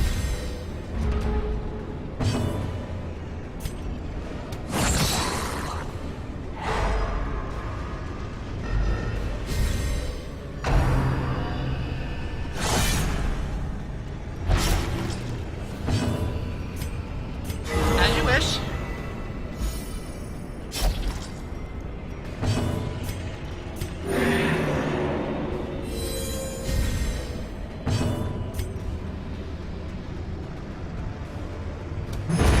Decimated. I'd rather just take out one source of damage for sure.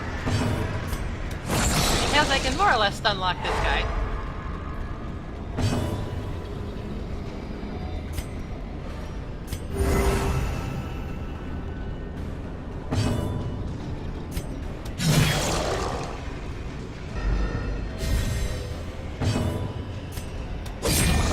Playing a little bit fast and loose here, but I am confident we can emerge victorious. Partly because the Hellion is just going to do a shit ton of damage with the Lioness Warpaint. Continue the onslaught. Destroy them all.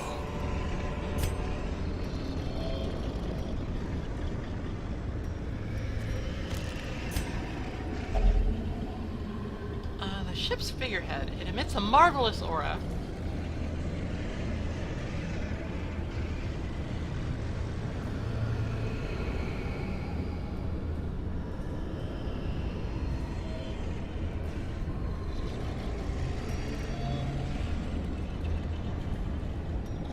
I know it's a buff. I was just checking to see exactly what it did.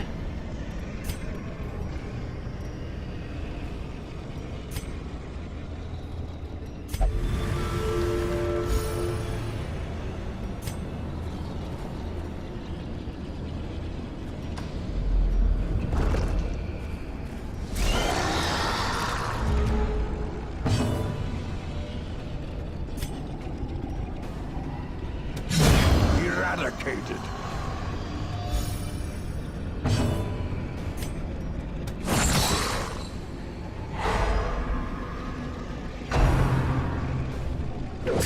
Zap, zap, zap.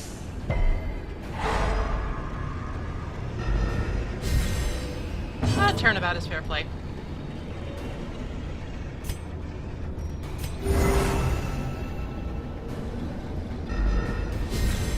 A time to perform beyond one's limits.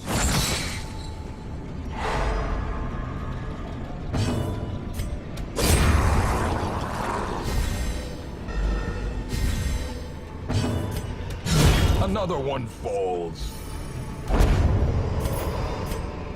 A trifling victory, but a victory nonetheless.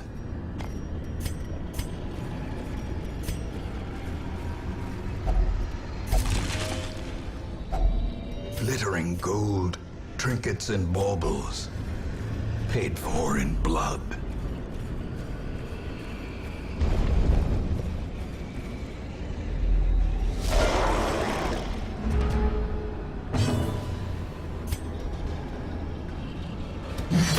Ah, come on. Well, you gotta be that way.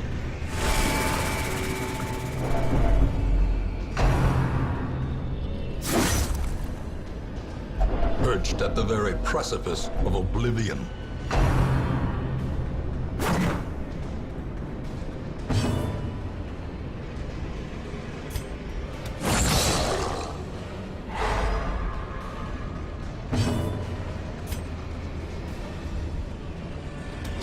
Destroyed.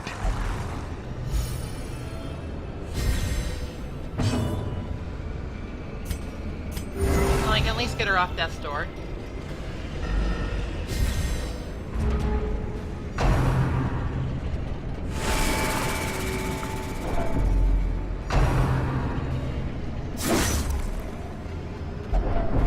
Teetering on the brink, facing the abyss.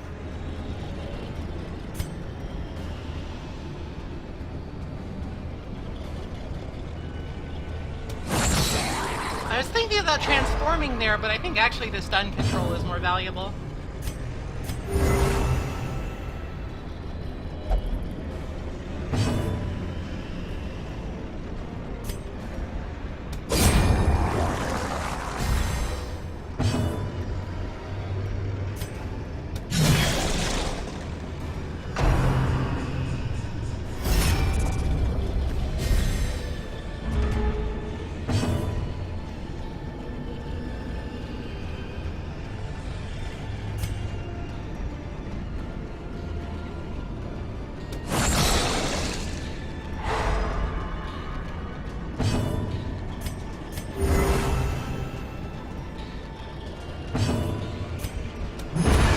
Obliterated.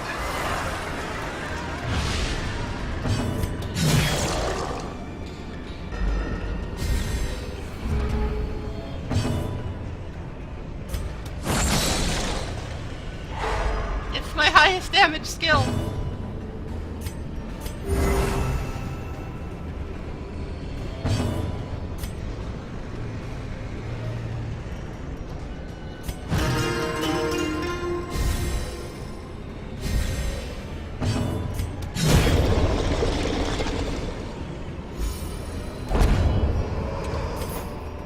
Be wary. Triumphant pride precipitates a dizzying fall.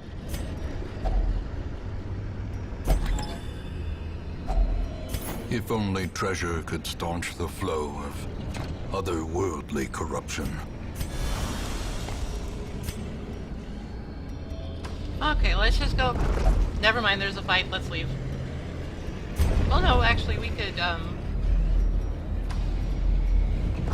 go this way and see what the new curio is.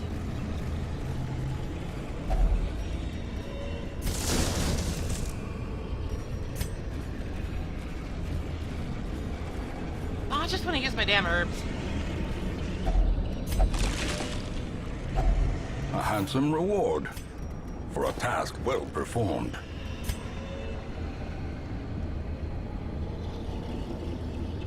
We will find all manner of great and terrible things in this watery tomb.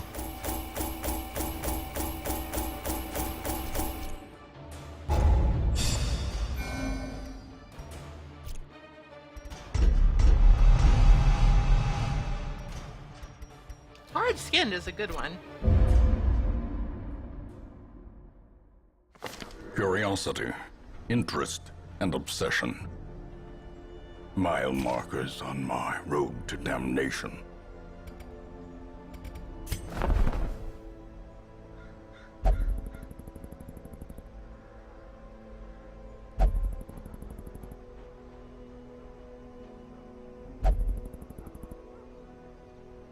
Trying to think of who we might benefit the most from having another of.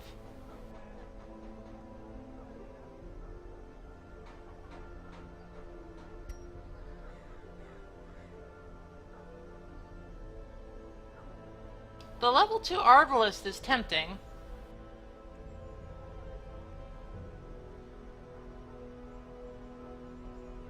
Yeah, sure. Let's go with her. Shoot, bandage, and pillage. The dancing steps of war.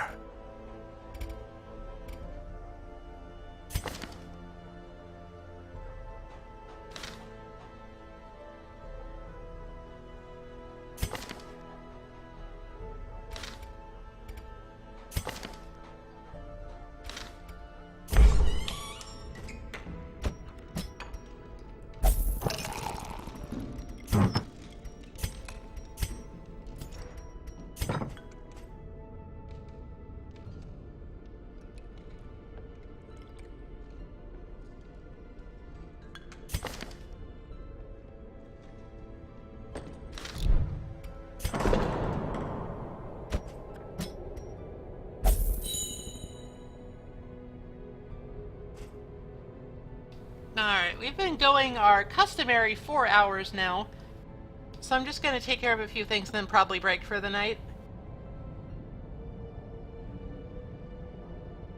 Boyven could potentially go on another thing and just de-stress himself, so I think I will leave him out for the time being.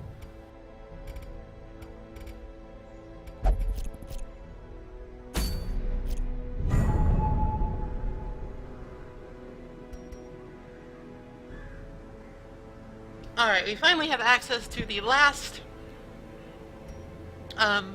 novice boss, the Sodden Crew.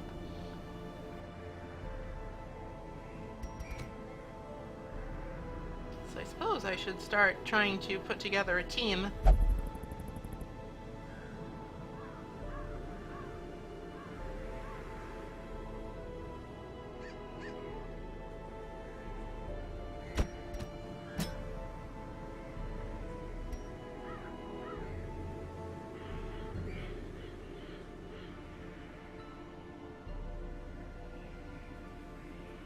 What I could do, I could replace the Abomination with the Houndmaster and bring in the Leper.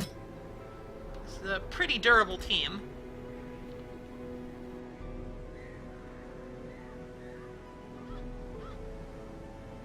Yeah, I like that. I like that.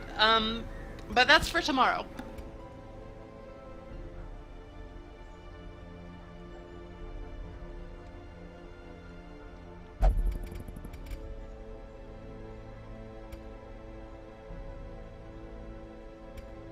Anyway, thanks again for tuning in. We'll start again with more Darkest Dungeon same time tomorrow. And then the day after that, we'll switch to a little bit of Stellaris, because I don't think I can handle playing the same game 4 days in a row. And I have some... I think there's actually some new DLC for Stellaris that we could look at. It's either out, has come out recently, or is going to come out soon. I'll have to double check.